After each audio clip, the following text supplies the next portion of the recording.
in particular the 888 entry, not Team 888, but car number 888. Mauro Engel starting things off for Mercedes-AMG Team GMR, just scrubbing in a set of Pirelli tires, getting the stickers barely off of these tires before putting some new ones on. So Mauro going out, not yet being able to thrash the car properly, but he will have a go.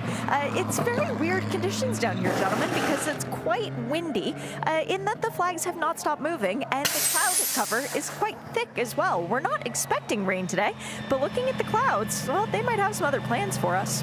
Expect the unexpected at the mountain. Shit, Adam, wash your mouth out. you know that it can blow a little bit of a thunderstorm up. We've had a couple of these spotty thunderstorms yesterday when Crazy and I were at the track doing the track walk, which if you didn't hear earlier on, we'll replay on RS1 and we'll have it for download as well on the archive. It was absolutely teeming down back at our accommodation. I got 2 or 3 spots on the screen of the Cayenne GTS on the way in. We didn't get wet. Well, I got sunburned. So yeah. That's the nature of this place. Right now, it's 19.4 degrees. It's the coolest it's been since I got here on Monday. Yeah. So it's actually quite brisk outside. A little light breeze coming across from the east. It's quite brisk. Tell that the people in Europe where it's just above freezing. Relative. It was 39 degrees here Tuesday, which was unpleasant. So, yeah, a little breeze coming across from the Blue Mountains across from the east. So, yeah, nice conditions. And as Garth touched on before, from a lap time point of view, this is the kind of stuff that you order in one of these cars at this place. Yeah, the wind's going the fast way at the moment. The fast way. This is the way. Yep. When the wind's blowing this way, this is fast because it's a headwind going from McPhillamy into Skyline, so across the top of the mountain, and it's a tailwind down the front straight. That's how the wind traditionally blows here. Mount Panorama, east to west. It either blows from the east to the west or the west to the east. When it blows from the west to the east and there's dark clouds coming from the west, run away. Yeah, go and hide. Yeah. Get to dropping. If you want to get in touch with us here in the Global Broadcast Centre at RSL_studio, I'm keeping an eye on the socials. Hashtag this weekend, Crilsey? Same as it's always been, B12HR.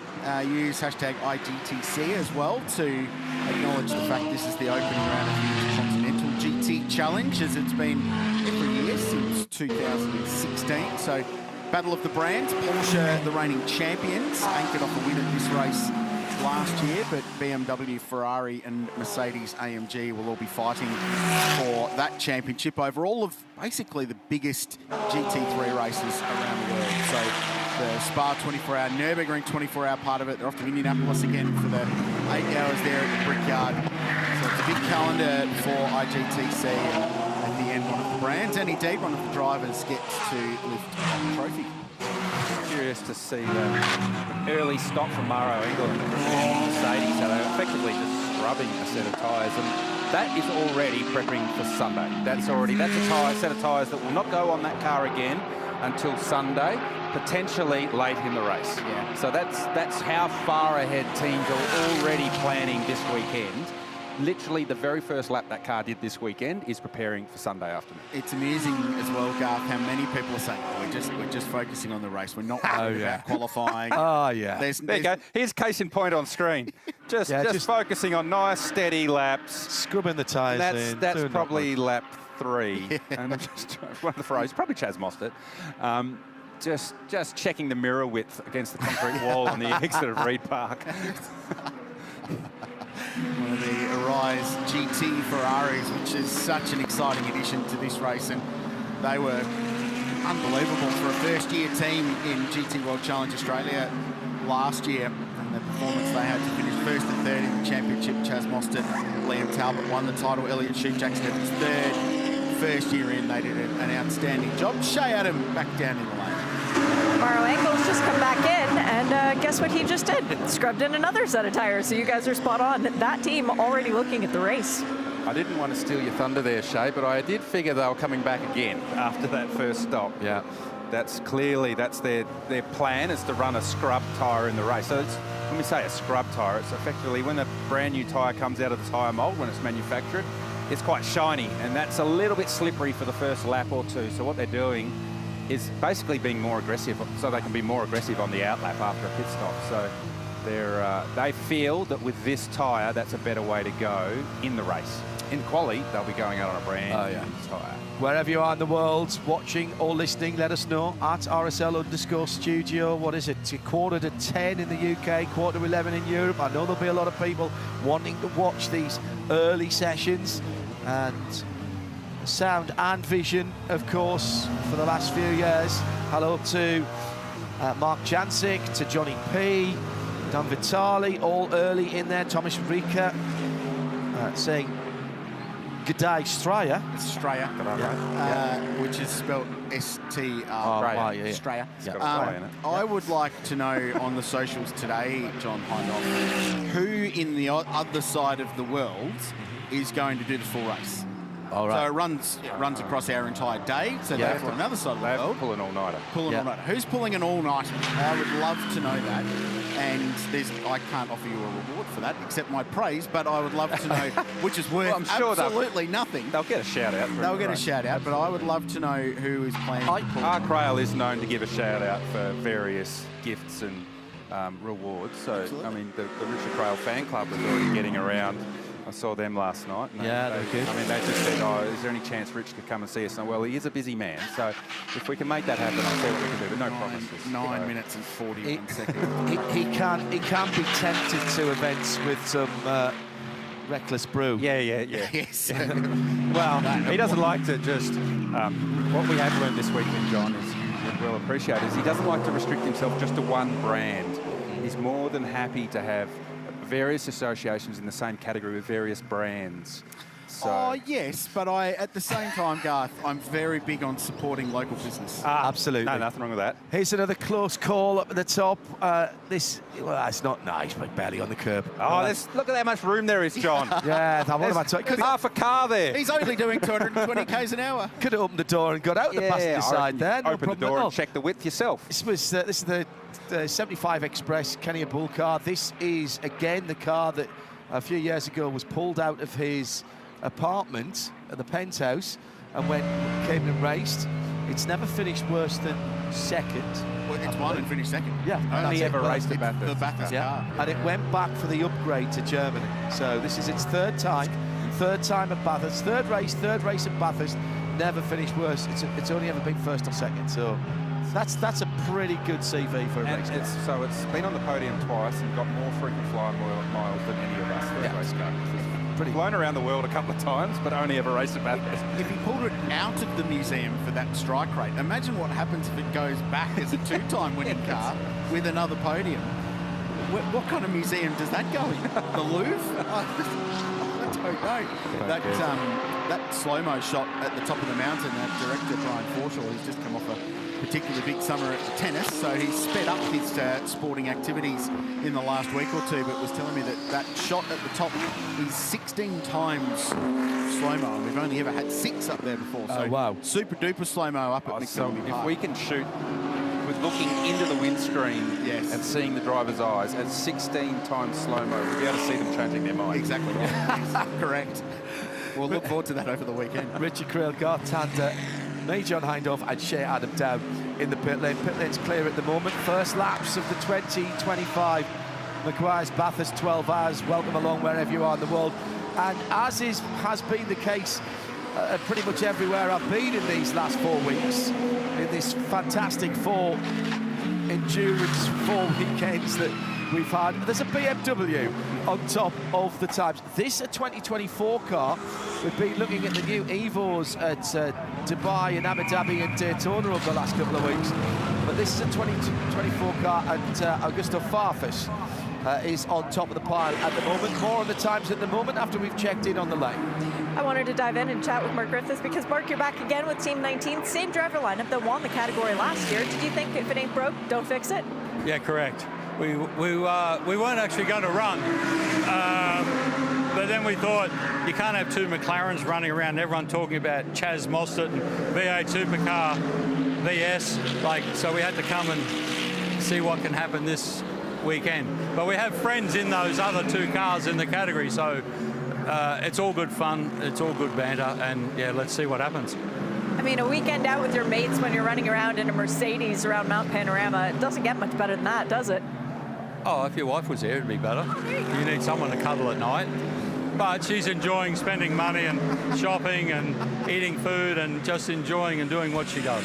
So I'm happy for her, but yeah, it's a good day. Any day you're at Mount Panorama driving an AMG is a damn good day. Brownie points for that one. I think you just scored with your wife there. Last question. You guys are known for having a bit of fun during the race. You always seem to be a garage that's worth visiting. What surprises do you have up your sleeve for this year? Are you getting donuts for the boys at a random point in the race or something? Well, there was talk they wanted strippers, was what they said. And we said, oh, there's no pole, so we had to abandon that idea. Yeah, so no, we'll just see. But they are all good friends that are here helping us. They all have businesses themselves. We appreciate that they've taken the time out to come and be with us. And we're just here to have some fun. We really are. We want to have fun and enjoy ourselves. Well, good luck again this year. Hope to see you back up on that podium.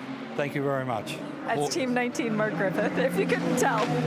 Yeah, a whole new connotation to the term pole position there from Mark. Chris McGowan tuning in every session from the UK. Chris Humphreys tries and most times passes the all-nighter, but he's got martial training on Sunday morning, one of the Orange Army. Audi getting a bit closer here, Garth? Top of the mountain? There's still, there's still room there, John. Is there though? It's He's still moving. Isn't it interesting, John, how easy it is from up here when you get that different perspective?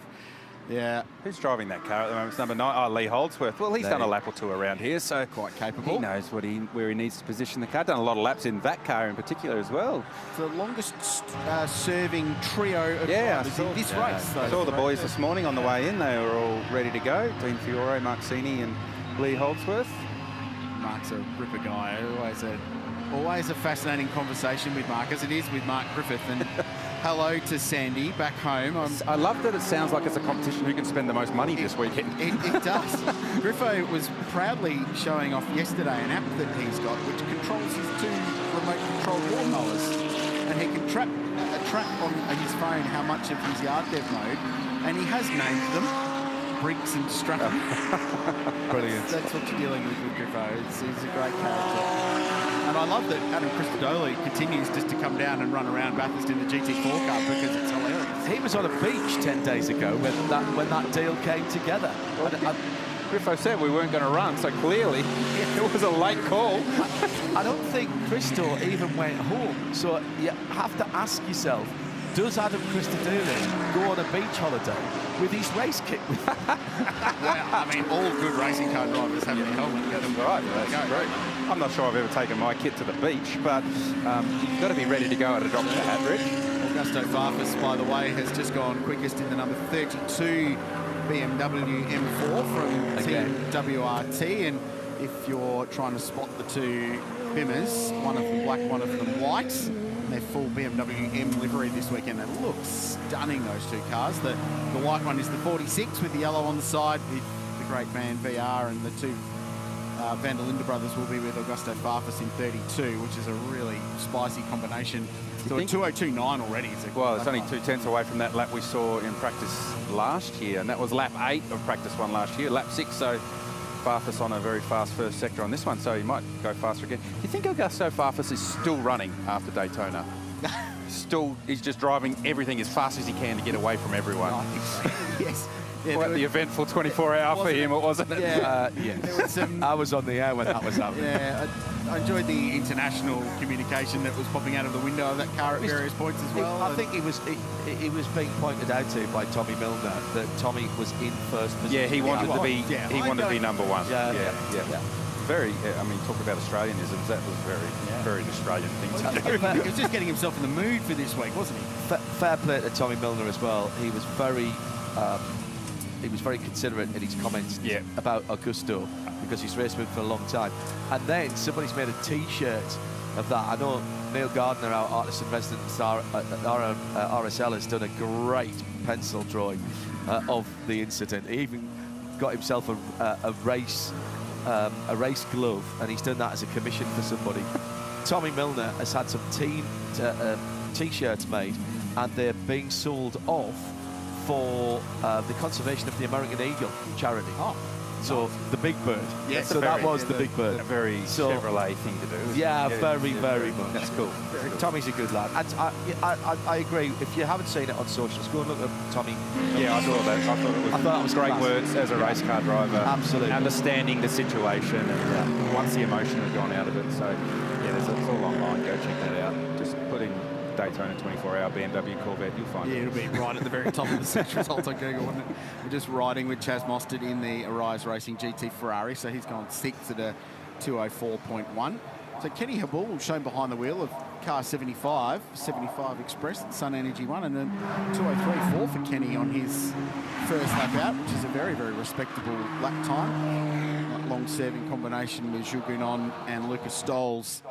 John and I were talking yesterday that of the two of those, Jules got all the hero moments, but Luca has done all of the heavy lifting. Yeah, he's done all the grunt middle work, of the hasn't he? day. Yeah, and I thought last year it was nice touch that Jules actually said to Luca, no, you can go qualify. Yeah. You go and have some of the fun effectively. Exactly. And so. I thought that was really cool. and put the thing in the top 6. They did a very, very good job as well.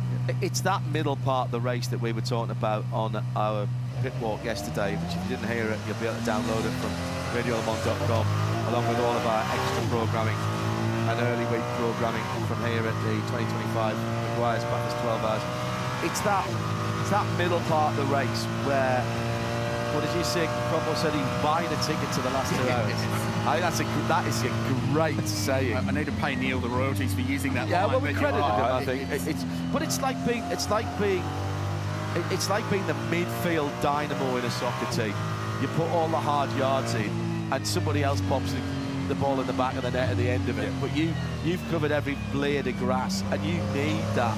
And I think you're right. I think Luca is possibly not undervalued, but I think looking from the outside, it's easy to forget his contribution to those victories. Yeah, agreed. It's just that Gounon's been in the car, but in the Bentley and the AMG, when all the big dramatic race-defining moments at the end have happened, which is when everyone's watching and everyone's glued into it. But that workman-like stuff in Aussie rules pilots, GT, is the guy that gets 30 touches every game, but he's never going to win the Brownlow, but he's just absolutely workhorse performer. He's your centre-half back, yeah. if you put it into footy. Yeah, exactly. Footy AFL parlance for those Australians watching. Nails that kick into full forward every time, but he's never going to win the Brownlow. But he's not flashy, but we like it. So we're right on board with the Ferrari 296. It's interesting listening to this car. They ran all last season, and not once did we have an in-car camera on them. So it's nice to hear the 296 from inside. We're used to this place in the past, and some of Ferrari's favourite moments here came with normally aspirated Ferrari V8s, but turbocharged V6 in the GT3 version of their latest and greatest car. Was talking to Jordan Oon from Arise GT this morning, and they've got more than 30 people here this weekend running the two cars. They've got 6 people combined from Ferrari and from Orica who build the cars on behalf of Ferrari. They've got some Ferrari systems engineers to sort of understand all of the various electronic stuff in the car, and apparently they're all gelling really well, and they've got a really good program here locked together. When you get up close and personal with the 296, you realise what a masterpiece of racing car design. It's not just about the speed, particularly for an endurance car. It's about the potential for serviceability, and they have taken that to this was the first. I suppose you'd say this was the first of the next generation of GT3 cars that has since had the Corvette and most latterly the Ford Mustang GT, and it has been designed and built and executed with that in mind.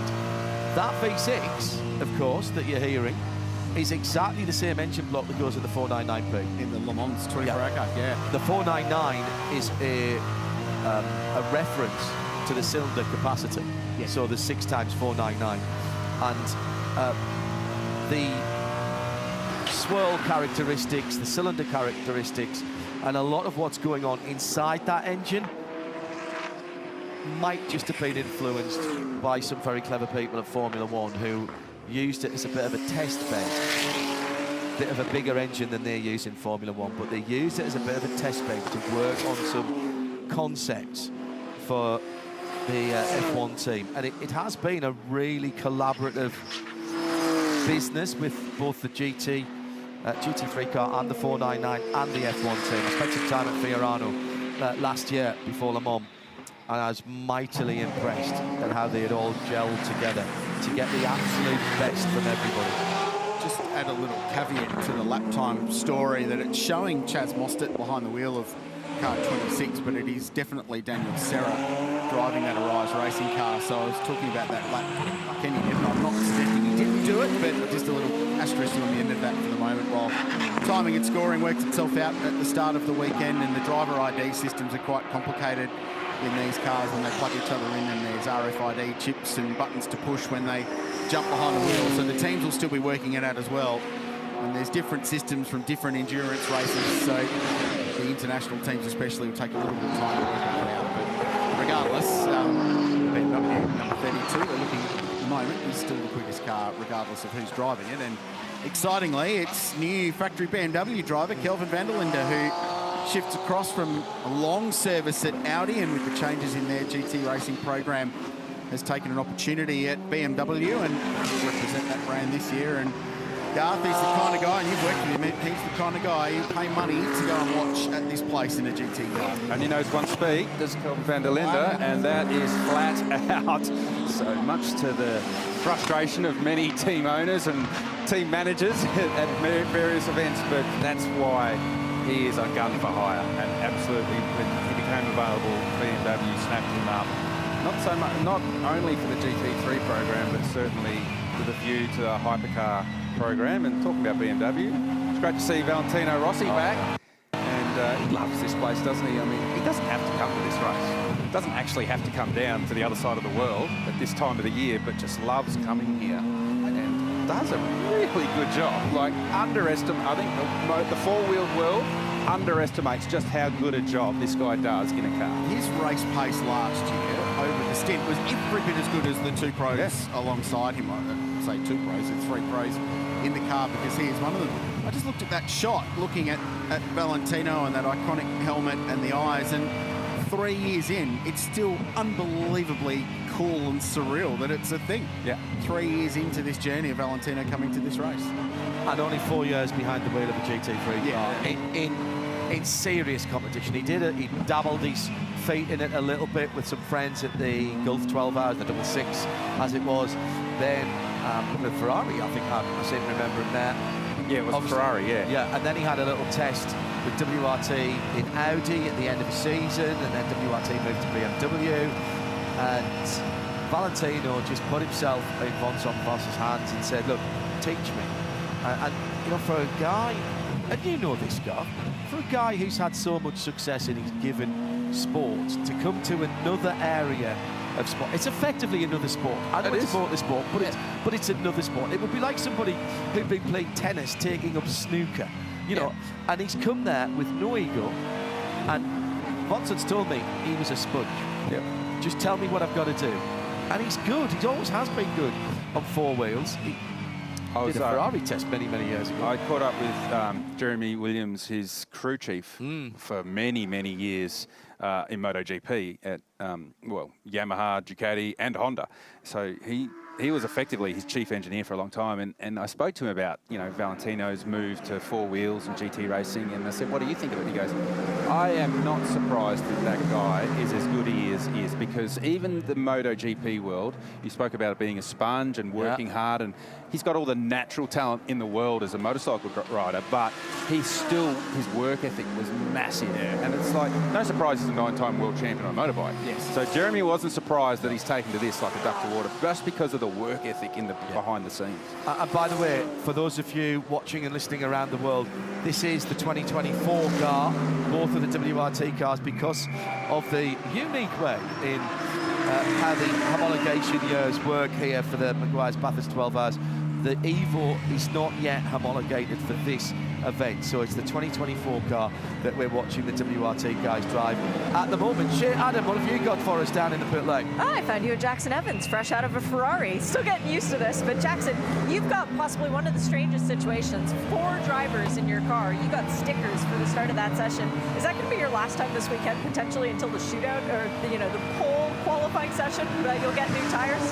Yeah, it's certainly shaping up to be that way, but you know, it's always nice to have new tyres at Mount Panorama, but just even better to be driving. So obviously super stoked to be here with Arise Racing GT, having the factory support of Ferrari, and you know, I think we're on for a pretty good weekend.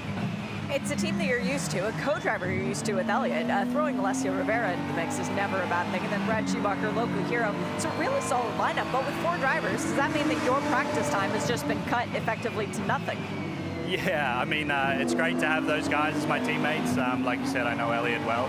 It's really cool to see him stepping up to the GT3 this year, but you know, to have Alessio join us, Brad as well. We know we were competitors last year in G2L Challenge, so it's cool to welcome him to the team. But yeah, having 4 drivers, there's a lot of practice time, but when you've got to split it amongst you, it's pretty difficult. So I think, yeah, my practice time won't be a lot, seeing as I know the track and things like that. So it's just about getting everyone comfortable. But yeah, I guess we'll try and balance it out as much as possible, and hopefully we have a good shot come race day.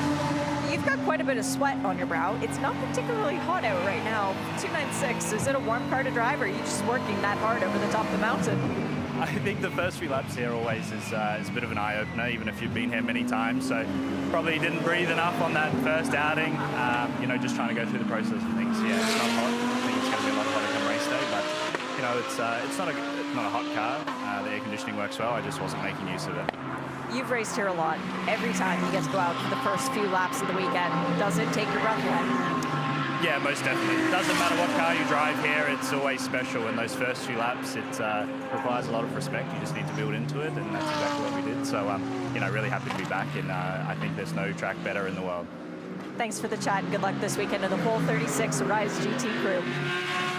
And Shay, you're going to have the number 19 AMG coming in a moment or two. They've had a mechanical black flag for that car, and that's not one that you can spend 3 laps going around. You have to come into the pit lane immediately. It has been shown to you.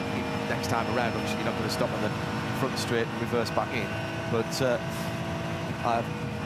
don't you laugh. No, I laugh because I'm about to say exactly what you were about to say.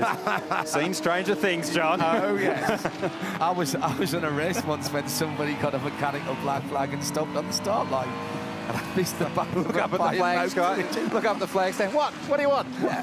Why the wind? What was that flag again?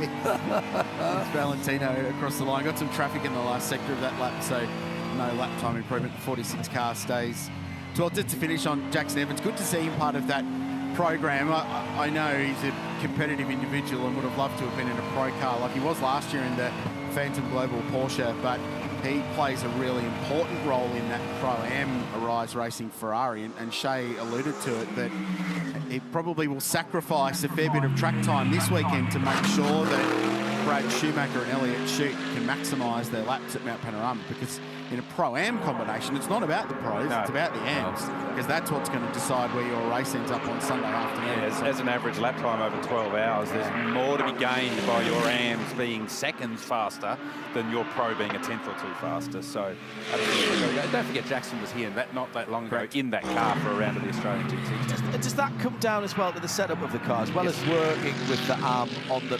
places where they can most make up time? So effectively, you could have a car where it's a bit of a compromise. Yeah, and that's absolutely, when you're working with AMs, you don't want the car to be too peaky as far as its grip delivery, so that whether that's aero or mechanical, so you don't want the grip window to be too narrow, because a pro can get the most out of that, whereas an AM needs a car that's much more forgiving, it's got a wider operating window. And I actually found, because when I was racing in the GT Championship here in Australia, and then I'd come through the 12-hour with the Audi Pros, is that I'd always have a car that was pretty wide window that helped the AMs, because that was the best way to get success in the Australian Championship. But then when we'd set the car up for the 12-hour, and I'd be sharing with Kelvin van der Linde or Chris Mees or Frederick Mavish, the car would be much peakier. And I found it, I effectively became the AM, because it was harder for me to get into that peaky window. So I had to work really hard to be comfortable. I could do the lap time, but it was being comfortable doing that lap time. Over a stint. Yeah, over the stint. Yeah. So it's certainly an all-pro car this weekend will have the car set up maximum performance. We're a Pro-Am car. We'll absolutely have that not compromise, but that vision to make sure that the AMs are comfortable. How have we had 33 minutes in this session already? BMW with the shape of the 32, Kelvin von der Linde car with a 2:02.9 set early on, hold sway by just over half a second from Maxime Martin in the 888 AMG GT3 Evo that heads a trio of the three-pointed stars. Kenny and Bull's time in the 75 Express car in third position, another, well, all of 3/4 of a tenth back. And then 3.5 tenths back to Liqui-Moly in the 77, similar car. Then we're into Audis in the first of the bronze cars. Team Fiore behind the wheel at the moment of the Audi number 9. Top 10 made up by Maurice Schuring in the Pro-Am Porsche, the number 91. Then Daniel Serra in the 296. What a beautiful car that is, the number 26 car. Valet just done his best lap time, 2:04.2, excuse me. Scott Andrews in the Pro-Am. Scott over from Lone Star Racing in the States in the number 44 Audi. 2:04 as well last time around. And that is the top 10, in fact. Top 10 split by 1.4 seconds. I expect that to come down. Cruelty and I were talking about how close we thought the whole field was going to be. Is that our first mirror strike on the wall? Plenty of room there, John. Inches left for Tony D'Alberto. You and I'd get our credit card in that gap, John. I'm not sure that we'd get Richard Crailes in that gap. What are you implying about my credit card? Well, it's probably just maxed given out. all your commercial arrangements that you have, I would imagine it's got quite the capacity. Coming from you, that's an astonishing comment. A man who was a factory supercars driver at the absolute peak of when supercars drivers were paid millions, John. Oh, millions, I tell you. Being in the media, Richard, you should know you shouldn't believe everything you read in the media. We're on board here with Tony D'Alberto and the Lamborghini. And this is a car that we absolutely have to have in contention for the top 10. Well, we think so because they've added Brendan Leach to the program. The team do not think so. No, give it a rest. I was talking to Grant Denny this morning and he said our biggest challenge, I think, will be reining Brendan in to not do the hero number. I think he could try to not do a hero number and still be on the front row. Exactly. No, what he did in the Australian GT in the Audi last year was, exceptional. He's starting to do it on the world stage as well, but the Audi is not a whole lot different to the Lamborghini under the skin. And I am really looking forward to watching him unleash in this car. I think they're managing expectations at the moment and trying to stay under the radar, which sounds odd when they've got one of the brightest colours cars on the grid. Shea Adam is in the pit lane with a few callers. I just wanted to check in on that Team 19 AMG that you guys said was black flagged. Did you know why it was black flagged? I did not have that information. Their splitter had come loose on the right front of the car. It started bouncing around a little bit. There's some scratches on the right side of the car as well. It's up on the hijacks. They are replacing some body parts, and they said, you know what? We needed to put some new parts on the car anyway. Why not get it done in FP1? You know, the car was completely rebuilt from tip to tail over the course of the summer, so they needed to give it a proper shakedown, and that's effectively what they've done. They've just shaken it a bit too well, and so the splitter came loose. Good sleuthing there, Shea. Thank you. 3.5 to go. Fastest first sector for the session for this car on screen. It's still saying Kenny Habul aboard the car, but it's just looking at the body language that might not be. That helmet indicates potentially Jay Gounon. Yeah. That's personal best across the top of the mountain. That car attitude, you can tell, can't you, sometimes, yeah. Even when we just caught it going just to the dipper, and you can just see how much more energy is in the car. Great season. Pilots are aboard. Yeah, great season for Fuel last year. Got his debut in the Alpine in the WEC and did a couple of 3 races. Confirmed as their driver this year rather than being the reserve driver. Just the nicest guy. Absolutely brilliant. When he's outside the car. Yes. I'm standing in front of him talking to him. You can have a perfectly sensible conversation. I don't know what happens when he puts the helmet on. There's a little switch on the back of their necks. Oh, is it? When the helmet pulls on, it flicks it down. Yeah. Right. Do you get that removed when you retire? I think it has less effect when you retire. It rots out if it's not getting used, you see. Yeah, I was saying, different chip. I was very pleased to see Mercedes-AMG and Alpine sort of come to an agreement over his services, because he's been a Mercedes-AMG driver for a long time. And that they understand that the opportunity for Jules was too good to have that shot in the Alpine. That's actually a very good point, because I was at the launch. It was a joint, I mean, how about this? It was a joint F1 and sports car launch last year, and I went there to quote the Jules about that. And that was the first thing he said. Wanted to thank Stefan Wendel from AMG for releasing him to go. Now, it might just be, of course, that down the road, Yes.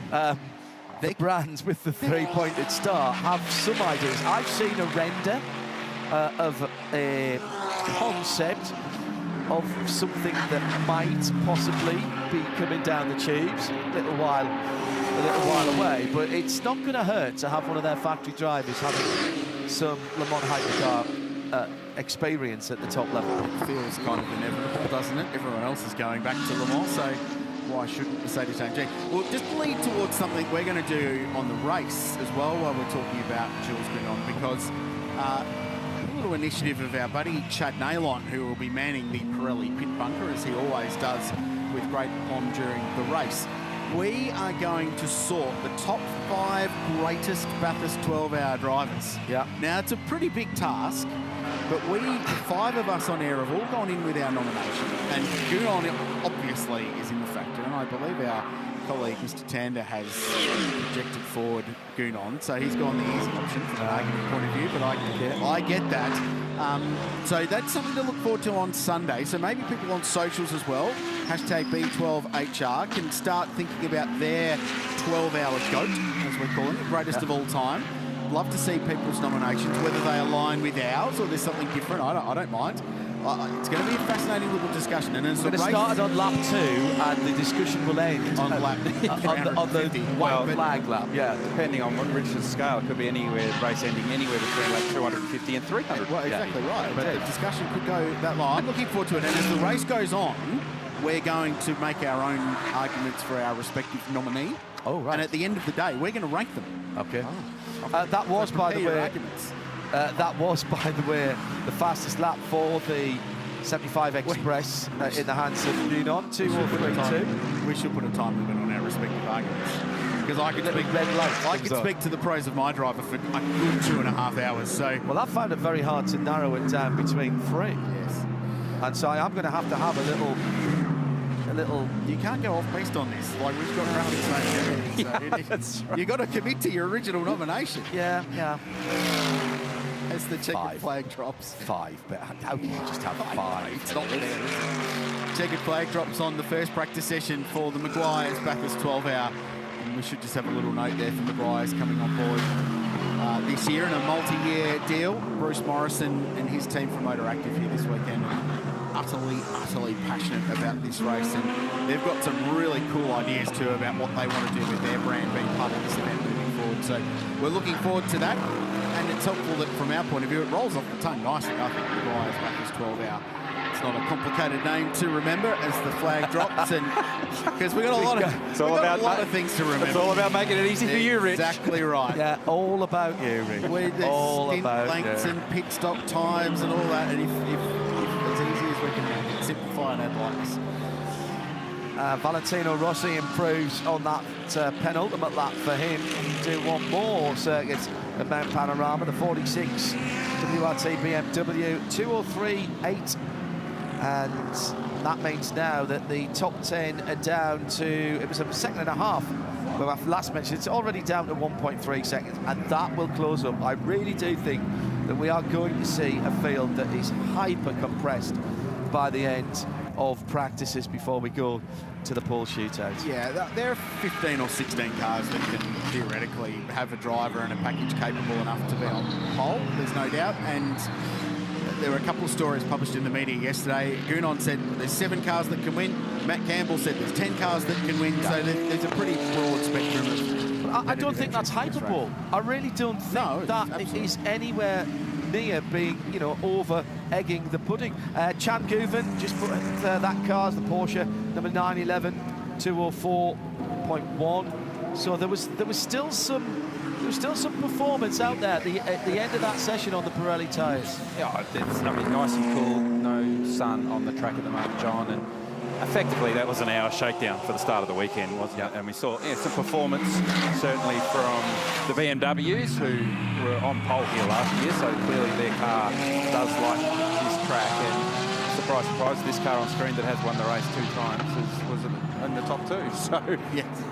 We got Augusto Farf out of the car, 8, and Kelvin van der Linde went into the fastest car at the end of that session. The 3, countdown you might be hearing 2, is 1. the FCY. countdown to a full course yellow test. So it's practice in every extent of the word, and that at the end of the session they give all the teams and drivers, and to be fair, all of the officials around the circuit, an opportunity to practice the full course yellow system. So everyone engages the limiter at 80 k's an hour on race control's discretion. And then after that, in racing conditions, they'll have the option to go back to green when an incident is cleared, or go full safety car and deploy the safety car. Shay Adam in the lane. Oh, I just wanted to clear up who was in the 75 Express car at the end of that session, because the helmet is bright orange, which means it's Lucas Stoltz. Even though we had Joel Gounon starting the session, Joel's been sitting here just watching what's going on. I don't want to interrupt an engineering debrief, but Joel, I have to know. You come back to this place. It's magic. It's home for you. You're the first car out of the pit lane with the clear track. How good is that feeling? Yeah, it's so funny you ask, because when I was the first car and I was driving the straight, I was like, wow, I'm alone first lap, and I say, hello sunshine, hello Mount Panorama, I hope you're good. I'm happy to be back here on your track. It's just so nice. It's I hope I can come many more years, and that the event will last many long years ago, because it's the best. It's simply the best. When Kenny calls you in the off season, I'd imagine it's probably March that he calls you and says, hey, we're going back next year. It doesn't matter what number he throws at you. It's just coming back to this place is magic. When you have this event to look forward to all year, how much does that motivate you going through the season? Yeah, well, Kenny doesn't call us in March. I think he calls us on the Monday morning after the race to tell us we are back next year. So I guess we will be back next year. It's just fantastic. You know, I love Australia. I love coming to Bondi Beach, having an avocado smash, a flat white with oat milk, looking at nice girls at the beach with Luca. We always enjoy it. And sorry, Michelle, we're just looking anyway. And then on top of that, it's just the country. You know, everybody's so friendly. There's a lot of wildlife. Yesterday we were doing the track walk. You look at the kangaroos, you look at the opossum, you look at everything. I just love it. So I hope we have a good weekend again. And yeah, just love this place. Good luck for the weekend. I'm sure we'll chat to you a bunch. Thank you, Sha. See you. that's it. Give him an Aussie passport. Job done. Well, I was just about to say, give him #1 in our rankings on Sunday for that. Yeah, just for that. FCY ended. Oh, that's Full brilliant. course yellow is coming to an end, and everybody gets back up to speed. That was brilliant. Absolutely. I don't think brilliant. Jules really even has to wait for Kenny to call for this Surely race. It's not. like, okay, late January, early February, I'm going to Bathurst. Yeah, put it in the diary. It's already locked in. Just as we wrap up that session, a little shout out, I think, for the quickest bronze car of practice one, which is the #9 Hallmark Audi. We saw Lee Holdsworth in that car early, and Dean Fiore finished, and they ended up 6th outright with that car. So a 2:03.9.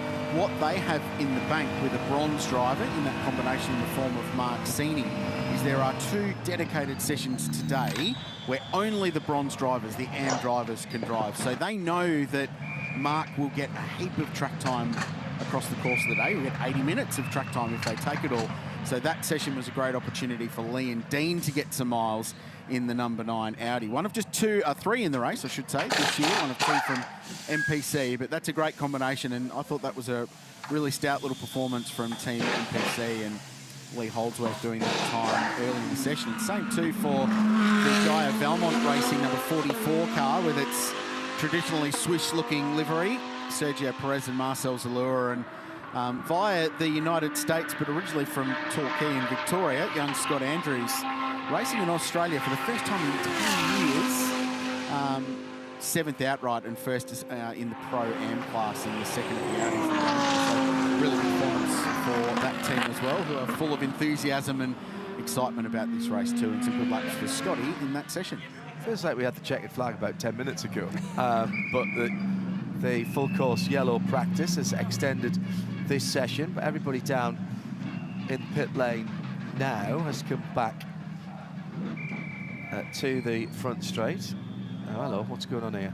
Kelvin off to, oh, that's his previous team. That's Steve lovely. McLaughlin, who owns Yeah. JMEC Racing, also the Australian Pirelli distributor, so he's catching up. So what have we learned, if anything? Who's in the right place, who's in the wrong place? Crailsy? I think everyone's in the right place this early in the weekend. Everyone got through the session, which is the first tick in practice Nobody one. in the wall would Yeah, have been in the wrong place. At Yeah. an event like this, that was super impressive. BMW, Mercedes, AMG quick early. Is it a form guide? I mean, yes, because they're going to be quicker anyway, but we certainly didn't see much from the Porsches in that session. They're working through their program. Craig Lowndes did a lot of running in the 222 car, so old 7-time getting himself nice and comfortable early in that car. That's going to be a fun combination over the course of the weekend to chart. So what did we learn? I think I touched on it with the Hallmark car. I thought that was a strong performance, and great to see Scott Andrews up in the mix as well. And what that's emphasised is that every one of these GT3 cars has one driver at least in any, regardless of class, that has the capability to be in the top 10. Garth, as a driver and a team, you've got through that first session without a scratch on the car. Is that task one completed and a bit of a sigh of relief? Oh, yeah, it is task one completed. More so that, you know, not so much that the drivers made a mistake, but it was, the car mechanically we got through. Okay, let's start assessing data. You can just see on screen what's going on at the moment. Hello, Valentino. All the drivers have to go and get weighed, and that weight gets logged because the driver weight over 3 drivers gets averaged, and that's the weight that then gets included in the balance performance for each of the manufacturers. So that's what's going on here. It's not that the drivers are just interested in how much they weigh right now. This is actually for regulations. But yes, first session done. Got a heap of data to look at. Drivers will go to work looking at data compared to last year, they'll look at vision, and certainly as the day progresses, there'll be more and more intensity as the day goes on. Well, there we are, the first 40 minutes in the books, and as it has been at the start of this endurance racing season in 2025, it's BMW top of the pile, 2:02.9, Augusto Farfus's time in the WRT number 32. The 2024 car, still life in that old dog yet, and in the commentary booth as well, thanks to Shea Adam down in the pit lane. Continued coverage across the weekends from Bathurst and the 2025 Meguiar's Bathurst 12 Hours. See you later.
welcome back to Mount Panorama Bathurst. Combined sedans are heading out on track for their first qualifying session. Joining us in the box for this one is Gary O'Brien. Gary, good morning, and not such a good start to the session for Keith Kasuki. Mark Carr unfortunately had a spin out of the pits, so he hadn't got far at all. Steve Lacey caught up behind him, but no damage, and he's managed to get that martini-coloured Mark II Mustang back underway. Good morning, Garth. Good morning, everyone out there. I'm really pleased to be back here. Is he sporting a bit of damage? Well, there's a yellow flag, so now more yellows flying as the cars on their outlap make their way up the mountain, up to the cutting. This is, so yellow flag's out, so we'll keep an eye out on what's going on with that one. But just cold tyres catching Keith out there, I think, and the car's literally just driving out onto the circuit. And probably a brand new tyre as well, Gary, so maybe a little bit slippery as this category straight into qualifying for these guys. So, well, this is a good move. They've got 2 qualifying sessions, so if you have a drama later, at least you've got a time bank. Banker, yeah, so that's right. That'll get you a spot on the grid. But for the first time in 4 years that the Duggins Family Hotels has sponsored this event, there's sports cars involved. Trophy, class cars and back. It was originally supposed to be pre-trophy, but I think they made a concession and allowed a couple of those cars in. Yeah, so previously it was more the hunting ground for sports sedans, production cars, the Mark cars, very popular in this category, but a few cup cars in there, old generation cup cars. Indeed. Supercar in there, Gary, an old... That's the Mike Emery Motorsport 2001 Euro car Commodore that was raced by James Brock and Steve Owen. And that was here last year for the Heritage cars as well. Skyline, so very much a wide and varied entry list for this one. So I think maybe this yellow flag might just be in place for the outlap. That sounds like a reasonably good idea, doesn't it? So Considering what happened at the start. Allowing everyone to maybe just get their tyre up to temperature, have a bit of a look around, given that we are effectively going straight into qualifying. So we do see this in some of the other categories. I know in Porsche Carrera Cup they run a yellow flag on the outlap for the first 2/3 of the outlap, just to allow everyone to get out, find their little bit of real estate. With a large entry field, 46 odd cars entered for this one, so there won't be a lot of real estate for everyone to have their own little bit of Bathurst tarmac. But well, that sign's a little bit disconcerting there. It looks like there's a car, a SKU with halfway down Conrad Street. Volkswagen Amarok just angle parked on Conrad. No, that is one of our advertising signs, Gary. But now you see green flags waving, so I think it was one of the sports sedans there just backing the field up so that he's got a nice little bit of track position as they come to the green at the start of this lap. But 25 odd minutes left in this one. It is qualifying 1 for combined sedans.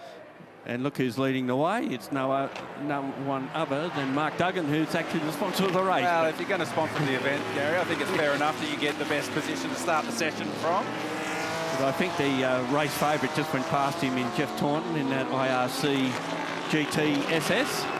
And we can remember back to last year, we had that massive dice in race 2 with Angus Fogg from New Zealand in that Ford Mustang. Beautiful Mustang, wasn't it? I remember doing a bit of research ahead of this one and sort of forgetting you see a lot of these races. Go, that's right, Foggy was here in his car, and then I think the week later it returned TCM spec. Yeah. So for this event it grew some bigger wheels and tyres and a rear wing, and it was doing some pretty spectacular things. I think it broke some wheel studs in one of the races. It did. A Skyline went into the wall up there, unfortunately, in the last race. And also one pulled up there. That's Andy Hall, one of the cup cars. So that's at the outside of turn 2, Griffiths Bend.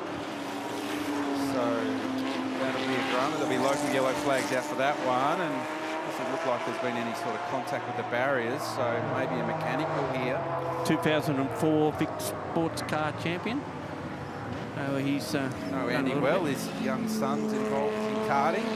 Yeah, actually mechanic for McLaren Formula 1 and also in supercars with Perkins and John Faulkner Racing. Yeah, so runs his own business, Cup Car Engineering. You can see that on the rear bumper of that car, but clearly an issue, and he's actually doing a nice job here getting it out of harm's way and found a little break in the barriers, so that will stop us from going red to recover that car and potentially even bring yellow flags back in so we can be green for the remainder of this session. So while frustrating for Andy, it was a nice job for his competitors to allow the session to run on. It does, and you might remember that little niche in the wall there. Jeff Forshaw went through that in '92 in the Toyota Corolla, broke his foot. He's been called lefty ever since. That was I remember seeing that on Vision. That was a big crash, that one. And Jeff Forshaw's actually looking after Warwick Morris this weekend in the Porsche, so in the sports car class. To give up, isn't it, motorsport? You be involved in it. You think, I'm going to get out. I'm out. I've had enough. I'm getting out. And inevitably, it drags you back in. So often you see a lot of people that have been involved in this sport still connected in some way, shape or form. So here's another one just slowly making their way up the mountain towards the cutting. And it's not off. Andy who's managed to get going again, is it? I don't think so. It might be an Evo, Mitsubishi Evo to the left. And this one does look like, oh no, that was just a... That was Brent Edwards in the Turbo Ford Falcon XR6. No, it's not. It's a little Honda, I think it is. Yeah, so... Supercharged Honda. And that one's pulled off as well with a mechanical. So another one that's done a nice job that's to get out of harm's way. Earl Crompton backed in there in don't remind him, Gary. Don't remind him. Actually, hey, I'll go further back to that. Dick Johnson ran out of fuel there in 1983 or 80. It would have been 84. 83 in the green car. Yeah, in the green tough car. Yeah. So I remember very Mike Raymond talking to Dick on the camera, and Dick was less than thrilled with what was going on. Well, it was the end of a bad weekend, actually. That's right. So Jeff Taunton on top. You picked it, Gary. At the end of the first flyer, 2:10.3. Mark Duggan second with an 18.1. So those times, remember, no practice for these cars. Straight out, straight into qualifying. So everyone finding their way. The times will certainly tighten up over the course of this first half-hour session. And then the beauty about this format for this category is they get another qualifying session. So just a chance to become reacquainted with the mountain in this one. And also got to be manage their laps. Yeah, because they can't go under 2:09. And that rule's been brought in because of the difference in the cars. If they were allowed to go flat strap, then a lot of the cars wouldn't qualify. Oh, yeah, and also just to stop the spending arms race, if you like, as well. So 2:09 is the... It's not the ceiling, it's the floor, isn't it? You can't go any faster than that in 9.0. So the name of the game in this one in qualifying for our outright cars is how fast can you go without going under a 2:09.0? And Jeff Taunton, let me just... Gone a little bit too fast in that one, an 8.5. Well, that one won't count. So we'll just see if that one counts, but I dare say that it won't count. Well, he was saying that they could manage it by the data on there in front of them, but obviously you can't.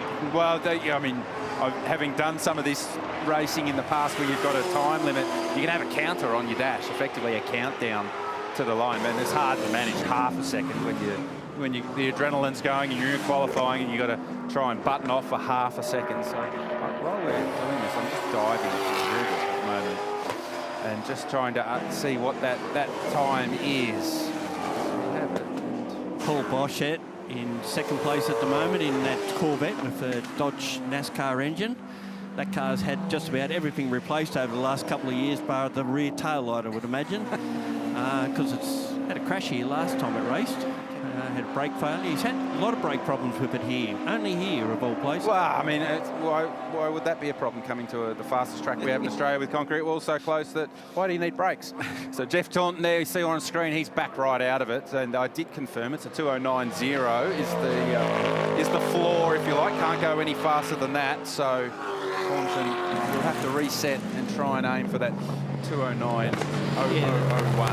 Probably the thing that we need to clarify is whether that rules him out of the session because he's broken out, or does it the second fastest time count? Yeah. But then again, you've got the later session now with Q2 to come. So I would dare say that the team have been on the radio to Jeff Taunton said, too fast. And whether he's now resetting for another lap or we'll get an understanding of that rule, how that works, whether he just loses that lap. His next best lap at this stage is a 10.3, which is still good enough for P1 in that Corvette, currently second, 13.9. So Steve Lacey in third spot. Now, his car's identical to Taunton's.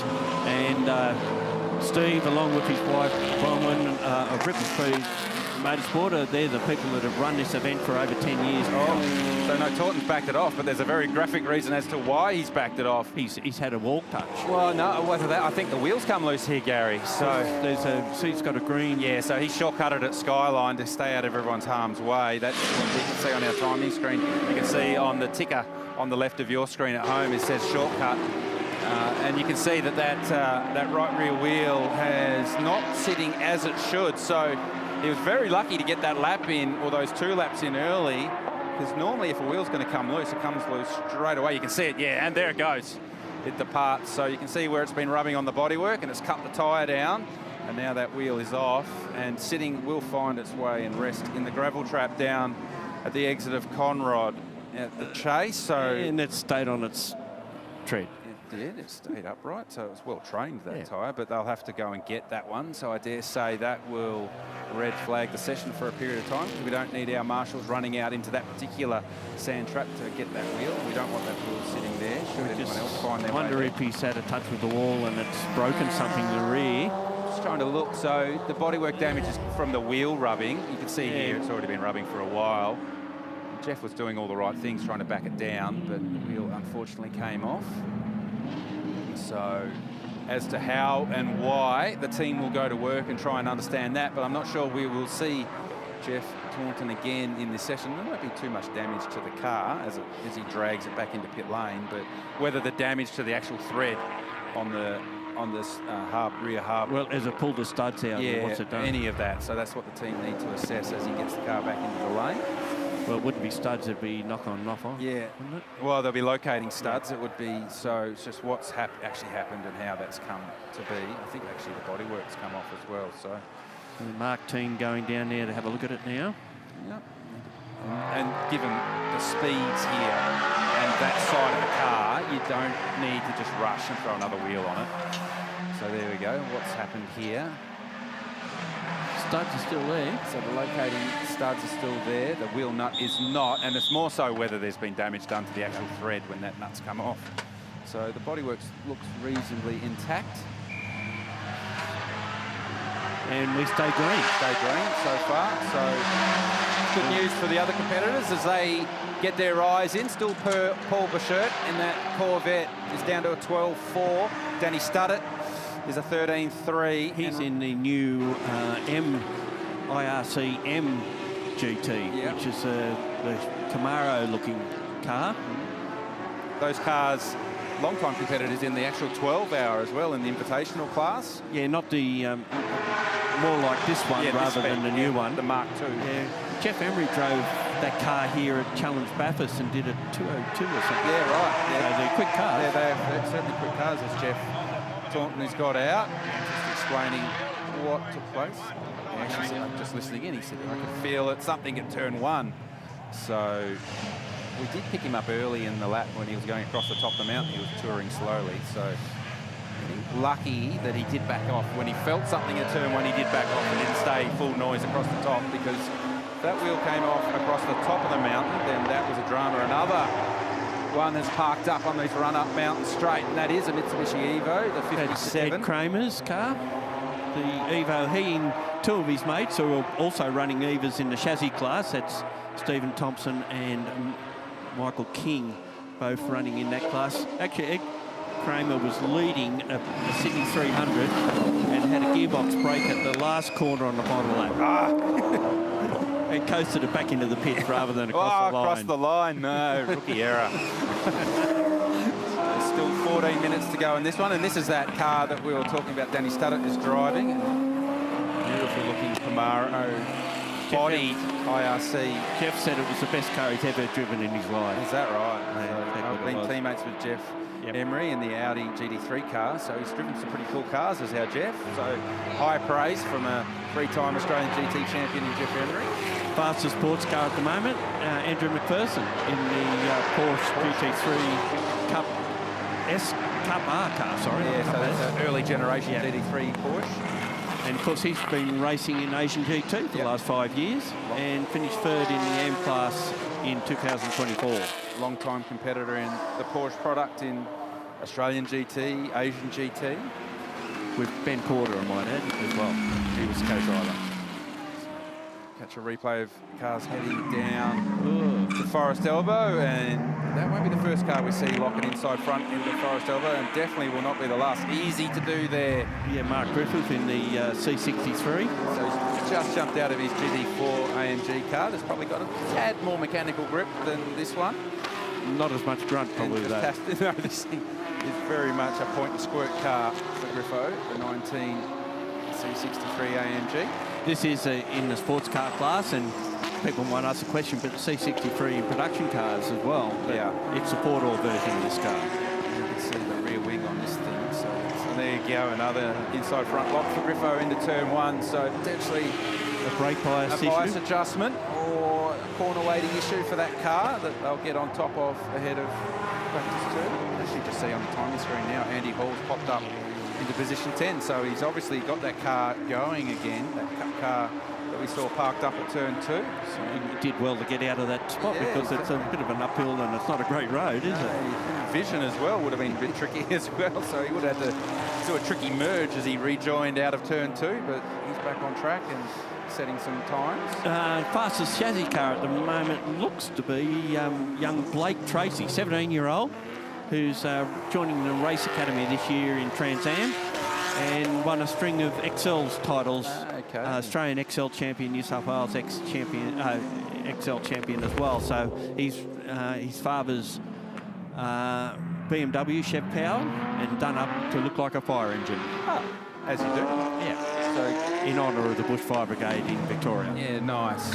And, young Blake getting some laps, potentially ahead of coming back here in a TA2 car if that's where he's doing some Well, work he's in. done some testing, hasn't he? Yeah, so always any opportunity as a young driver you can get to do laps at Mount Panorama. Yeah, Griffiths, there's clearly an issue with this braking system for Mark Griffith. Every time he touches the brake pedal, And they're running out of tyres, he's locking that right front. So just needs to be a little bit careful as Mark Griffith and not get caught out. And I wonder whether this car's got ABS, but the ABS is not actually functioning properly and it's not working on that.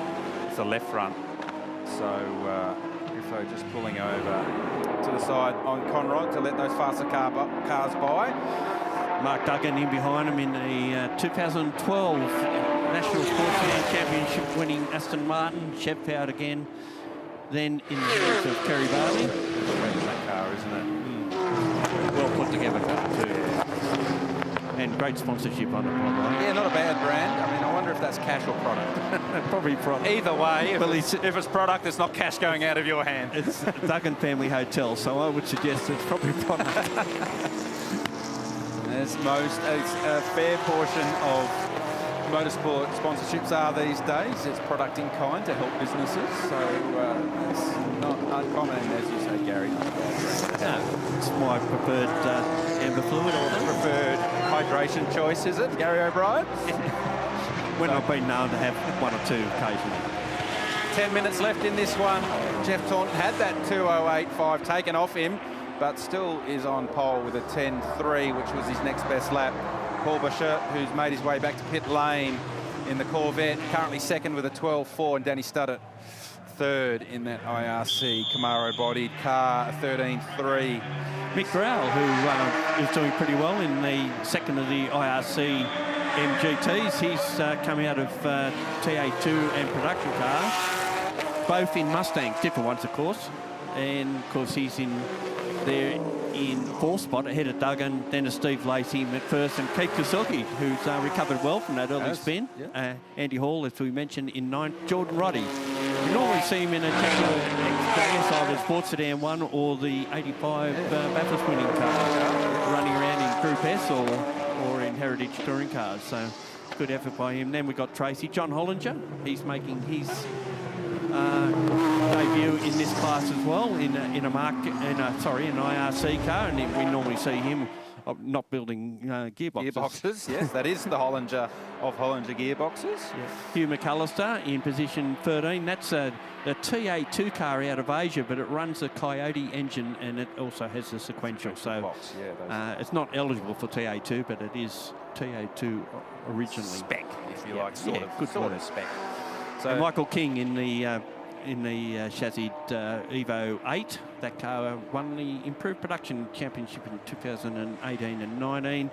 And it's now fitted with a Hollinger and a couple other tweaks, so it's really a sports sedan these days. You mentioned that there was an Evo that had a gearbox failure, Sydney 300. That is certainly one of their Achilles heels when you turn the wick up. And there's one that's gone wide down at the end of Conrod, and it looks like it's actually locked. Is it locked up and actually done a tyre? Is that tyre flat or is it just in the sand? I think it's flat, so the 29. It's the chassis car, Peter Bray from Queensland, who's done Queensland Touring Car Championship in this car, and he's also raced here last year in the 6-hour, not in that particular car, I don't think. Michael Cavic leaving pit lane in one of the BMWs, and that's a car that you would often see here at the Bathurst 6-hour ran second last cars. year with Ben Cavic and Thomas Randall. Yeah. So there's the 29 just making its way back to pit lane. Thankfully, it's not a long journey. And thankfully, you can put it on the wall there. No, so heartfelt moment, fastest part of the track. Hard to know whether that tyre failed and then went into the gravel trap, or went into the gravel trap as a result of locking up and then the tyre failed. But it actually, just looking at the sidewall of that tyre, it looked like it has some damage in it. So if it was a lock-up, you wouldn't see the damage. So I would dare say that there was an issue with that tyre and caught him out. And normally the driver says it's a tyre, whereas people look at them later and said no. I'm yet to find a tyre manufacturer and say, yep, it was ours. That one was on us. So I've been involved with a lot of tyre manufacturers over the journey. So here's Danny Studdert, who's starting to find some pace in this car. He's up to second with an 11.5. And he's done the fastest middle sector on this lap. Comes to the line. Does he improve his lap? Oh, misses pole by 3/100ths. So a 10.3 for pole for Taunton, who's in the lane and will not get back out again in this one. And a 10.34 for Danny Studdert in his Camaro IRC. Goes second. So there's still got a second, 1.3 to play with Gary in that window. Can't go faster than a 9.0, so there's still opportunity for someone to slip in to pole position. And then we've still got a later session to go. So. And there's more time to go. Those IRC cars, by the way, we had them in the Middle East for the Dubai 24. Right. And the one of those 6. ones. Yeah. And they went well, and they sound good. I know that's the GM engine rather than the Ford engine that we used to see in the Mark cars, but it's nice to have that variety, and they are beautiful pieces of kit. Was that a left-hand drive one as well? Because they did sell a couple overseas. I think so, yeah. Yeah, all the ones that are racing here are right-hand drive. John Heindel, we saw those, well, they were the Mark car at the time when they built the second version of the Mark car in the invitational class here at Mount Panorama for the 12-hour, and I think it was Anton Di Pasquale let it off the leash. They had I think it was 6.0 was their floor. They weren't able to go faster than that. And the 81 Canetta's gone around at the exit of the chase. Hopefully they can get going. But I think Anton, they just let him off the leash for a lap, and it was into the forwards, that car. So more than fast enough to compete with a GT3 car. So no problems with the thread. No, all four ways back on. That's back on the wagon. Yeah. So I'm not sure. We've got 5 minutes left to go in this session, whether Jeff Taunton will get back out again. No, it doesn't look like. It's actually Cam McLeod there. That is, Cam McLeod won the final round, the Gold Coast round of the Sports Sedan Championship in that car. It was that car, wasn't it? Yep. That's right, running in Sports Sedan spec, where they can turn the wick up a little bit more. But Cam's father, Ryan, was the man that started Mark cars right at the very, very beginning with the original car. There is only one of those Mark 1 cars running this weekend. That's the Chase Hoy car. There was a second one entered for Mason Kelly, but it hasn't arrived or was withdrawn. Here's the McAllister Mustang going down Conrod Straight. And someone else going down Conrod Straight. Looks like it may have, for its namesake, had the same issue. Big failure for this BMW, and we saw bits coming out of the bottom of this car continue to come out of the bottom, and dare say there's oil making its way out of this car as well. So a big failure for the number 5. And they've flagged this session straight away. Yeah, with 5 minutes left in this session. So there would be a huge amount of oil. Yeah, so as we saw that, you could see parts coming out the bottom of that car. So it looked more from the middle and front end of the car. So John and you can see, even as everyone's back right off at the chase, people are having moments. So a considerable amount of fluid has made its way out of that number 5 BMW, and so we will just see what happens here. So here's a replay at the cutting as we catch, and that's that same BMW. So I dare say that issue has started, and then we've had a failure because there's not enough fluid where it should be in the engine of this BMW by the time he's got here to Conrod. So you'll see as the TA2 car goes past, doing its thing, and then back. And watch, you can see parts of the engine start to bounce out there. And I'm no engine builder, Gary, but I reckon that's a big end bearing. that's one of 8 big ends that's gone, I'd say. Yeah, I'd say that. Those and a massive hole in the bottom of the sump somewhere. So that's why they flagged this session straight away, because we saw as cars were slowing down and making their way back to pit lane, they were having trouble navigating the chase. So that was it. It was the number 4 Porsche of Warwick Morris. Warwick Morris, 71-year-old, lucky to get away with that one. So that's actually got a bit of damage on the right front, has Warwick. So he's just got out of harm's way. But with the session being over, that's that. So there were a few issues for a few of our competitors during that session. We saw the 57 about halfway through the session pull off up Mountain Straight. But that's the first qualifying session for our combined sedans. They will have another opportunity. Taunton did stay on top with that 10-3. Danny started so close, 3 100ths away, a 10-3-4 for him. Paul Boscher in the the Corvette was 3rd. And Andy Hall, who started the session stopping at the end of Mountain Straight behind the barriers, must have done the old Control-Alt-Delete in the Porsche, got it going again, and finds himself up in 4th. So combined sedans will have another half-hour qualifying session at 1 o'clock. Another opportunity to go for pole position. Gary O'Brien, thank you very much for joining us. John Heindel, thanks for chiming in halfway through that session. We've got more Bathurst 12-hour session coming up for the bronze drivers, and we will see more of combined sedans shortly, and we will see you then.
beautiful day at Mount Panorama. Every day's a beautiful day at Mount Panorama, and particularly when you have cars getting ready to come out on the track. It's the second free practice session for the 2025 Meguiar's Bathurst 12 Hours. This is the bronze category driver event. I really like this session. Garth Tander, Nick, alongside me, along with Richard Crailes. G'day. Morning. Morning. He Nice gave to be us a back. strange look now as he put me I off. was wondering where you were going with the name there yeah, for the moment. inflection kept us guessing. Yeah. Sorry about that. That's good. No, keep us on our toes. How Yeah, important, exactly. Garth, is this session for the bronze drivers? Because These- we've said that they make the difference in these cars. Well, that's right. So if you have in the Pro-Am class or the bronze class or the silver class, when you have a bronze driver in your driver lineup, the faster and more consistent your bronze driver can be, the better the overall average lap time your car has for the day. So for the race, for the 12 hours. So these two bronze sessions, we have one now in practice 2 and then another one this afternoon at the end of the day. They are the most important sessions for these cars. Yeah. I agree. Because it gives the bronze drivers the track to themselves, it gives the car to themselves. They don't have to chop and change. They're not getting in and out of the car through the session. So they can ease their way in, they can get themselves comfortable, and they can build confidence on what is quite a daunting racetrack. Krelsey, where are we? Where in the I've been state... travelling a lot. Yes, you have. The state of New South Wales, and just over the Blue Mountains, of course, to a town of just over 40,000 people these days. Town, it's a city, this place now. It's big and bustling and busy, and there is the Mount Panorama Circuit, just wedged on the range that skirts around the side of the city, and the elevation you can see there, 1 in 6 gradient heading up out of the cutting. It's 183 metres in elevation difference from the lowest point at Murray's Corner to the highest as they run towards McPhillamy Park, turn 9 and 10. One of the great things about this place is we don't talk about corner numbers, we talk about corner names, and all of them are iconic. And Garth, we talk about it every year, irrespective of what event it is here, but it always amuses me that the two most innocuous corners on the racetrack on paper, turn 23 and turn 1, Murray's and Hell, are often the ones where all of the crazy stuff happens. Well, it's because you switch your brain off. You concentrate so much across the top of the mountain because there's so much risk up across the top of the mountain. So you come down to the bottom part of the track here at Murray's at the final corner, or turn 1 Hell corner, which I think they've got the names backwards because back in the day before they had the chase, Conrod was much, much longer. Yeah. That would have been a hell of a job stopping a race car. Yeah, so I would have thought the last corner should be Hell and the first corner should be Murray's. But anyway, it's not. So I digress. But you effectively come down to what is a second gear, right-hand 90-degree corner. It's like, as far as corners on racetracks goes, just they're the most vanilla corners you can have. So yeah, you effectively go, oh, well, I don't have to think about this too much because I concentrate so much across the top of the mountain. And then you lock a brake and you go off, or with the case of a GT3 car, you overcommit, you lose the rear, and around it comes. It is a little bit bumpy when you're braking down into Murray's into the final corner. It is quite bumpy, and in a GT3 car, it can bring a lot of ABS intervention into the car, and then that can trip you up and run the car on, if you like. So that's where you can make a mistake. I don't know why we all make mistakes at turn 1, because you're never going to make the lap time all at turn 1. You're just going to lose the lap at turn 1. The theory behind the naming, as I understand it, was that back in the day it was Hell being in the middle of the pack going into turn 1. So Hell corner getting in there. We actually do. I mean, I've been coming here for, I don't know, 25, 6, 7 years. Since you were 4? Yeah, thank you, John. And I don't, like some of the, like Murray's, that'll be after, that'll be someone. Yes. Griffiths will be after, I think it was the first Mayor. And McPhillamy and all the rest of it. But like, yeah, like that Hell, we actually probably need to do a piece on why they're called, why they are. And some of it is quite mythical. There's an area at the top of Mount Panorama which is on maps called Frog Hollow. Yeah, I only learned that one a couple of years ago. No one knows why. There you go. I feel like we've got a job for Richard Crail for the next 12 months. Someone one day, 50 years ago, was walking along and heard frogs in the little drain that's there. It's where the metal grate is. Where the grate is. So it could have been pre-grate. And there's a drain that runs under the circuit and dumps out on the driver's left to run down the hill at McPhillamy Park. And there it is. There is the fabled grate. And that's so that's where the frogs hang out. That's where that's Frog Hollow. Oh, right. But it hasn't been referred to that officially. Really, everyone knows I think we it need as the grate. Sir David Attenborough here to Yeah, well, I mean, you could. It's You're going to have someone voice something like that. Yeah. He's your man. absolutely.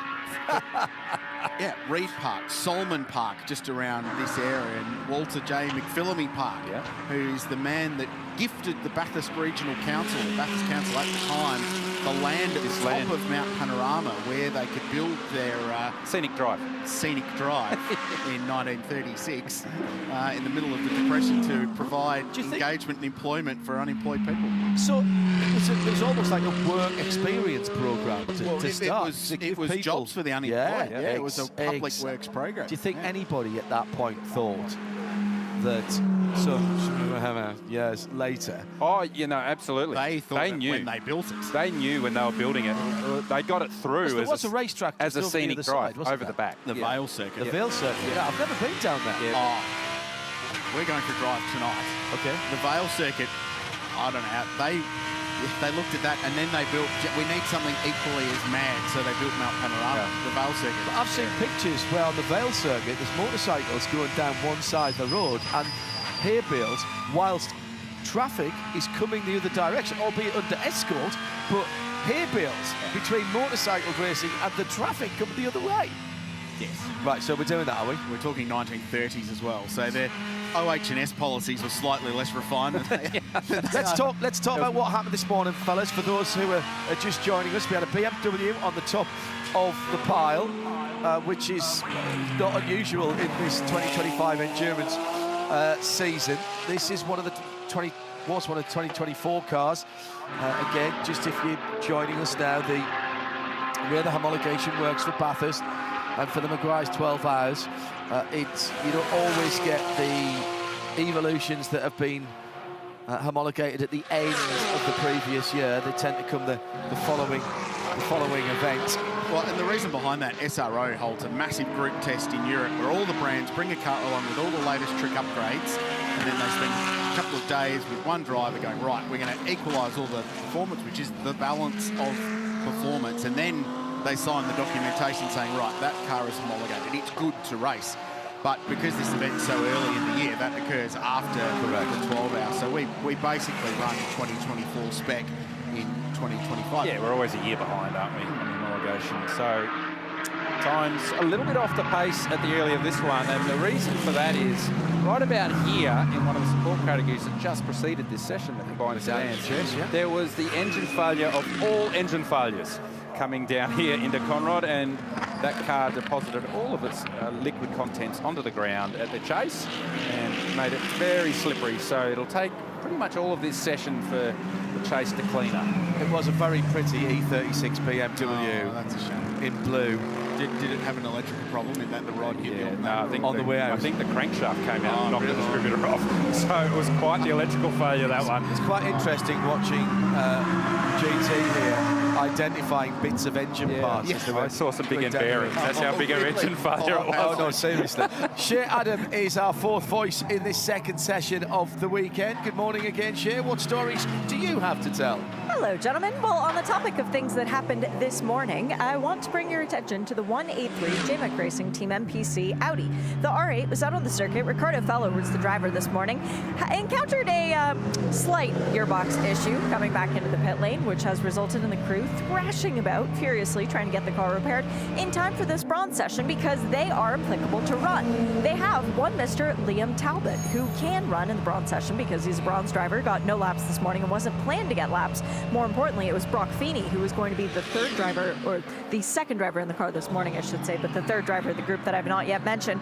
Ricardo bringing the car back in, crew went to work straight away. They knew the issue, they diagnosed it, they began repairing it, but the repairs have not yet been able to be completed. Now, normally, you would be concerned at your bronze losing time, but when your bronze driver is Mr. Liam Talbot, the reigning GT World Challenge Australia champion, and the guy who finished third overall in the race here last year in, what was that? Oh yes, an Audi R8. I'm not exactly worried about Liam getting up to speed and getting his laps done around this weekend. Thanks, Shay. Eagle Eye Adam down there picking up the big stories. Liam, if you're going to have a bronze, have to sit out a session because you've got a technical issue. He's probably the one you'd want with all of his wealth of experience. They had a cheeky little test day at Winton a couple of weeks ago, which has very little similarities to this place, admittedly, but in that it's a racetrack and there are walls around it, but just to get him comfortable in the Audi again in particular, and get Brock Feeney comfortable in that car too, because the Fiend hasn't driven an Audi R8. He's only been a Mercedes AMG GT3 driver. And in the opposite circumstance, we see Ferrari in action, and later in this session, Brad Schumacher, if he's not already in the car, will be driving to get some laps, having switched from Audi into Ferrari. And they've had a couple of test days at a circuit which is perhaps slightly closer to this place, Garth, your old stomping ground at Wanneroo, in that it's got elevation change. Well, that's probably where it stops. Yes. Wanneroo is on the side of a mountain, as is Mount Panorama, but as far as corner profile and speed, it's probably not quite the same. But yes, you mentioned Winton, and the only similarity that Winton would have to Bathurst is it's called a racetrack, and it has a pit lane. Changeable weather's probably the only other one. Yeah. So, yeah, it'd be interesting to see with Brock Feeney how he adapts to that Audi R8, because having driven both those cars now myself, the AMG Mercedes and an Audi R8, they are very, very different the way that they perform. So Brock very, very fast last year, started on the front row for Triple Eight in their Mercedes, but will have a bit of a challenge getting up to speed in the Audi, given they're missing some track time early in the weekend. It's generally accepted, and I'd like to know what you think about this, Garth, having driven a number of GT3 cars, that the AMG GT3 is potentially the most user-friendly for the non-pro driver. Does that tally with what you? Yeah, that was certainly the chat that I had prior to driving an AMG car. It was one of the Grove Mercedes which I drove in Portugal last year. But then when you drive the Merc, you go, wow, everything seems to happen in slow motion. Yeah. And you feel like, oh, I'm actually not going that fast. And then you look back and you get the data print out and you look at your mid-corner speeds, you go, oh, I was actually going really fast, because the car doesn't, it's not nervous and it's quite comfortable, and on the limit, it doesn't feel like it's going to get away from you. When you're driving the Audi on the limit, particularly here across the top of the mountain, it's much more agile. There's a lot going on, and we often marvel at the sector times of the Audis across the top of the mountain, but it is literally on the limit, and the car is dancing, and at any stage it can get away from you when you're driving it right at that limit in those qualifying laps. So for someone like Brock, who's been driving and only ever driven an AMG car, just finding where that limit is such a challenge, and that's where I really struggled in the Audi across the top of the mountain. Was you don't want to step over the limit, because when you go over the limit across the top of the mountain, there's nowhere to go. So just finding where that limit is probably a little bit more challenging in those mid-engine, rear-engine cars. Boss man, Stephen Grove on screen now in car number 4. Let's go back down to Shane. Just following up on another story from this morning, the Team 19 Mercedes in the GT4 category, they wound up in a bit of strife as well. Their splitter wound up coming off on the front of the car, causing them to get black flagged. Well, it just wandered down to the exact opposite end of pit lane from pit out, and they are very casually going to work on that Mercedes as well. They are continuing. It's up on the high jacks, and there's an air of, yeah, we'll get it done eventually, but there's no urgency, guys. So this session not looking like we're going to see the 19 car out there. But again, we're talking about 3 defending class race winners from last year, so I don't think that they need the laps necessarily either. Well, we're going to file that under she'll be right. Yeah, that's exactly what my thought was. That's the she'll be right strategy. Well, and you touched on Liam Talbot racing here last November, and it was the same for Griffo and the GT4 team in the round of the domestic GT4 championship, which is going gangbusters at the moment in great strength. I'd love to see a Mustang GT4 in this race, actually, because if there's a car that's designed for Mount Panorama spec racing, it's a Ford Mustang GT4 car. As we continue to watch Stephen Grove in the Grove Group car, great to have these guys back in the race. 5 times a class winner, 4 of them in a Porsche GT3 Cup car in what was Class B, the Cup car class, and then that must be a record. Yes, it is. Number 1 for anybody in any class. More classes than any other team in the history of the race, and then a Pro-Am win in 2020, and that extraordinary year in a Porsche 911 GT3R, and had a couple of years away and a switch of brands, but Grove racing back. And Garth, they've got the bulk of the supercar team here this weekend looking after this car. It's all supercars. So is it? It's the whole supercar, well, not the whole supercar team, but the whole crew that are here from the supercar program. Wow. It's the first time that Grove Racing has ever done it totally in-house. So usually in the past they've partnered with a GT team like Melbourne Motorsport or the like, but this program now fully in-house at Grove Racing, and had a really, really, really strong test day at Phillip Island a couple of weeks ago in the lead up to this one, and big program for the Grove Racing in the GT world this year going forward as well. So this is the bronze session. If you are just joining us, another 40 minute session. We've got about 25 minutes to go. Now, clearly, not every car, Creelsey, has got a bronze driver in it. So not every car is eligible to be out here right now. Yeah, 13 cars on the racetrack. So we've heard that the Griffo GT4 car isn't out there, and the 183 Jamek Racing Audi, incidentally, cross wide. No, I'm not actually. I need to wander down to the garage and figure out why they want it. You know? I tell you. Yeah, well, I was going to say, you look like you know. I wrote the press release. That's the number of that Gen Audi R8 that were produced. Ah, okay. Racing, Yeah, right. Troy and Troy Russell down there at MPC, and Steve McLaughlin, who owns the car and is the sponsor this weekend. Well, let's give a little nod to Audi's GT3 racing heritage, and of course, equal most successful brand in the history of the Bathurst 12 Hour as well. Chip? Was there? Isn't there?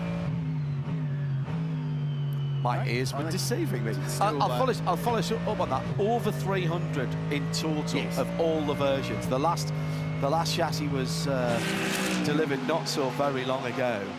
And that's incredible when you think about it. We always think of Porsche as being the archetypal, you know, customer racing team. And they're always going to be the model for selling racing cars and going racing as an income stream rather than a line that is going to cost you money. And everybody tries to set that up. And Audi's more customary racing down through the years with that R8 and more latterly with the TCR car, the RS3 TCR, now on its second or third iteration as well. Absolutely outstanding. And whilst Audi have, for the moment at least, and Creelsey and I were talking about this, for the moment at least, got their eyes on a different prize in open wheel racing, they are still supporting their customers, and their customers are still winning. Now that does sound like Shea's got a mic up and down the pit lane. Yeah, this time I do, guys. Sorry about that earlier. I'm stung by my words and saying that they were casually going about their business. Team 19 got the Mercedes out, and it just rumbled past me on the pit lane, so I kind of had to make sure that everything was all right before I gave you a full report on it. Bilski being shown behind the wheel. Thanks, Shane. Kenny, just Garth, you flinched coming down into Murray's, just sort of a quarter of a wheel on the right-hand side of that Mercedes AMG, just out in the grass there in the braking zone. Yeah, he's just trying to give one of the slower cars, I think it was the KTM Invitational class car, a wide berth, and just a little bit too wide, found two wheels in the grass. Kenny owns some real estate on Conrod Straight, so maybe he was just mowing the lawn this morning. Yeah, we all have our chores to do when you're home. He does. His mate Paul Morris landed his helicopter there at the 1000 Bathurst International in November last year. He posted just checking in on Kenny's place to make sure it's all still good for February. Yeah, very good. Let's have a chat about Yasser Shaheen, topping the times at the moment in that shell livery on the number 91 Porsche 911 GT3R. First of all, fabulous livery. If you squint, you can see a 962 at Le Mans. Just needs the white wheels, doesn't it? Really. Secondly, and this to you, Garth, Yasser is in the WEC this year for BMW, and the car that he's driven most recently was the Evo version of that M4, and he won in Abu Dhabi a couple of weekends ago. How difficult or easy is it for any driver to swap between two radically different cars? They are literally 180 degrees different in terms of where the engine is. Yeah, it's challenging, it certainly is, but of the two cars that Yasser's probably got the most muscle memory more recently of, it's this car, the Porsche. Yeah. Given he's done, nearly 2 years in that car now. So getting back in this car is a bit like pulling on a comfortable set of slippers. You know, you're like, oh yeah, this will make the audio track sounds about right, the gearbox, yeah, the gear ratios, the brake pedal feel, the throttle, the power application is all muscle memory. Yep. So that coming back into this car is probably easier for Yasser. But when he did that race in the BMW, I mean, he would have done some testing in the lead up to that race in the Middle East. But that's the harder challenge, because you know, even before when Yasser before he drove the Porsche, he was in an Audi. So although the Audi's mid-engine, it's still behind you. So the characteristics are more similar than being in a front-engine car like the BMW. So that's the bigger challenge for when you're chopping and changing. And we were talking about the Audi versus the Mercedes, and the Mercedes are much more dull, sort of calmer car, if you like, because of the weight distribution with that. And that's easier when you're going that way, but just understanding the quirks of those cars is a challenge. And Yasser Krelsi coming off a banner year. Last year, he got the grips with that BMW in the UAE so quickly. His times came down and down. He had Timo Bout-Sky, who's going to be his teammate in the WEC, and Charles Verts jumped in as well. Well, Charles knows how to drive one of those cars. He's been one of the development drivers as well. But Yasser got down to really good times really quickly. And there's a steeliness about Yasser this year. He had a great year last year. He's come off that. That's a mental thing, isn't it? When you know that you really can do it and you've done it. And then I think he's only going to get better, I'll be honest with you. Yeah, it became one of only a handful of Aussies to ever win the 24 Hours of Le Mans last year. And the first ever winner in a GT3 car in that race on the class, which was a huge performance. And quite literally, and the Sheehan family is a big news story in their native South Australia, but it was quite literally front page of the major newspaper in Adelaide. As it should be. The first time I've ever seen sports car racing on the front page of a national newspaper in this part of the world. But yeah, he drove out of his skin and runner-up in the World Endurance Championship. And you and I, Garth, have both had the opportunity to work with both of them. I've worked with Sam for a long time in one-make Porsche racing. I know a lot of competitive people, but they are right up there. They're right ultra competitive. I mean, successful in business, but you can see why they have success in their chosen sport as well, because the determination. And I mean, I've been fortunate to share a GT car with a lot of bronze drivers, and I've not shared a car with a bronze driver that works as hard as Yasser. Like, in the lead up to a race when we were teammates, it was nothing for him to be texting me at 11 o'clock at night, and he's looking at vision and looking at data, and I'm like, Yasser, go to bed. It's okay. It's okay. We're going to be okay. And he's just constantly looking, asking for information. We were talking about in practice one, John, Valentino Rossi, how much of a sponge he was in his learning of GT3 and getting up to speed in the four-wheel world. And that's what Yasser's like. He just absolutely, any opportunity to learn from anyone, just wants to just get as much information as he can.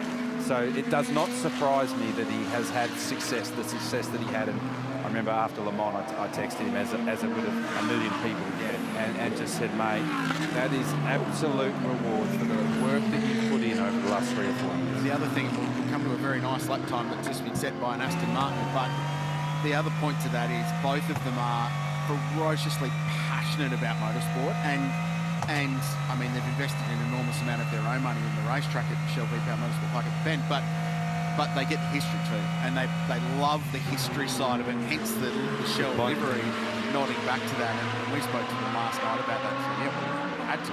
Like, we've got an iconic sponsor on the car. We've got to give a nod to some Porsche racing history. So I love that element of it too.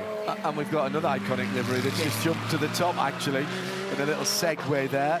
Promised we did rehearse this earlier. Jamie Dame in the Aston Martin Vantage. This is the number 91 car for, sorry, this is the number 14 car, just replacing the 91 car in terms of the top of the timing for Volante Rosso Motorsport.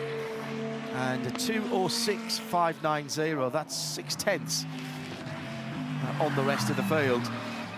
Car's got a bit of an interesting history. I think I've commentated on this chassis in the US.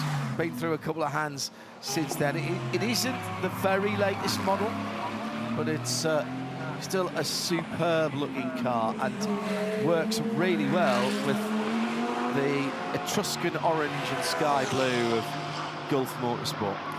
I was talking to Josh Hunt, who's one of the partners in Volante Rosso, who are running this car this weekend, yesterday, and I said, "Oh, how did the deal come about?" And he said, "Well, just literally rang them and said, gee, this would be cool. And they went, yeah, okay, yeah, we agree. So good deal. Good deal. Love when those deals come together like that. But looks tremendous.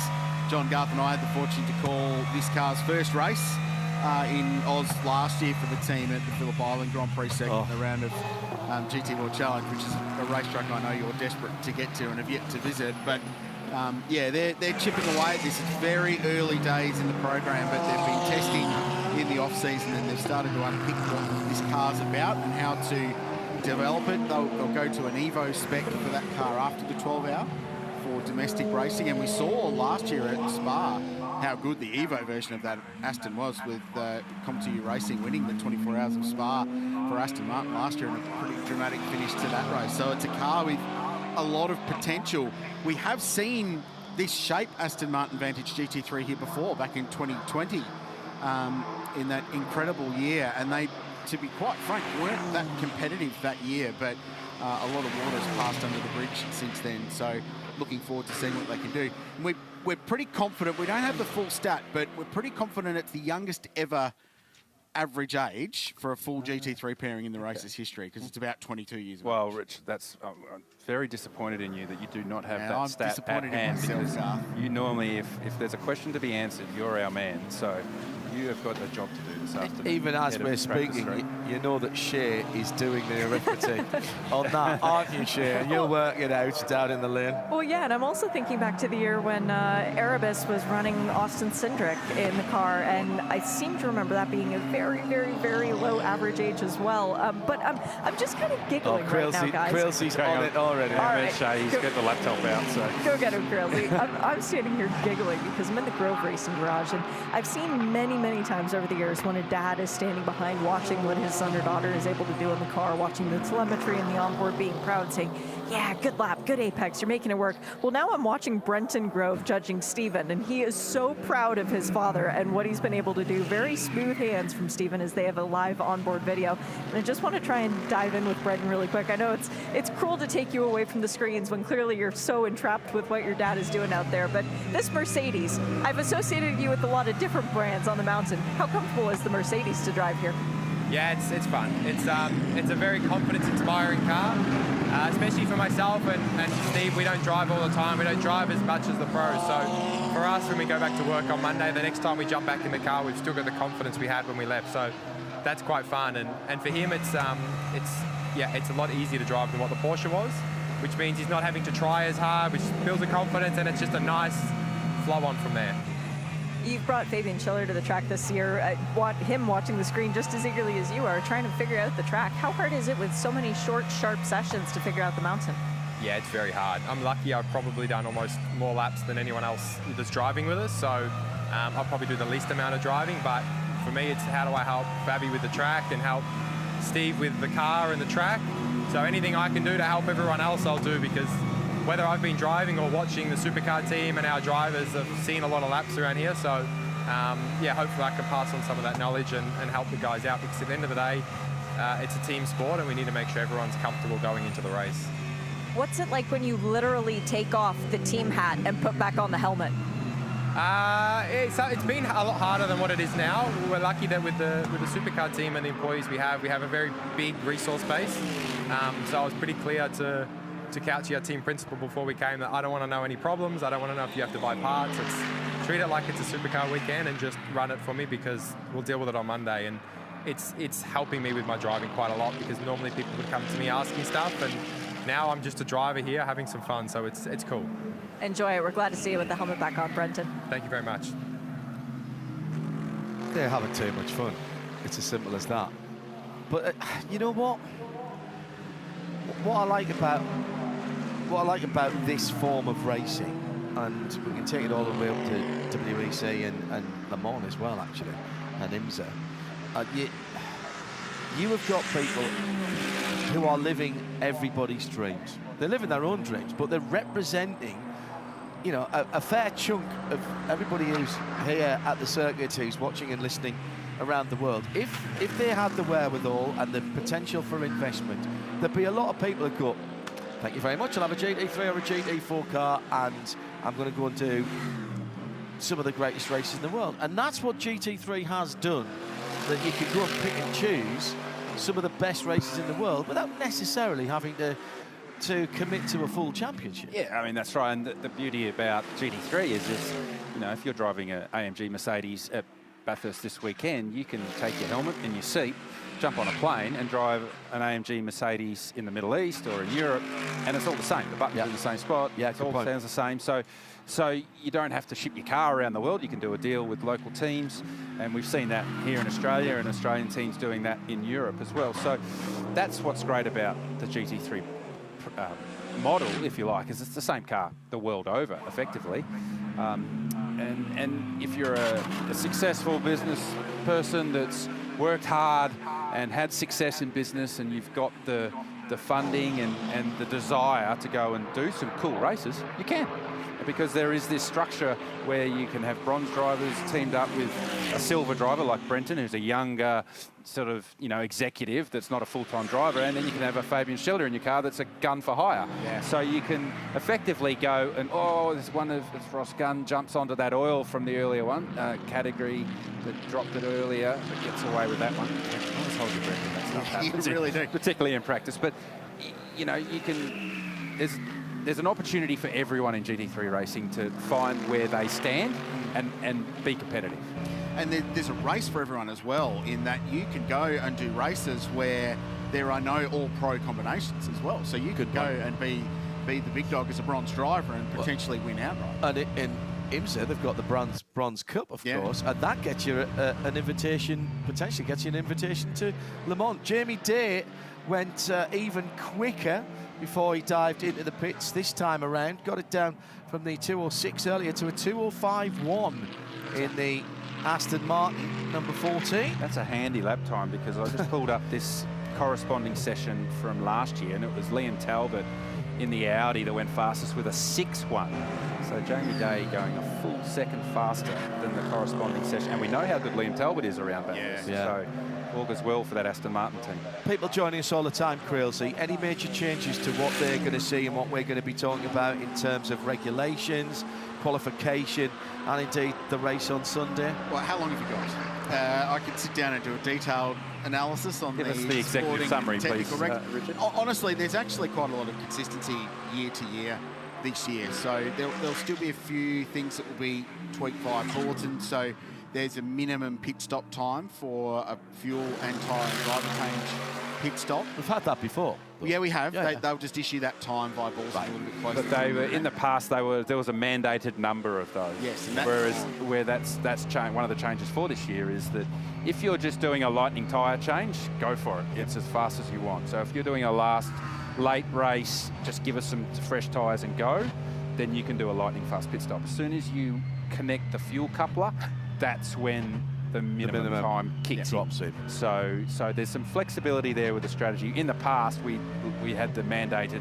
was it 11 stops for compulsory pit stop for a time. That's gone, which I think is actually a really good change. Totally agree. Yeah, because you can do this race on less if things roll your way.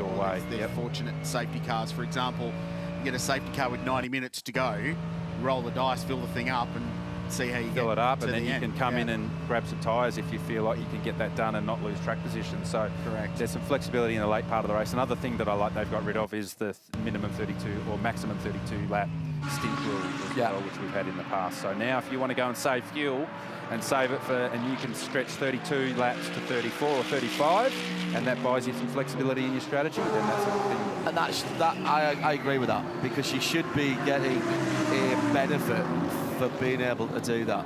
Shit, Adam? You guys were singing the praises of Jamie Day, and he's just jumped out of the Aston Martin. Jamie, first time to the mountain. What do you think of this place? Oh, it's immense, to be honest. Like, the first time ever driving it, there's no track quite like it. You know, I haven't done too many laps so far today, but just learning every time I go out. So it's all about that constant improvement, and hopefully we'll do a bit more later on this afternoon to be right up the front with the rest of the pros. But so far, I've loved every minute of being on the track. How much of an advantage is it to get these bronze sessions where, in effect, there's half the cars on the track? Yeah, it's a big place to improve. Obviously, like you said, not too many cars on the track, so you get a lot more free space to learn. But overall, yeah, I'm just taking every lap as I can and just learning, especially in the mountainside, is so difficult. with 3 rookies to the mountain, how difficult is it to try and share the seat time when you're all trying to figure it out? Yeah, honestly, we're just sharing it, and every time we come out of the car, trying to give as much constructive feedback as possible to the team, and yeah, trying to learn and grow as a team all at once, and hopefully by Sunday we'll be right up there. Have you guys all been given similar feedback about what the car's been doing so far? Yeah, we've all been very similar, obviously. Me and Matteo a little bit more experience with the car, Jalen a bit more experience with the track, so we put it all together, and yeah, every time we go out there, just trying to help each other and trying to push to be at the front. Good luck this weekend. You've definitely got one of the fan favorite liveries. Thank you very much. Very much so, and nice to have Aston Martin back. Thank you, Shay. 19 years of age, young Jamie, and a bit of a gun in GT4 racing in Great Britain last year. And I smiled at the point where he said Jay Robotham's the experienced guy, because Jay's 22. I was going to say, isn't Jay like 21 or 22? He's got a couple of Bathurst 1000 starts. John, when Garth Tander asks you a question, one seeks to provide an answer, and when you can't provide it, you feel bad.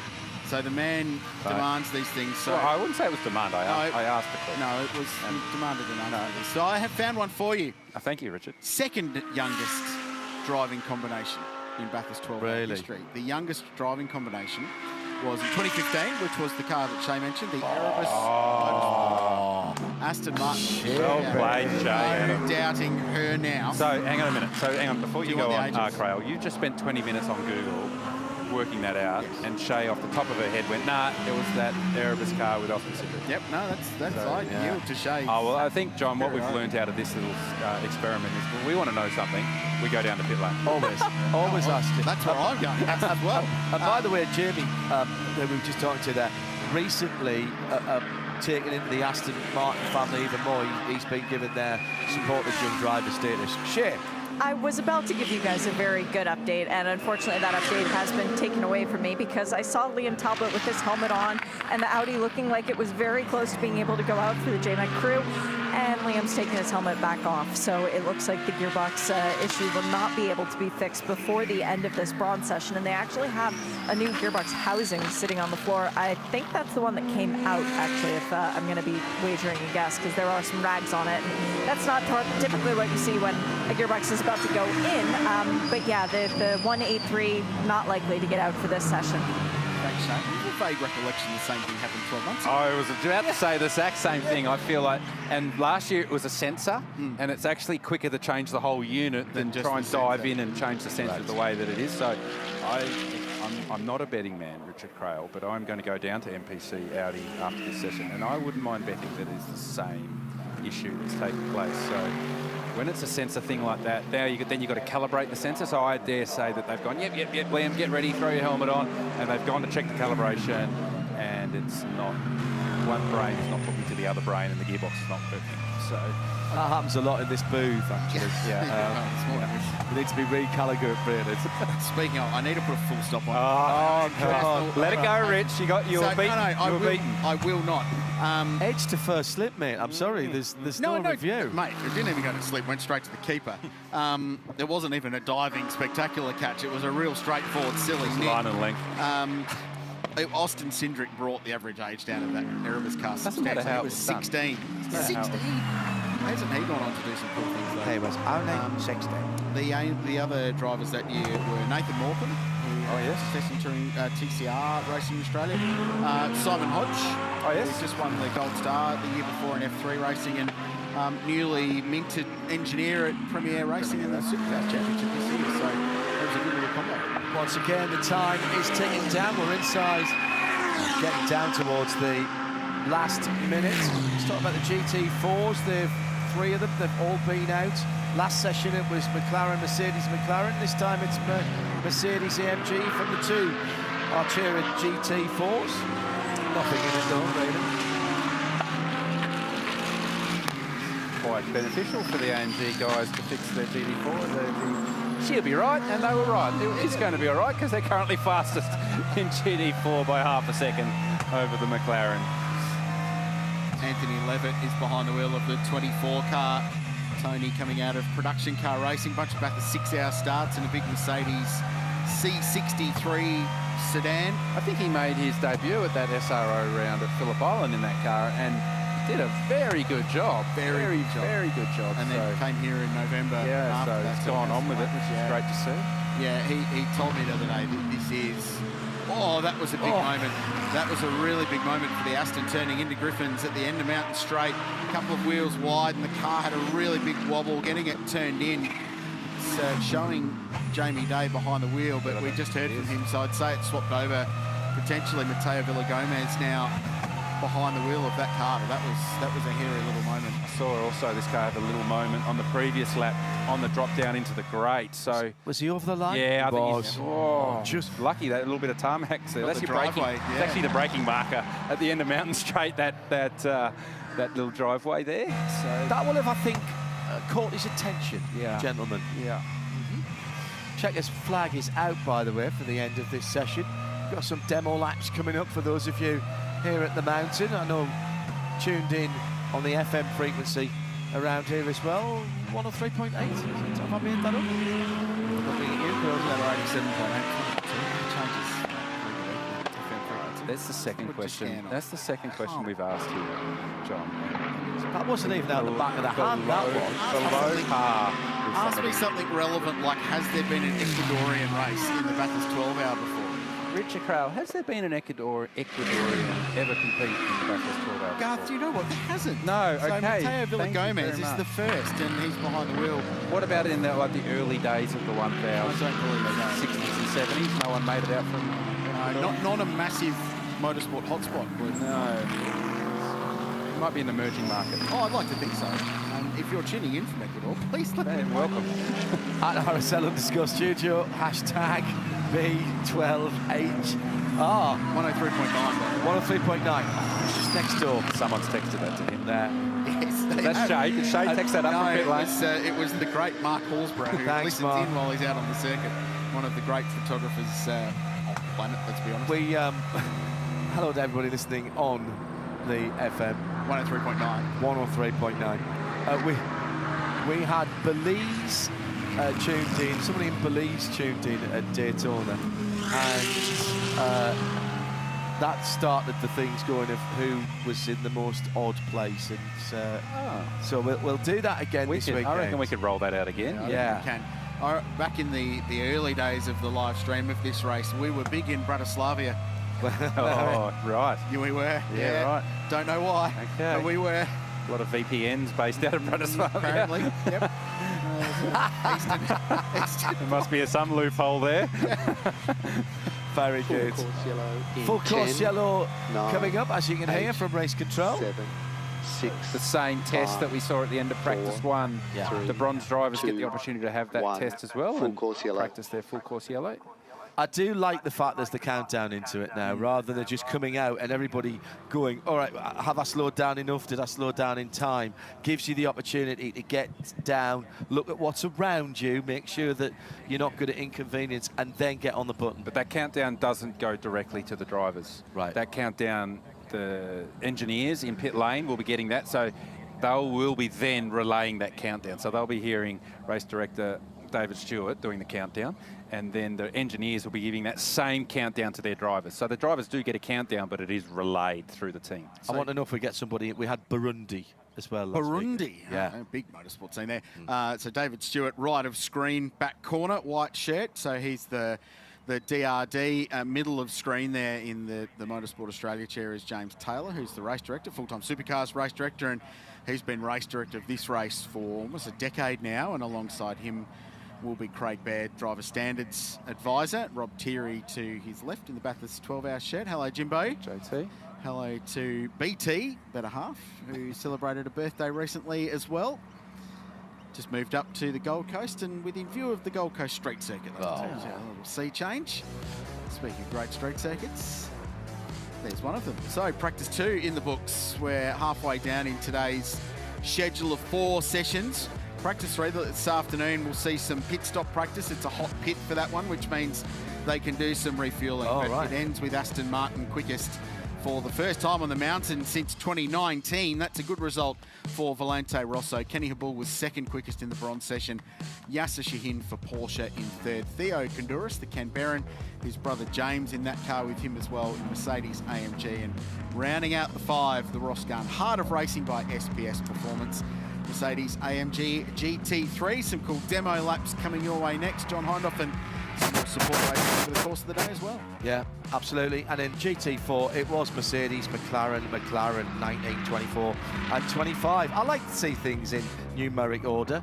That was very nice indeed. Don't go too far away if you're trackside, plenty happening, and we'll be back to cover all the action from the 2025 Meguiar's Bathurst 12 Hours. See you soon.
Well, today is a pretty special day in the local motor racing scene. Not every day we get to welcome a brand new category to Australia, and what better location to start than Mount Panorama, Bathurst. This is Ferrari Challenge, and there is no shortage of Ferrari fans around the world, particularly here in Australia. And Ferrari Challenge Trofeo Pirelli Australasia getting its start here today. We did see it in the Asia Pacific Series visiting Albert Park at the Grand Prix circuit a few years ago, but now we get our own series.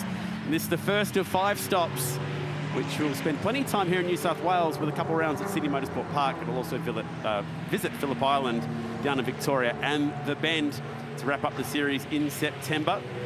And a lot of hype around this series, which has not spent a lot of time with the Australian audience, but has certainly been making headways overseas with a lot of time spent in Europe and also North America. And this is the 5th series to join Japan and the UK, as well as the new focus for Ferrari is to make more regional championships around the world. Not a bad place to start, right here at Mount Panorama. Renato Liberto is not just in the commentary box with me, but playing a very important role in the paddock this weekend as well. He's a man who's driven his fair share of cars out of the skid area over the years as well. So you must be, Renato, very excited to see this category finally come to life here in Australia. Yeah, it's a bit of a mix of emotions, Chad. You know, exhausted, relieved, excited, and obviously very passionate about the brand, having, you know, raced here before. So for me to see this sort of evolve over the last few years, to see 16 cars in the grid is absolutely fantastic. A third guest commentator a little bit later on throughout the course of the weekend as well in Timmy Brook, who spent plenty of time around the Ferrari scene here with their club challenge and graduating into this weekend Ferrari Challenge. Where are we racing? You know it, it's Mount Panorama. 23 turns, 6.2 kilometres of the best tarmac you'll find anywhere in the country, particularly from the cutting turn 3 across the top to the elbow, which is just above that Pirelli board at the top of Conrod Straight. And they are flying down Conrod Straight as well this weekend. We'll touch on just how quick they've been going through the speed trap in a moment. This is qualifying. This will set the grid for their first of 2 races, and then we'll go qualifying and racing again tomorrow.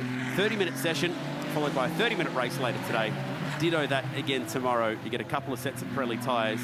You can only use one of them today. The next set you have to save in the bag for tomorrow. So very simple format, very simple strategy. Go out there and go fast.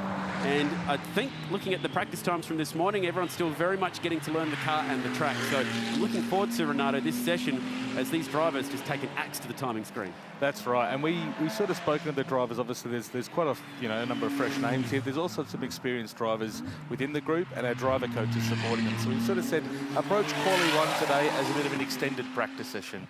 We only had 25 minutes this morning. It was quite cool, a bit greasy on the track. We've really sort of said to go out and just find your feet, bring the tyres up. They're a brand new set, of course, as you mentioned with our rules.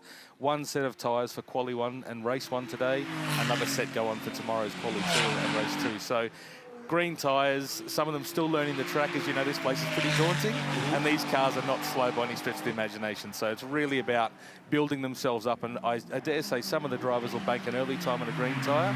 Some will actually sort of improve their time over the course of the session. Yeah, Antoine Gittini was the quickest in that opening session today. Black liveried Ferrari, and doing a very nice job in practice 1 to set a 2-minute 11 time. I get the feeling we'll see a 2-minute .0 something in this qualifying session from him as he gets even quicker.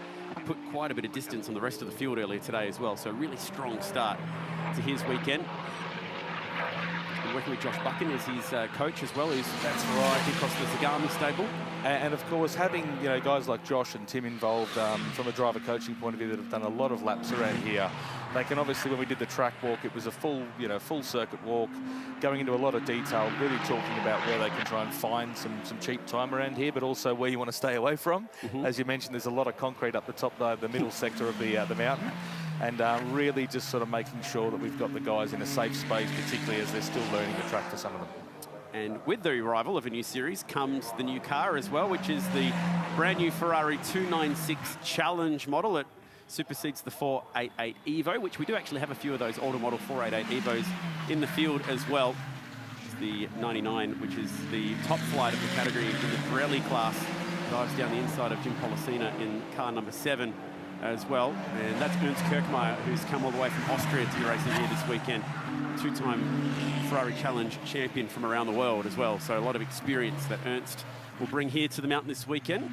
It's more about learning the circuit for him than learning the cars because he has a lot of experience. But first, Ren, let's just chat about this 296 challenge and what an amazing automobile Ferrari have made here to supersede that 488 and what we've seen from the 1 year that they've been racing overseas already. That's right, and the car is obviously, these cars are based very much on the production road-going versions, so they're based on the 296 GTB and GTS road-going car. Similar V6 twin turbocharged engine, but no hybridization, so no hybrid system or battery system in the racing version of the car. Otherwise, obviously, huge aerodynamics on the car, very purpose-built for racing. From a suspension point of view as well, obviously, the dampers are different, some of the geometry in the car is different. But the idea being, and you can probably talk about this yourself as well, Chad, having spent some time in the car, is that it's a car that obviously has a huge performance window, you know, working its way up towards the GT3 pace, but accessible for drivers who are potentially coming out of track days and other things into, you know, GT racing. Yeah, it has been really developed for the client base, which is stepping up from their club challenge days, and 11 out of the 16 cars in this field driven by drivers who have graduated from that very program. That's so right. Yeah, a lot of signs that the pathway that Ferrari has set up through their Corsa Clienti bracket has certainly proven to be quite successful very, very quickly. That's right, and it's something we've worked on, you know, for over 15 years. I've been travelling around doing Ferrari Challenge, sort of coaching with drivers in other parts of the world, and the Club Challenge product that now exists, which is effectively a very, very highly developed track day program with dedicated engineers and coaches and all of the things you would normally see at a race meeting there. Has provided a very, very adequate pathway for drivers out of just doing track days through to what we're seeing right now. People coming to Bathurst and driving a Ferrari GT car around. Very, very cool. We've also got 4 different nationalities covered across the 16 cars as well, with obviously plenty of Aussies out there. We've got the one Austrian who we mentioned a moment ago in Kirkmeyer. We've also got 2 Japanese drivers in the field, Masahiro Taguchi and also Baby Kai. Baby Kai, the only driver in the field who has raced Ferrari Challenge in Australia before. Yeah, as well. correct, at the Grand Prix. Yeah, I remember calling him at the Grand Prix. Yeah, you don't forget a name like that as well too quick, which is pretty cool. And Chris Huang, who is Chinese but Australian based, spent a lot of time around motor racing, actually has some open wheel experience in the last 12 months as well. That's right, and for someone like Chris, obviously being in the 488 Evo, from the coach's side, we're actually quite interested to see, you know, someone who's got a bit of experience in other categories racing, you know, can race door to door, but is in a car that doesn't quite have the same power or potential as a 296, just where that sort of, you know, the driving potential is going to get him within the grid as well. Should make for some entertaining racing this afternoon. If you're wondering how you can tell the cars apart by looking at the drivers on the track, there's a very simple way of telling the 3 different classes that we have in action here this weekend. The Pirelli drivers, who are the top flight and top ranked drivers in the 296 cars, they have numbers that are all below number 100. So all the single digit and double digit numbers. Then you go up to Copper Shell, which is the AM class category, as we check out a replay down here, and driving on the cleanup material from the combined sedans race earlier is Mark Hutters, and that was probably not where you want to be parking the car down there at the elbow. No, the closing speed down there would have made, I'm sure the eyeballs were sort of quite open when that happened there. Nice to see him still pull it up. Those cars have got incredible braking potential as well, the carbon ceramic brakes, so nice to see the car still pulling up nice and square for him.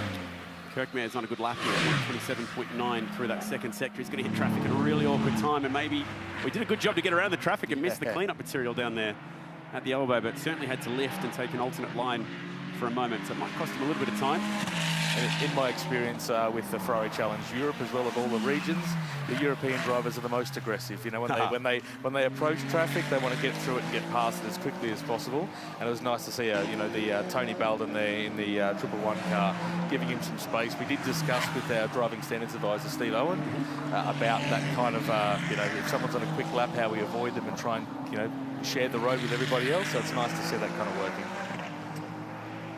Tony's back in the pits right now, actually, on screen. There he is, finding his way back into pit lane, and a quick chance to chat to not just the engineering team, but also the coaches that are spread up and down pit lane, and a huge amount of staff that have travelled from Italy to be here this week. And I believe the count is about 10 that have come from Maranello including the 8 from AF Corsa as well, which is pretty cool. That's right. Yeah, all up this series, we've got 16 cars running. There's about 115 operational staff across all of the cars from an engineering technical service point of view. So yeah, it's a significant undertaking. Our paddock's up near the sort of ridges flyover there on the bottom of Conrod Strait. So it's an impressive layout for a category which is effectively its first round. There's Chris Huang on screen right now, who spent a little bit of time around the Ferrari brand in the last sort of 2 to 3 years. Good buddies with Rod Wilson, who's done a bit of coaching with him as well. Rod's in the class at the moment and sitting 3rd on the racetrack on the 44. And Chris has spent time in the Club Challenge program. So year 1 of Club Challenge, he was one of our quicker drivers in the very car we're seeing here on screen now, the 488 Evo. And he sort of spent a bit of time away, went and sort of, I guess, looked at other options to go racing in open wheelers, as you mentioned. And it's great to see as soon as, you know, the Ferrari Challenge series was coming to Bathurst, of course, it pulls people out of the woodwork. They want to come here, they want to race their Ferrari here, and why wouldn't you? Absolutely. You can tell the older model Ferraris like this 488 Evo on screen right now, just with the different splitter on the front of the car looks very different. The aero package on the 296 completely redeveloped from the 488. But you can also tell them because their numbers begin from 200 upwards. So the Pirelli drivers are 0 to 100, 0 to 99, where we've got Ernst Kirchmeier. From 100 to 200 is the Copper Shell entries. Now, they're the exact same car as the Pirelli entrants, but it's more ranked on driver performance and ability. That's right. They don't work off an FIA-graded system. No, that's correct. Handpicked by Ferrari through what they've noticed by watching these drivers go up through Club Challenge. And then the 488 cars, like I mentioned, from 200 and up. Very easy to tell who they are on track. And we've also, it's sort of, might be hard to see given the speed they're coming past, but sometimes the windscreen banners as well help designate that. So we've got our red windscreen banners for Trofeo Pirelli, yellow for Copper Shell, and then blue is the Trofeo Pirelli 488 cars. Beautifully done. Also beautifully done, Ernst Kirchmeier, who's gone 2:08.7. So we have gone 3 seconds under the time set in practice here today. And because it's the first time here for this category, that is a lap record in a qualifying lap record, I should mention. He'll take it, yeah. And that will continue to tumble throughout the course of the weekend. Official lap records have to be set in race mode, and I'll get to that point later today. But that is a quick time from the Austrian, who knocks Gittany back into 2nd. And one of the 488s has gone up to 3rd now. Fitting that a man named Ferrari should be out there right now. It's Jared Ferrari from Perth. With the Barbagallo connection from Western Australia, he's put that car 1st in class and 3rd outright. That's a sensational lap by Jared, and just watching this slow-mo replay here as well, you can kind of see, as you mentioned, Chad, the aerodynamics on these cars being based on a road car, but there's a significant amount of additional aerodynamics both on the 488 Challenge Evo and the 296, over 850 kilos of downforce. It's a significant amount of downforce. You know, we're pushing GT3 kind of specifications there in downforce for these cars. It really helps, particularly having driven around here over the top of the mountain. You want every kilo of downforce you can get here. Perfect example, Ren. Right now, we've got the 296 being followed by the 488. And when we take this next camera angle down here into Hell Corner, you'll see the difference in body shape between these two cars. You look at that 488 Evo, that is a beautiful race car and very well developed in terms of its aero package. And somehow the Ferrari engineering team have found an 18% increase That's right. in aerodynamics between the two models, which is fascinating. I don't know how they'll do it, but as driver, we'll take it. Absolutely. any improvements we get, we'll happily drive and enjoy. But yeah, there's a big difference, particularly on the power delivery of the new powertrain there. More horsepower, more torque. And obviously, for Bathurst, as we know, it is climbing a mountain every lap. So having that on tap there, I mean, the 296 is probably, you know, have that advantage, obviously, on the straights here. So Kirchmeier on top at the moment and has rolled off it on this lap. So might come in and repressure the tyre. Might just decide to just roll off for a moment and then have another crack at a lap time. Gittany 2nd, half a second away from our would-be pole man. Rod Wilson goes to 3rd, a man with a lot of driving experience, but also quite a lot of experience in motorsport administration and officiating as well. Absolutely. Rod wears many hats. He actually drove the Zagami Autosport, the Melbourne Ferrari dealer team. He drove the transporter here, unpacked the cars, and his reward, I guess, is having a seat here in the number 44 car. But yeah, Rod, huge amount of experience. He's coaching the drivers in his team this weekend, driving the cars, helping set up. Rod is an integral part of the Ferrari family, particularly in the Club Challenge program, and it's great to see him on track here, enjoying the fruits of his labour as well. I'm not sure if it was by design or not, but when the initial entry list got sent out, it said car 44 TBC. Yes. Now, maybe that's going to get a way of getting a few people talking about who the mystery driver could be. Yeah. Unfortunately, Sir Lewis Hamilton is busy testing for the upcoming first ever Ferrari campaign for him in Formula One this year. But how cool is that? Exciting time for the brand, absolutely. And having Rod Wilson, of course, in the 44 is equally not a bad replacement. He's got more experience around Bathurst than Lewis Hamilton does. Very true. That's a fair upgrade, I think, for the weekend. Right there. Here's the man who's got the time to find good first sector. But on that lap, he might have hit traffic across the top because it was 3 seconds down on his own personal best, which is the session best through Sector 2. Sector 2 is the hero sector from the cutting all the way to the elbow, pretty much. And it's interesting been watching the timing screens here with Meguiar and Gitz, and he's sort of back and forward, but it's that middle sector where Ernst has really kind of he's got some time to find, even though he's on P1, there's probably 3 or 4 tenths there that he can find on top of what Antoine's done in the 22 car. So it'll be interesting to see just how far they can push it in the remaining 13 minutes of this session. Jim Policina. First time I've seen him race a car which hasn't hit the golden arches across the bonnet as well. With his franchisee experience with McDonald's, but also a lot of race car experience and a lot of time in driving V8 supercar models as well, whether it be in the V8 touring cars, up in the Dunlop series as well, and then of course touring car masters and his big old Tirana. Very different race car to what he's got right now. I had a good chat with him. He came to a pre-season test in Sydney Motorsport Park at the end of December last year. First time driving one of the challenge cars, and he couldn't believe how little it moved around on the tyre compared to what he's used to in his touring car masters car. Yep. And then of course for him I think there's definitely, even though he's in P4 at the moment, there's time for him in that middle sector just trusting the aero in the car. You know, he's not spent a lot of time around the aero GT style cars. But as a hard and fast racer, he's still learning using traction control to his advantage as well. So there's a few things where I think over the course of the weekend, even though he's in P4, he's going to be pushing really hard, particularly when it comes to racing. The racecraft that he'll possess is where, you know, he probably has the advantage where he may not have the outright lap speed at this point in time. You mentioned traction control. These cars do have both traction control and ABS. The ABS is a completely redesigned package which utilises brake-by-wire, which is the first model of the Ferrari Challenge car to have electronic braking. Yeah, that's right, and it's definitely a different feel from those. Well, I mean, you've driven the car as well. It's a different feel in the pedal than the 488 Challenge Evo, which is the traditional kind of, you know, it has a master cylinder and slave cylinder in there. But what it does allow for is, I guess, optimization over the course of a race or a stint. That the pedal feel is consistent, obviously optimizing the ability for the driver to sort of modulate the braking to suit their driving style. With the ABS system that's involved, it is a switchable ABS, so there's a multitude of settings, effectively from a new slick tyre to a full wet tyre that you can obviously change to suit the conditions, to suit your driving style. And with the traction control system, there's 2 dials that allow us to sort of blend. The way we explain it to the drivers is when the system kicks in is the first dial, and the second one is how much does it do when it kicks in. Just like the GT3 cars have got these days, it's a system that is so reliable and so regulated in the vehicle that we use it as a driving aid to sort of, I guess, improve the driver, because we can look at all of that on the data and compare the driver's own inputs to what the car's doing.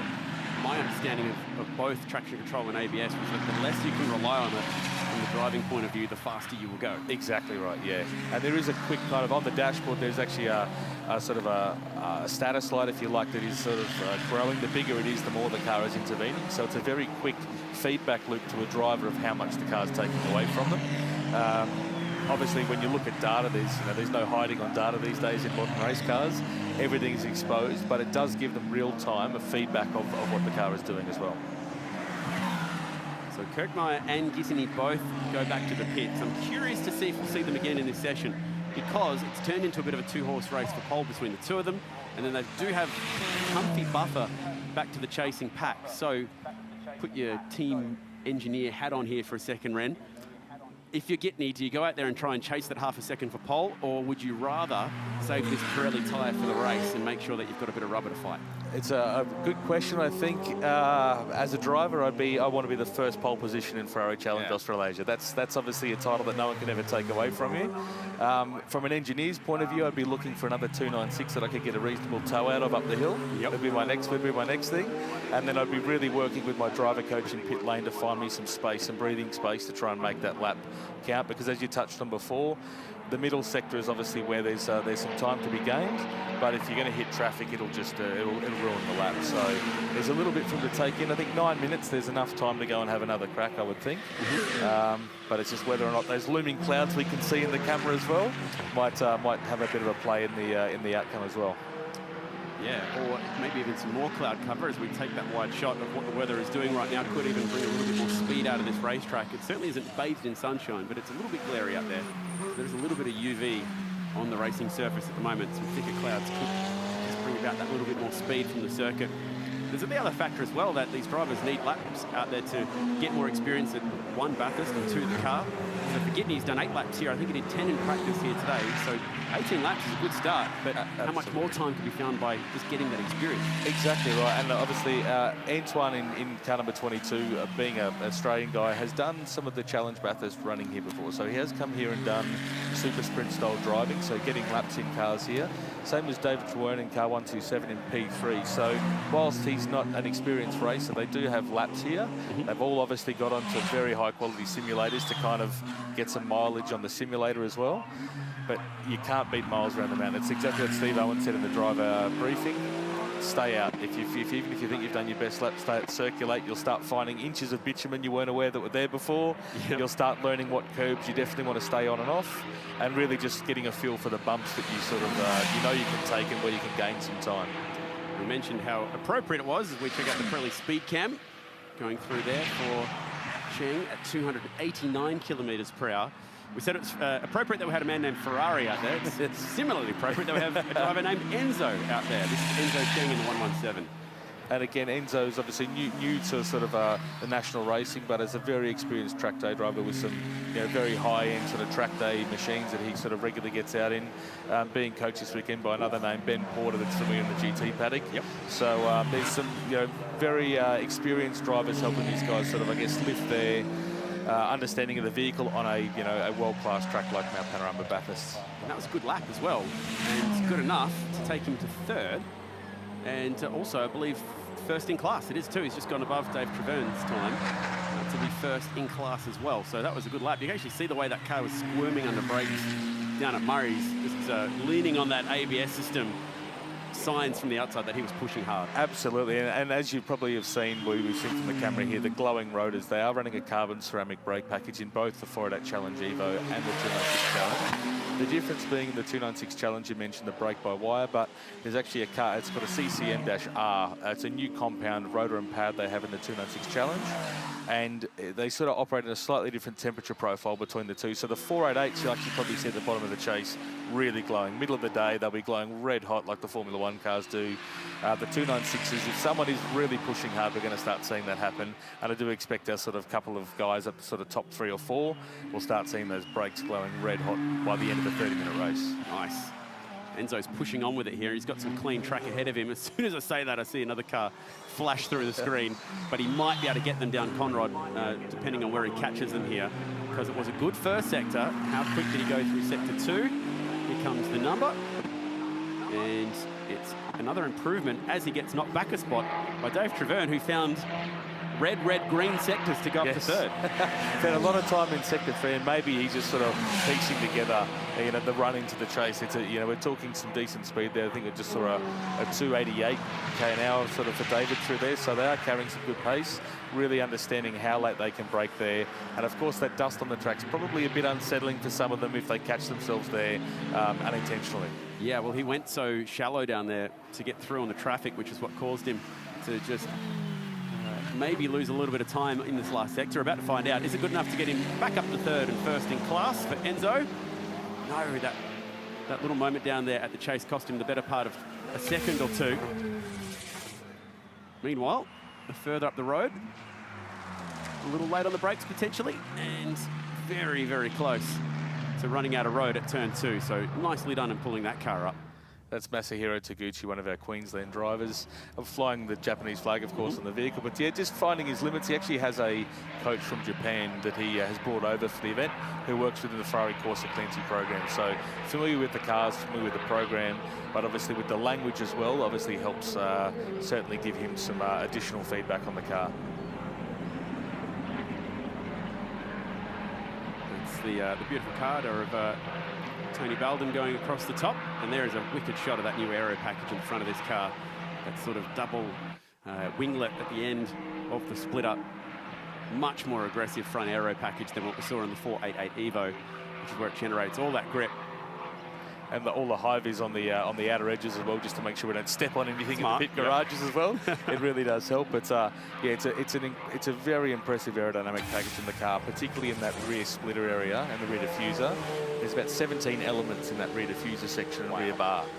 So they're quite a busy back end, and what that does, which may not be obvious, is it's reducing drag. It's producing incredible downforce, but it's helping reduce drag to obviously make the car slip through the air using a lot of the underbody side of the car to produce that downforce at speed.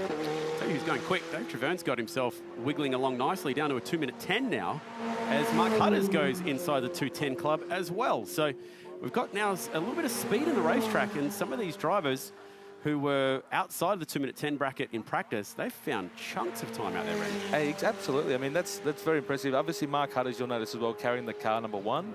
Obviously, being in that Trofeo Pirelli class, but Mark was actually our sort of top-ranking driver from the Club Challenge program last year. So we spoke with Ferrari. We thought it was fitting for Mark to carry that sort of champions number into the inaugural season of Ferrari Challenge Trofeo Pirelli. And Mark has done some time here. He's done some laps around Bathurst, but it's fantastic to see. We all spoke, the coaches all got together. We thought if they can get down to the 2:10s in that first session, it's a very impressive run.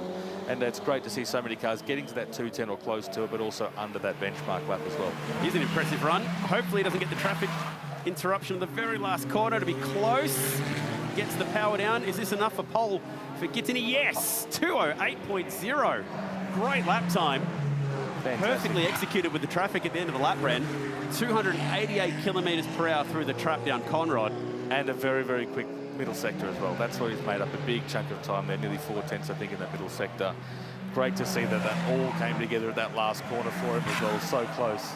How good was that? He's put nearly 30 kilometres on his tyres, more than Ernst Kirkmeyer. So that with a little bit of a trade-off when it comes to race day. These Pirelli tyres, they can handle an hour of punishment even around a big track like this. So that is a really good lap from Antoine to go to the top ahead of Ernst Kirkmeyer. Hutters, Treverne, Cheng now the top 5 as Wilson finds some speed as well. 2:12. And I think what will be interesting, you mentioned about the tyres here, as we mentioned in the ruling, we run the same set of tyres from Quali 1 for Race 1.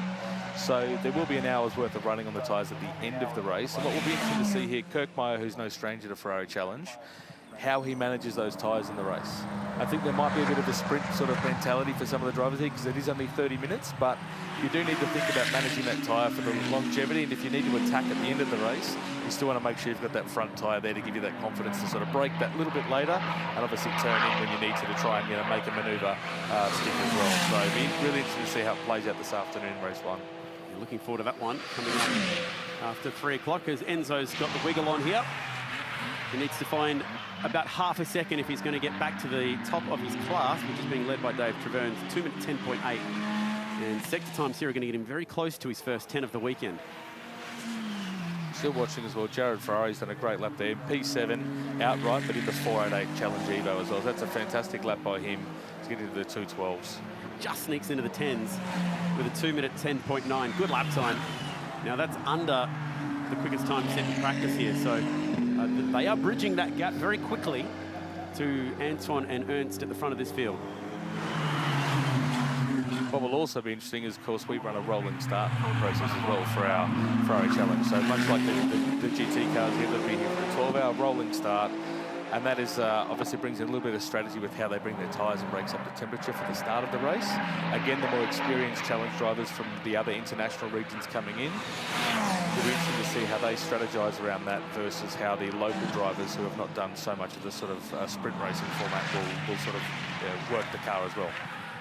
Nicely done here by all our teams on track to get to the checkered flag. And that's 2 completed sessions without a red flag as well.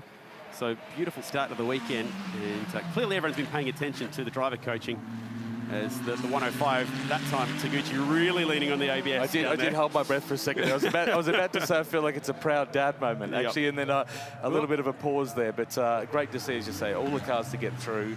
That Club Challenge program really has been, a process of, 3 years of work with these drivers. accidents do happen. We see it with the pros in the 12-hour cars. You know, it does happen. But fantastic to see some really, really quick times coming out of these drivers, and everybody come through with a clean set of heels. Is fantastic. So Anton Gittany will get the first pole ever in Ferrari Challenge Australasia. Well done to the Sydney-sider. Dave Treverne, also from New South Wales as well, will bag himself the Copa Shell pole position, and Jared Ferrari from Perth into position number 1 and pole for the 488 class. So 3 classes running right there. And the time, 2:08.0. These cars hitting 295 kilometres per hour down Conrod Straight on the data. So very, very fast cars indeed. Thank you to Ren. We'll hear from Timmy Brook when we get into our race later today as well. That wraps up our first qualifying session for the Ferraris. Their race coming up later today.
you.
Welcome back here.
Welcome back to Mount Panorama Bathurst. Combined sedans making their way out onto the circuit for their second qualifying session of the day. They've already had one 30-minute session that was cut early. We have Gary O'Brien joining us in the box for this one, Gary, and there was a bit going on in that first, what was meant to be half hour, ended up being just a 25-minute session getting cut short early at the end. That was a bit of an understatement, Garth. There certainly was something going on. Lots of cars having different little problems, and there's a few backstories there as well. One particular one is that there was a certain conrod out of a Chev engine that was in a BMW lodged in the front of an Aston Martin. So we have to explain this one because there is a bit of a story to it. So the reason that the first qualifying session was cut 5 minutes short was right in the 25-minute mark of that session. Said BMW that is Chev powered. Yes. Was going down Conrod Straight and had the engine failure of all engine failures, and we actually saw bits of engine coming out of the bottom of the car. And Gary, the Aston Martin sports sedan ended up with one of the Conrods lodged in the front bumper. Yeah, and just missed the air intakes as well, which is very lucky because that would have been the end of Mark Duggan's weekend. The title sponsor for the Duggan's Family Hotels combined sports cars and sedans. Yeah, so as they make their way out on the circuit, we saw this in qualifying one.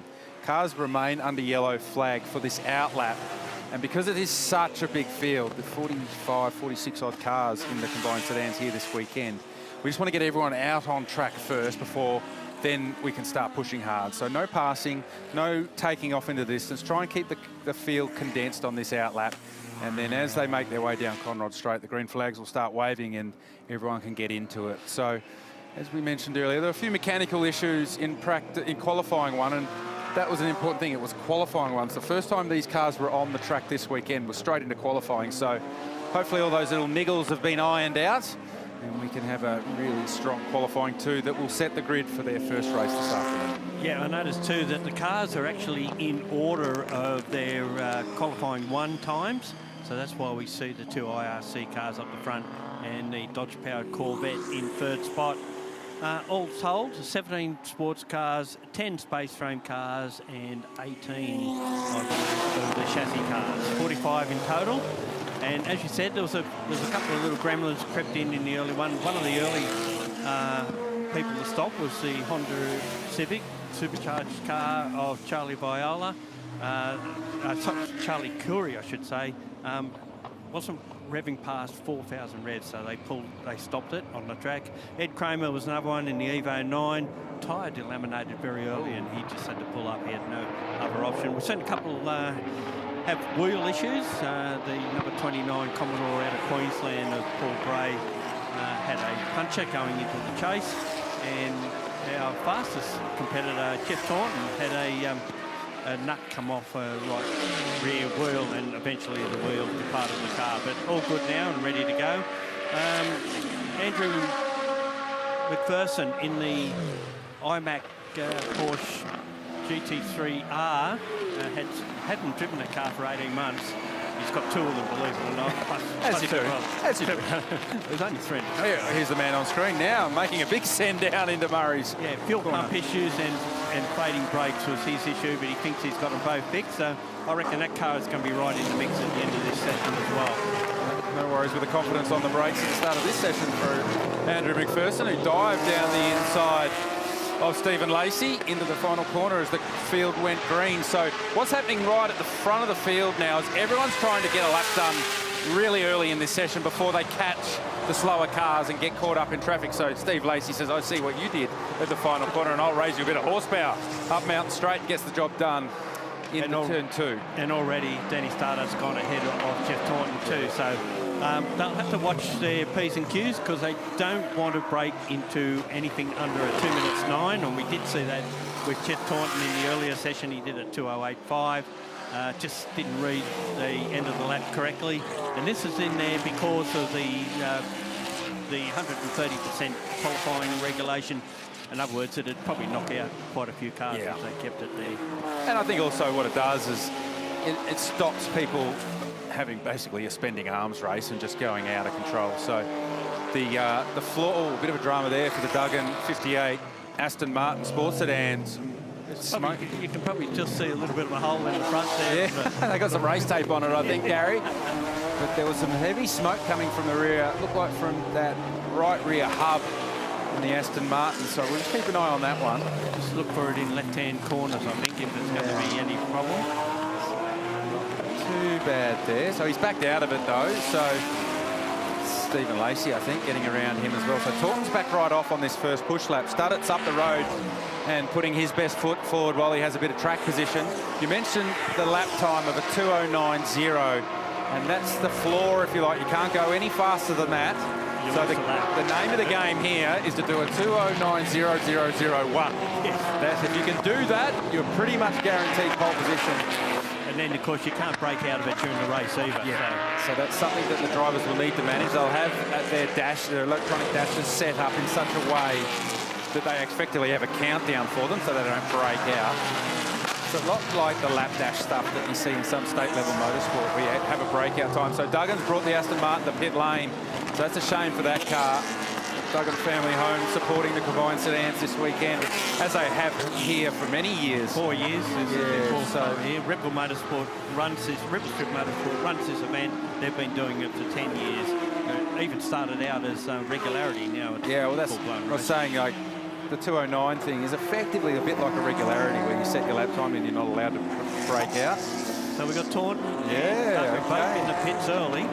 So that's an interesting development. Two of the red-hot contenders for outright pole position make their way into pit lane at the end of this first lap of the second qualifying session. It's good to see the 29 Commodore back on track after that front tyre issue down at the chase. And if you're going to have a tyre fail, strangely enough, the safest place to have it happen is at the end of Conrod, because there's so much gravel trap down there to catch you. Can you imagine the right front tyre failing on you when you're going into Reed Park? No. There's not a lot of room. And that would have been into the wall. Yeah, heavily into the great Roaring 40s car have been pretty. That car's been in production sports for a very long time. Oh, he was very hot into one. Yes. So he was very tight and very shallow into turn one. He looked like he had a lot of turn-in speed, and that car's definitely made contact with the tyre barrier on the outside wall of turn one, and you can see bodyworks come off it. We certainly hope Ian is okay in there, but we've gone red flag, as you would expect. I think that's right-hand drive too. Yeah, I was just trying to work out, because obviously the traditional GT40s were left-hand drive, but I think this being a replica tribute car, oh yeah, it's gone in very, very hot. So there's quite a bit of tyre padding there as well, so structurally it should be all right. Panels not so. So red flag waves, the field slows down and will make their way back to pit lane. Clock continues to run down, just over 21 minutes left in this one. So hopefully, one, Ian Pretty is okay, and two, we can get back to some green flag running in the second half of this session. But it just looked a little bit strange to me, Gary, when he went up the inside of that number 29 Commodore, that maybe just either got the trajectory a little bit wrong and maybe got a little bit distracted by the Commodore and missed a braking point, or maybe something not working as it should in the braking department on that GT40. Yeah, it didn't seem to slow down, no, did it? No, so sometimes when you're so far narrow up the inside of someone, you miss that reference for your braking point, and then you're arriving and you're, I'm going way too fast now, the scenery's moving too quick for the turn-in point, and it can catch you out. So we'll just speculate now for now, but obviously the important thing is that Ian gets out of that car okay. So no one's gone as quick as what they have this morning. We, just for those who may have missed the earlier session, Taunton was the quickest ahead of Denny Studdert with Paul Boschert, who currently leads this session in third spot. Andrew Hall, after a bit of a drama early on in the Porsche, finished up fourth. Mick Growell, having his first run in an IRC car, was in fifth. Mark Duggan was sixth. Lacey, Andrew McPherson, Keith Kasilke, who we've seen spin on the outlap from the pits, he finished up in ninth. 10th place, Hugh McAllister in the Mustang TA2 spec car that passed the BMW just before it had its detonation. We were talking about that TA2 car, and we were just talking about the spec of it. It's a car out of Asia that runs a Chevrolet engine. No, runs the Coyote engine. Oh, the Coyote, yes, and then the sequential gearbox. So not quite the same as the Trans Am spec cars we have here in Australia. And then as we were talking about that car, the BMW lost all Conrods on Conrod Straight. So Conrod Straight living up to its name, unfortunately, this morning for the number 5 BMW Jordan Roddy was 11th fastest. Now, he's driven quite a few GT3 cars. He thinks this is the nicest one he's been in. This is a Lamborghini Rex. Yep. Followed by, of all things, the chassis car, the BMW E36 Chev-powered car of Blake Tracy, 17 years old, and he's done a 2:18.3, and reckons he was 2 seconds up on his lap time when it finished. Oh, I see. That's what I love about young drivers. They learn the trade of a race car driver early, and he's already starting to roll out. Oh, the next lap was going to be quicker. So, well, his dad has told me that, so he would have been monitoring the lap times. Yeah, no, but that's we were talking about that particularly when we were talking about Blake in qualifying one, that any laps that you can get at Bathurst, particularly when you're developing as a young driver, you grab them and you take the opportunity to just log as many laps as you can at this circuit to really understand the layout, the way that the track rises and falls, understand the blind corners, understand the curbs, understand the weight transfer as the car moves across the top of the mountain. So any chance you get to drive a race car here, you take it.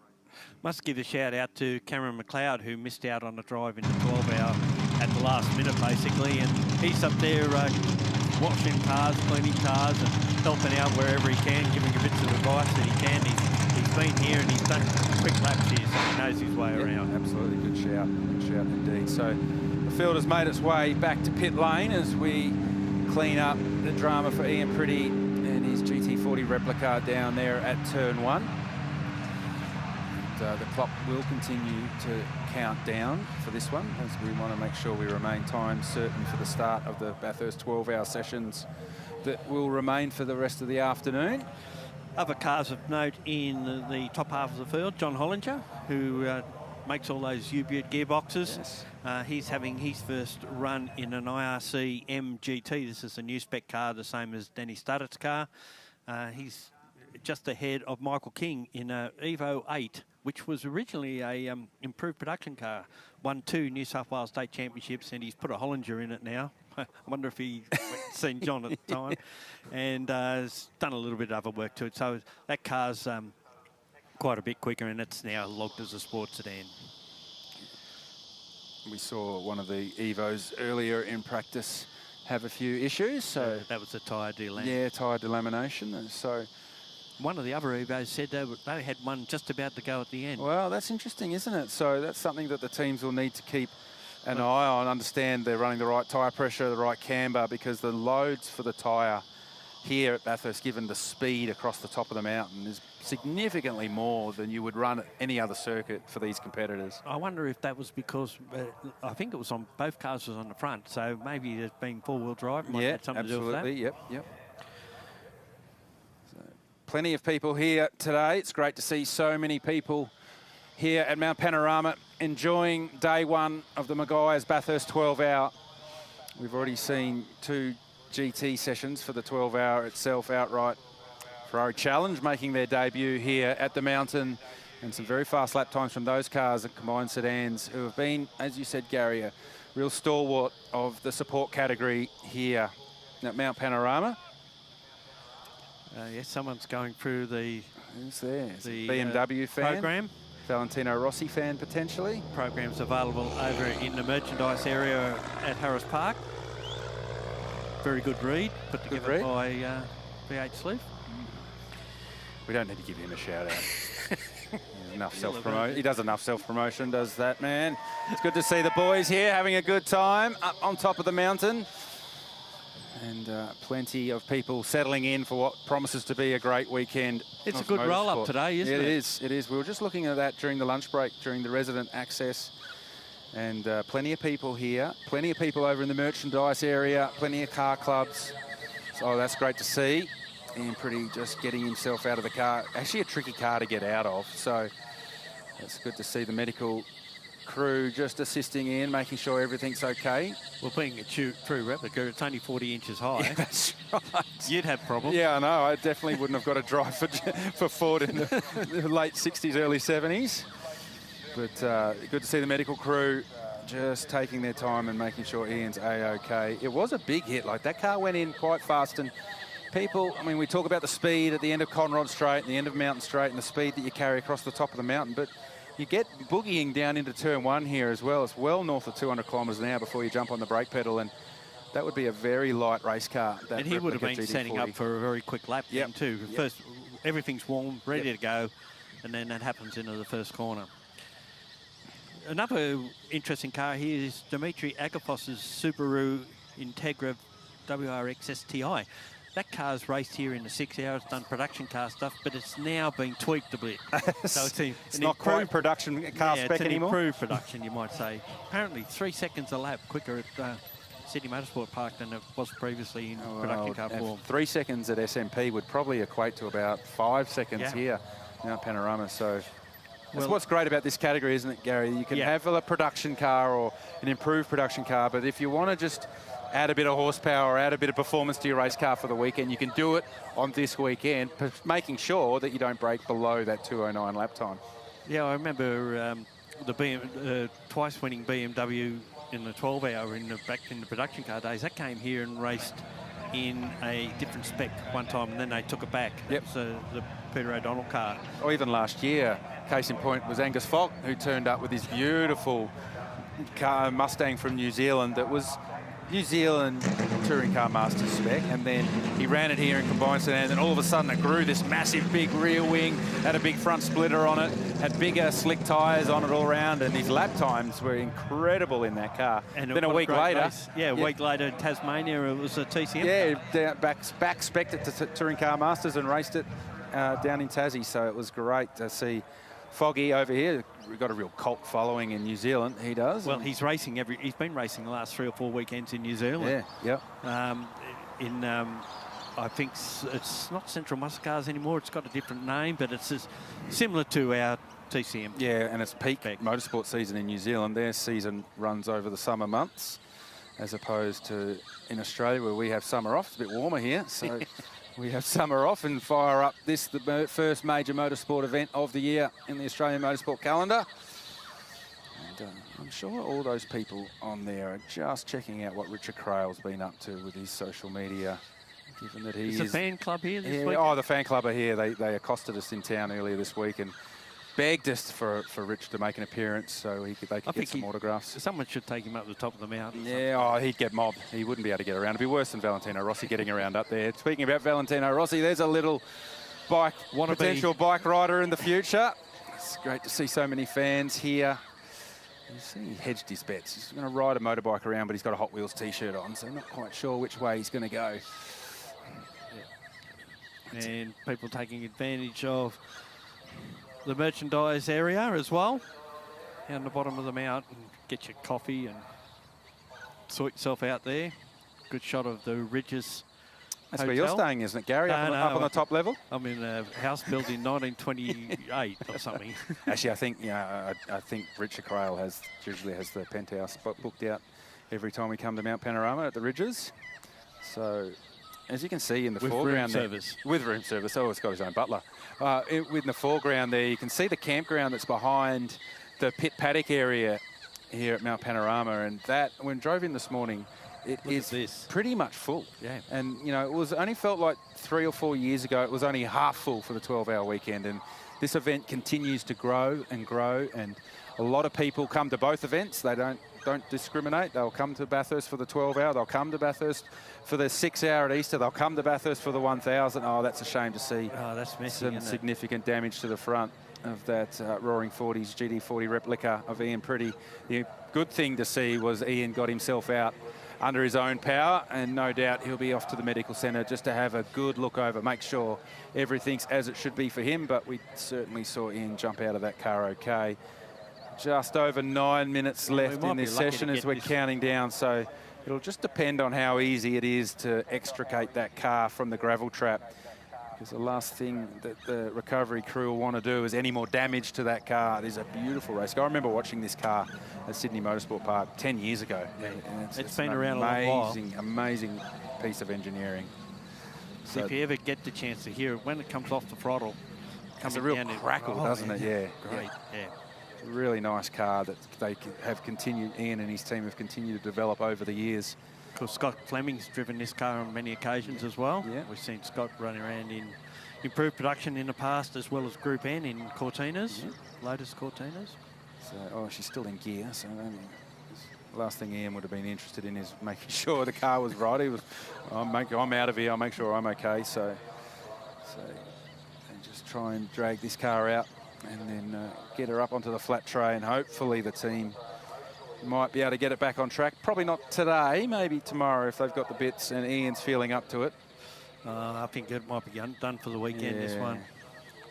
Shame, because it's such a unique piece of kit to have on the grid. Not so much a front-running production sports car these days, but at one stage it was one of the cars to beat. It was the car, wasn't it? Yeah, it certainly was. So, speaking of Subaru, Dimitri Akafos was production car, now improved production. And over employment there on the side of it. And Brent Edwards in the Falcon behind him. That's a turbocharged Barra engine Falcon. Okay, so in this shot alone, there's the variety in combined sedans. You've gone from an STI Subaru to a turbocharged Barra Falcon, and then Generation 1 Audi GT3. Yes. So if that's not combined sedans in a nutshell, nothing is. Yeah. And on the front of the queue, you've got a Dodge-powered Chev Corvette, just to mix it up a little bit more. So. And he was one very happy person after that first session. He got through it without any dramas. That's always helpful. And he thinks there's a bit more in it too, so he reckons he might get down to the 10s as what others have done as well. So we're just hearing in the background from Motorsport Australia Race Control that they've declared this session with just over 7 minutes left in this one. So that's a real shame for the combined sedan grid that they aren't able to get on track and try and improve their lap times from qualifying one. So we have a representative grid. Those times were all set in Q1. Talking about Blake Tracy earlier, he went faster than he did there in you the go. first session. So he would be one of the few. So these times from the one lap they effectively got in Q2 will be combined with the time from Q1, and they will aggregate and work out the pecking order ahead of the first race this afternoon. Actually went faster, but it doesn't improve his position.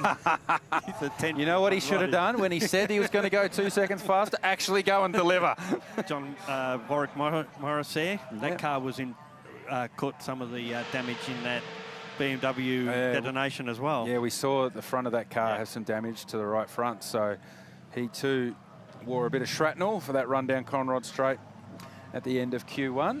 So that's a shame, isn't it, that the Duggan Family Homes combined sedan cars aren't able to get back on track, but we certainly look forward to having them on track this afternoon for their first race, which I think is a 10-lapper. And there'll be a couple of very fast IRC GT cars on the front row, followed by that Corvette right there in Paul Bouchard, who will start out of third. 3:45 this afternoon is their first race, and as you said, it's destined to be 10 laps or 1 lap after 13 minutes past 4.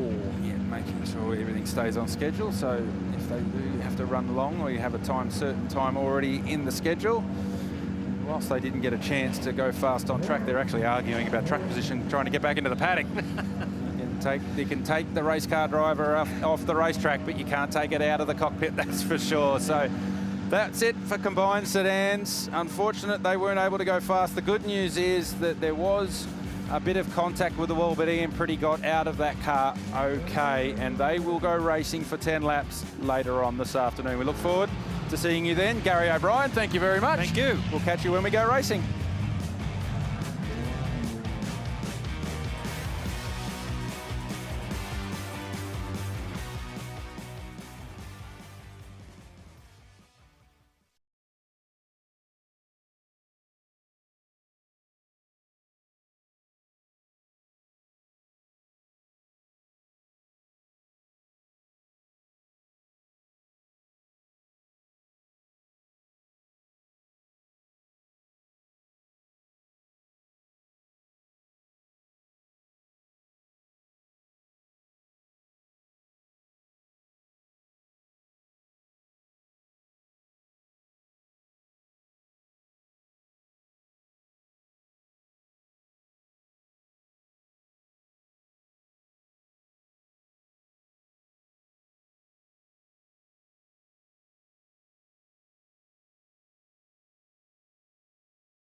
Hello everybody and welcome along to our continuing Fast Friday coverage of the 2025 Meguiar's Bathurst 12 Hours. John Hindhaugh, Richard Krill, Garth Tanday, the Global Broadcast Centre overlooking the start-finish line. But the panorama is where this place gets its name from, and up at the top of the mountain already the campsites are filling up. There's a bit of a party atmosphere growing.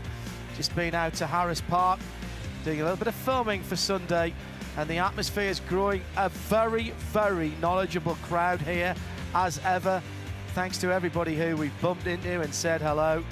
And I have no clue how many phones I've broken by people wanting to take selfies with me. Krailsy, I think there's going to be a record crowd here today, tomorrow and Sunday. Yeah, we're entirely likely, yes. Good afternoon to you and Garth and to Shay down in the lane, and to everyone here at the circuit especially. Good conditions.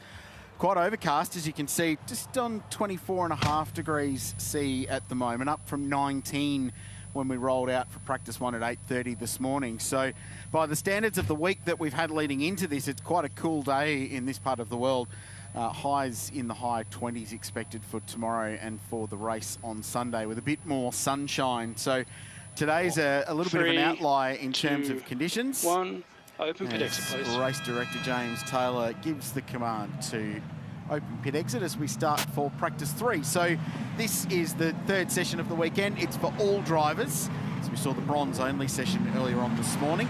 The difference, gents, in this session compared to the others is that it is officially a hot pit lane, which means that they can undertake refueling in this session for some race practice, and all the teams were suiting and booting in the fire suits when I went down, did a little run through as Garth's helicopter comes to take him to some media appointments later on today, getting ready for these refueling practice. It's one of the few opportunities to get some practice in for the race on Sunday, when a bad pit stop could be the make or break between a good day at the office. So they'll be running through the lane today to make sure they've got their refueling sorted. Yeah, and one of the key things that the teams do in this session is they'll try and get a pretty decent refuel into the car, because they want to understand the actual rate at which the fuel goes into the car, because it doesn't matter up and down pit lane, there's a small rise and fall up and down pit lane as far as how much elevation there is, so the fuel will flow at different rates at one end of pit lane to the other. So understanding your own personal fill rate is important going into the race, because when they fill the cars up, a lot of the time it's done via time, not by litres. So they need to know, if I'm going to connect the fuel rig for 40 seconds, how much fuel is going to go in it. So that's an important part of these sessions. What you call, Rich, a hot session, which effectively means they are allowed to refill in the lane. Let's go down to the lane and say good afternoon to Shay Adam, who is our eyes and ears down there in these early Fast Friday sessions. And a little bit of a different atmosphere, Shay, with the fuel rigs being hot. Yeah, it's fire suits now, and thankfully the cloud covers actually cool things off quite a bit, so it's not that hot. It's not like it's going to be on race day. But I've found one of our favorite guys who's very happy to be back at Mount Panorama. Ross Gunn, you have a little bit of unfinished business here with the heart of racing after last year. What did you learn from last year's race that you can apply to this year and finally get the win? I think the main thing is a slightly better understanding of the rules. Obviously, we came super close last year and lost out due to a penalty, which was 100% my mistake, but we had a great time here. We learned about the track, we learned about the event, and yeah, to come back here for a second time is very proud to be here. First of all, just to race it here is a massive thing for any driver, and yeah, for sure. Obviously, it's a slightly smaller class than we were expecting, but the aim is to go out and try and compete for the win. Well, yeah, overall is attainable. You've got Ian James in the car with you, a man who's won every major endurance race in North America. As far as bronzes go, I'd say you guys are pretty well set. Yeah, I mean, Ian is a shiny bronze. I mean, I try and bust him sometimes for it, but yeah, he's a great guy. He's really helped me a lot in my career in the last few years, and to be doing it with him and Zach is also a thing that I'm very proud of. And with SBS, the heart of racing, it's just a great team.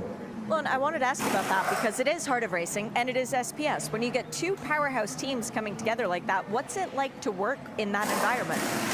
Yeah, it's a very, very professional outfit, I'd say. I mean, we've got a data engineer and a few other guys from the Heart of Racing joining us, so it's a bit of a mix, but it's working very well. Obviously, they've done quite a lot in Creventic together already, and that's been a success with several podiums and wins. So, yeah, enjoying my time here, and hopefully, come Sunday, we'll be going back home with a trophy.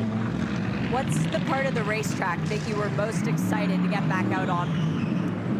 It's definitely the downhill section. I mean, that is so challenging, and especially when you're not particularly familiar with the car.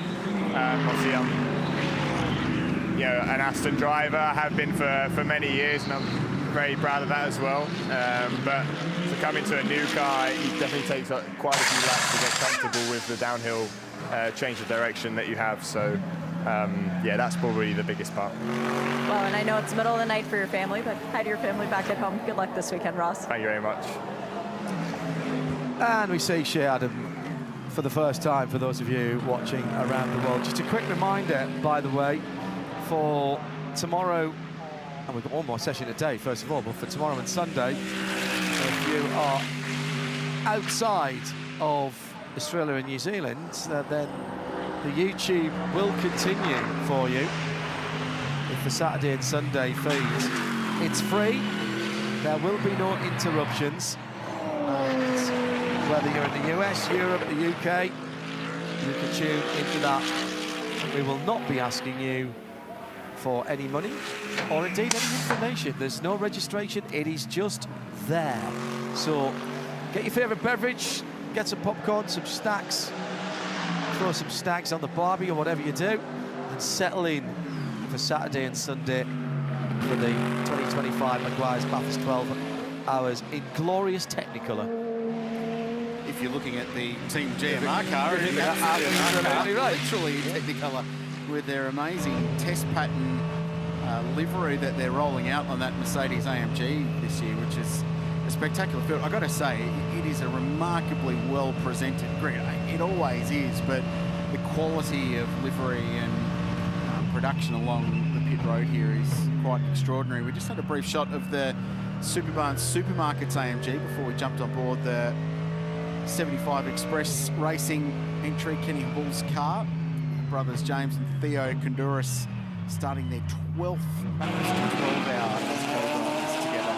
The boys from Canberra, Superbarn Supermarkets car, and they've got Bathurst 1000 winner Luke Youlden with them, and David Russell, who is just an absolute gun in the once-a-year Supercar Enduro co-drives. They dust him off after a little bit of Carrera Cup throughout the year, and he plugs himself in and goes and gets podiums. So it's a really good combination to see him play out. And that bronze class, the Pro-Am class this weekend in particular, I'm really looking forward to seeing those little races within a race in pit lane this weekend. And speaking of pit lane, coming into it is 222, and down there somewhere is Shea Adam.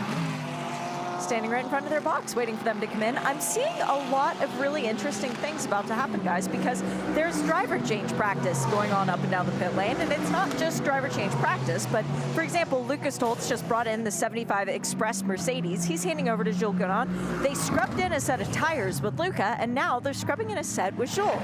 The temperatures are much higher than they were this morning, so the scrub-in laps, if you will, as they are now, because it's not just a one and back in, they're going to take a lot more out of these Pirellis than they would have this morning when we saw, for example, Mauro Engel doing that. Now the 222 is into the pit lane. Craig Lowndes is jumping out. That's Thomas Randall getting aboard. And I don't see a tire change going on here, but driver change, nonetheless, is a topic of conversation right now as people are beginning to get prepared for the race situations. Yeah, Shea, thank you very much for that. I was noticing that too. Right at the start of the session, pretty much half the field came straight back into the lane. And we're doing what we're seeing on screen here for the 222 crew. We're doing a lot of refueling. And I noticed that Gounon and Stoltz are basically alternating laps at the moment while they're scrubbing tyres. So they're taking the opportunity to road tyres and do some hot driver changes at the same time. And those two in particular, if they were going to do a hot, quick driver change while they're doing tyres, it would be Stoltz and Gounon together. Yeah, when Kenny Bull's getting in the car, it'll be when the time stops when they're doing fuel. So I think there's more method to than the madness what's going on right here. But interesting, a lot of the European-based teams are all roading tyres at the moment. And Shea made the point that the 222 car have not roaded tyres. I've noticed the Grove car has not roaded tyres. So whether the European teams have a little bit more experience with this tyre and what's required from it, taking it into the race. already down to a 2:05. Make that a 2:04. Brenton Grove, 2:04.69.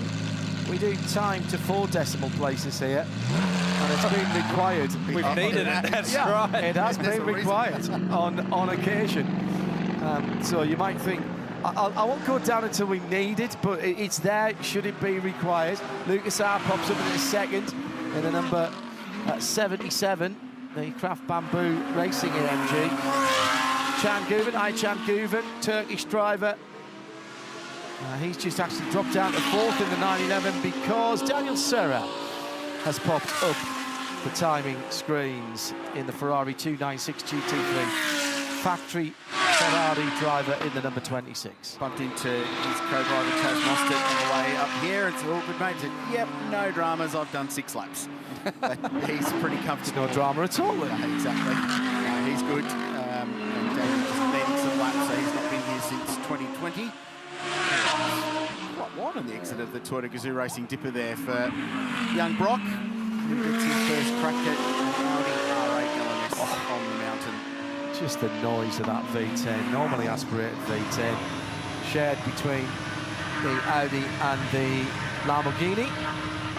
I mean, they both got an engine. It's not like they're sharing an engine, but it's the same configuration of an engine in both of those cars. I wandered down to the NPC garage to find out what was going on with the gearbox in this car, because they had issues in practice 1 and didn't make it cut out at all for the bronze drive in practice 2.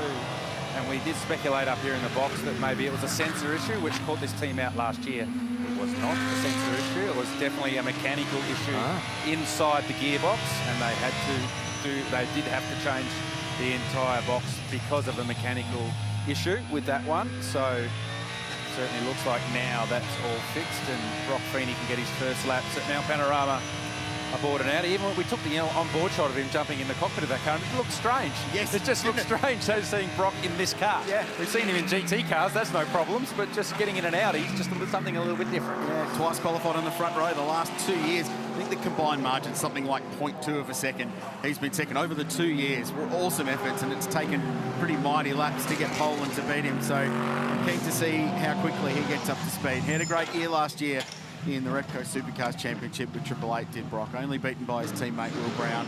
Had some success. He's off to New Zealand next week, like Will Brown, to contest the 69th running of the New Zealand Grand Prix. And I was chatting to him about that because I haven't driven an open wheel car. I did a Formula 4 test in about 2014 or 15. So very early days in his junior career. So it's going to be a little baptism of fire for Brock heading over to Highlands. But that Will championship, the Formula Regional Oceania Championship in New Zealand, it's already up and running, so all the drivers have done 3 or 4 rounds now. So Brock jumping in literally the deep end. He'll be up against a guy who's probably going to drive at least an RB Formula 1 car at some point this year in Arvid Lindblad, who's there to get super license points, just to get the points so he can do that. Exactly. In fact, one of the few people that's challenged Arvid this year was Will Brown. Will Brown was first round, On board here, Valentino Rossi, currently in 3rd. He has the fastest first sector of the session on this actual lap, and his cumulative into the end of the second sector's fastest. Does he go to the top? Yes, he does. Yes, he does. 2:04.5 for the doctor. Just notice his power application coming out that final corner. He was absolutely... When he first started doing this, he was feeding the power in nice and gently, and now he's got the confidence to nail that throttle and feel what the back end of that BMW is doing. John, he raced 500cc 2-stroke Grand Prix bikes. You don't slam the power on in those things, so the muscle memory would have been just ease the power in. I mean, a GT3 car's not going to stick you over the handlebars, but certainly the muscle memory I would have thought from the bike days is any power I'm bringing to the rear tyre, I'm doing it very gently. I was talking to Brendan Leach, the Kiwi who's in with Wall Racing in the Lambo this year, and he said, I raced against him in a World Challenge round at Hockenheim, and he took me out. Right. He hit him down at the hairpin down there, and he was pretty scathing about it too, Brendan, but he said, it's still really cool to be racing him. Even he was like eyes like dinner plates watching it. So, yeah, they've got a little bit of history. We were talking about how much he's come on as a driver and how quickly he's been improving as the Ferraris start to flex their muscle a little bit. Alessio Rovera jumps to 5th in the Pro-Am car for a Rise Racing GT with Daniel Serra quickest at a 204.36, just bumped Rossi down to second place. So the Ferrari's looking pretty handy early in this session. Will there be anybody, Garth, who is thinking ahead to getting times in for qualifying tomorrow and thinking, or is it too far away and the weather is too uncertain at the moment? It's too far away, and just the general tone at the start of this session looked to me it was very procedural. Let's get these race procedures down and make sure we understand our systems as teams. So all that refueling that was going on, driver change practice, and now it's about making sure the drivers, all the drivers have pretty much had the opportunity now to have a drive.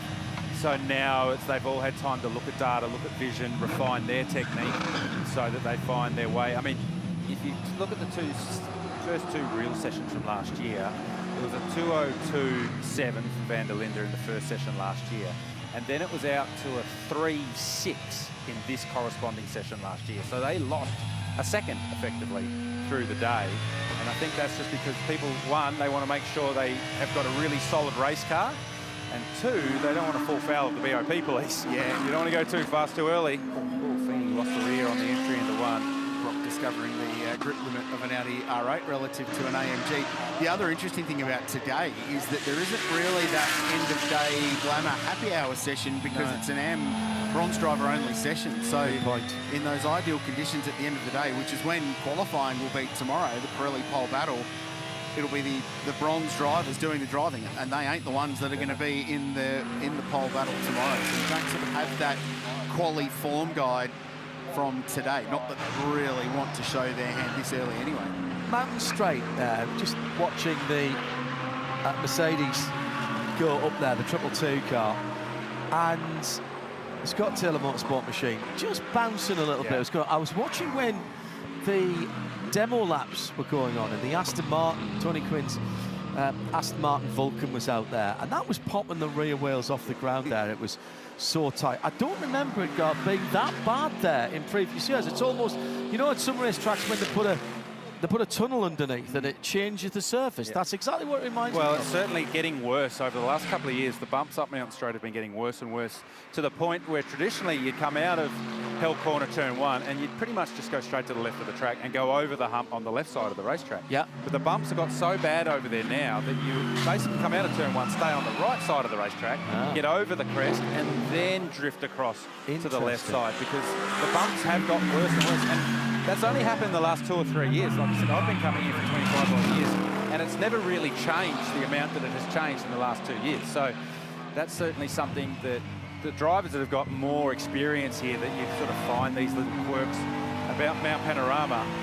You just sort of figure out where the bumps are and try and make it the smoothest run, and the GT cars certainly much more stiffly sprung than the supercar. So you see here Valentino, he's staying to the left. Now he'll start to drift to the right to take the traditional racing line. So, Griffin, nice and deep on the brakes. Valentino actually went fastest on the previous lap, 2:04.11. Right to the edge of that red and white curve as he came out of Griffin Bend. So we were talking earlier about how good Valentino Rossi's going, right? So he's currently fastest, 2:04.1110. His teammates behind him is Kelvin van der Linde, who knows how to drive a GT3 car around Mount Panorama, and he's outdone. It's a 2:03.1160 to van der Linde. So whilst Valentino actually, strangely, has a bit more experience in this car, Kelvin much more experience as a GT3 driver. So we've sort of every year marvelled at the job that Valentino Rossi has done as a race car driver as he makes his transition from bikes. You'd have to say it's almost complete.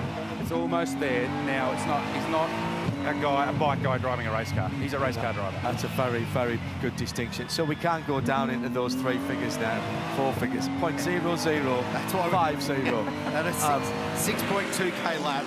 Yeah, you still need to go down there. The other point you were making earlier today, John, was the compression of the field. Yeah. And what we're seeing now as an example is that with a pro driver in it, every single car is an outright contender, whether you're in pro class, pro-am, bronze or silver. So first 3 cars pro. Rivera, the first of the pro-am cars, in 4th, but he's a pro. David Russell, talking about him, first of the silver cars, 5th outright. And then Fabian Schiller behind the wheel of the Grove car is 5th, and he's the first of the bronze runners. And that's the top 6 cars in this practice session, and they're covered by 0.57 of a second. Remember when I said the first 10 originally, that was a second and a half. It's down to 8/10 now. So it's effectively halved in 2.5 sessions, almost exactly 2.5 sessions, one of which was a bronze cup. Bronze driver. And that'll halve again tomorrow. Yeah. I mean, it'll probably halve again in this session. But by the time the last session before qualifying, it'll be tight, and then we'll be talking about in qualifying the top 10 shootout, and there'll be 15 cars trying to squeeze into 10 spots. It happens every year. Can't wait for that. That is one of the highlights for me of a weekend that is stacked full of them. But just seeing that last session as to who, I love the shootout in itself, but that last session, who's on the bubble, who's going one way or the other, that to me is great entertainment. Well, and it's funny, isn't it? At a race where qualifying shouldn't matter at all, it matters so much. Really. And it took 10 years for this race for it to be one lower than 7th position on the grid. So you want to be at the pointy end regardless. But that whole battle session, the change of format this year with just one 15-minute session, that's it. Yeah. And that was sort of based on tyre warm-up on a GT3 car, how quickly you can get the tyre turned on, and maybe an option of doing 2 runs, potentially, if you're really tight, do a lap early, cool off, and then go again if we go back to the lane and shade. I've got a question for you guys. I'm going to defer to Crailsy's knowledge on this one, so let's put him on the spot, GT. I'm not confident today, Shay. My confidence has been bashed out of me by my colleagues, so please go on. Let's see if we can't maybe rebuild this. If a team, like, I don't know, Team WRT, has 2 cars, like, say they're 2 BMWs, and they pit the 2 cars in the wrong pit boxes, but they don't add fuel, they only change drivers and or tires, but they do the service in each other's box, is there any penalty for that? No. Perfect.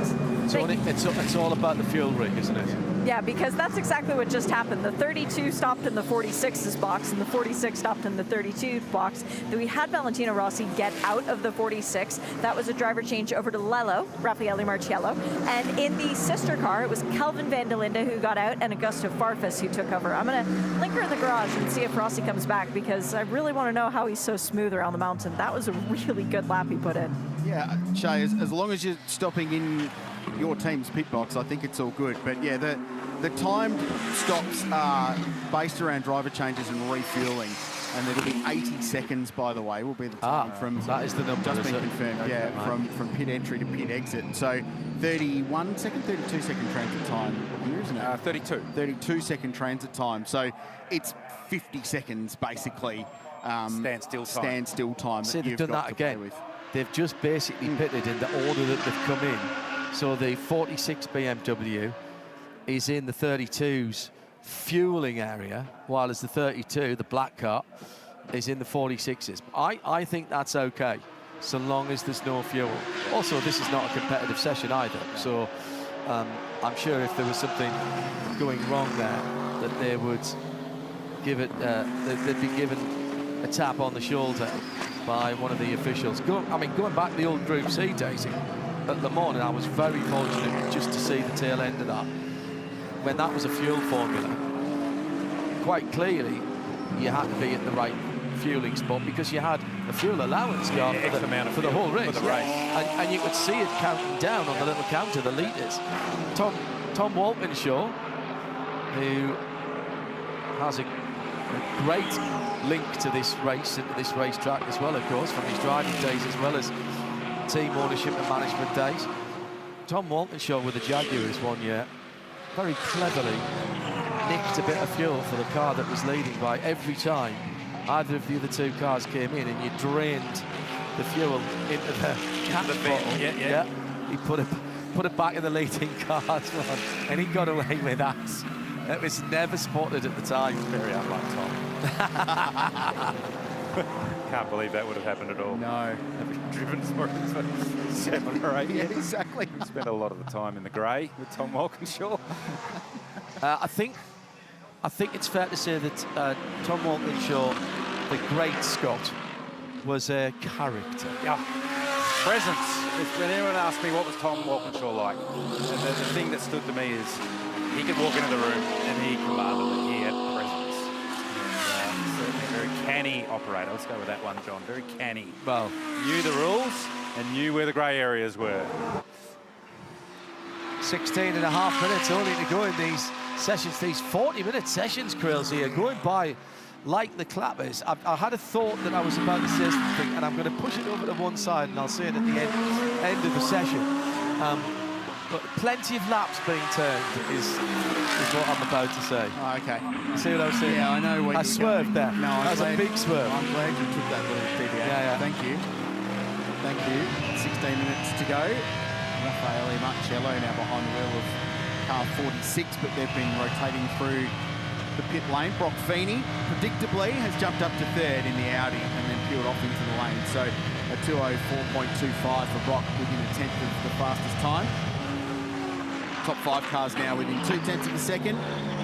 Theo Kabiris has jumped behind the wheel of the Superbarn car. We're watching the guy of Valmont Racing Audi R8 run by Tagani Autosport, team based on the coast of New South Wales and Wollongong, so south of Sydney, a couple of hours, nice part of the world. And Nathan and his team have built up a really good little operation. They're running the Honduras car and the guy of Valmont Racing Audi this weekend with Marcel Zalua and Sergio Perez sharing with Scotty Andrews. A replay from pit lane. Traction control certainly turned off on the number 36 Ferrari. No, the traction doesn't work on launch, so the Audi's got a great launch system out of the pit box and just nail it and it takes off. So that'll be all about Sunday as well, putting rubber down. So when they launch out of the box, it gets from 0 to 40 quicker. It's not spinning the tyres when it matters on Sunday. So good point. Don't think they're just having a bit of a lark there, laying some smoke. Let's just get some traction down ahead of Sunday's race, leading the pit box. Jake Santolicia behind the wheel of the number 24 McLaren. Just right, maybe a little bit too much curve as he came down through the through Skyline. He's down on Conwood Straight now, gets passed by the Aston going into. Go on, Krills, you see it. Going into. I would say this is tomorrow. Aren't you contractually obliged to see it every day? No. Okay. We'll get there. Okay. In the KW suspension chase. There's some interesting signage up there. No. Around the chase area, just on the approach to the chase, the fastest part of the racetrack. Yeah. There's always some. Well, I'm sure we'll get a shot of that. Jake, send me need it. Punched out at 220.1. Brilliant colour scheme. Oh, and look at that. Butterfly likes it too, John. That's the biggest butterfly I've ever seen behind that car. Nothing small in Australia, John. Everything's big down here. Don't get bitten by the big giant butterflies. That's right. Careful, it'll pick you up. It'll pick you up and fly you away. Look like a hawk behind that Audi there. After 3 o'clock in the morning back in the UK, just after 4 o'clock in the morning in Europe. Hello to Tom Marshallek, who's in Ohio. He's watching and tuning in. Good to have your company wherever you are in the world. Hashtag B12HR. Shea Adam down in the pit lane with Valentino Rossi, 2 legends together. Well, Valentino, I have to point out to you, when you got out of the car, P1, from setting that purple lap time, you were ahead of some living legends of the sport as far as factory drivers go. How important is it to be smooth around the mountain to get that speed? Thanks a lot. I'm very happy because I finished P1. And I always love this track, and also I feel good, especially in the mountain. And also today I was always quite fast. We need to work on the car, especially for the long run, because you need to don't lose too much grip on the rear, especially for the traction. But the feeling for the first day is good. Now we have to try to understand to make step by step. Do you feel like you have a better base with the BMW than you have any other year before at the mountain? Yeah, for me, it's already the 3rd time here at the mountain. And, this track is very particular, so you need to know exactly all the centimeter where you put the car, because you have a lot of place where you have the bank that you can help, so you can bring more speed. So I have a quite good experience, and I'm very happy to be competitive. Do you look forward to this event all year? Yeah. It's a great way to start the season because the track is something special. And also, I'm very happy to come one time in a year in Australia because it's a place that I like a lot. I stay here more than 25 years with the motorcycle, so I have a lot of friends, so it's a good way to start. Yeah, Australia's happy to have you back too. Good luck this week. Thank you. You can hear the genuine joy in his voice. He's the only person I know who talks faster than Nick Damon. and that's because his brain's clocked differently to everyone else as well. But that is a happy Valentino Rossi. I still can't quite believe it's a thing that happens. Valentino Rossi being interviewed on our broadcast at Mount Panorama in a GT race. Extraordinary. I think we'll send John Hindhoff down to give Valentino a bit of help, though, because listening to Valentino, just talking about struggling with a bit of traction coming off the slow corners. And John mentioned earlier that Valentino was probably a bit aggressive in his throttle application. So we'll just send John down to look at some data and some vision and go over a few things with Valentino. I'm sure we can get Valentino into the threes tomorrow with a bit of help from John. It's so cool. It's a great chat. That's only because our onboard cameras are so good. Right. In fairness, we've just had somebody bluffing, Charles, who's tuned in from Florida, Porsche technician. Hello, Charles.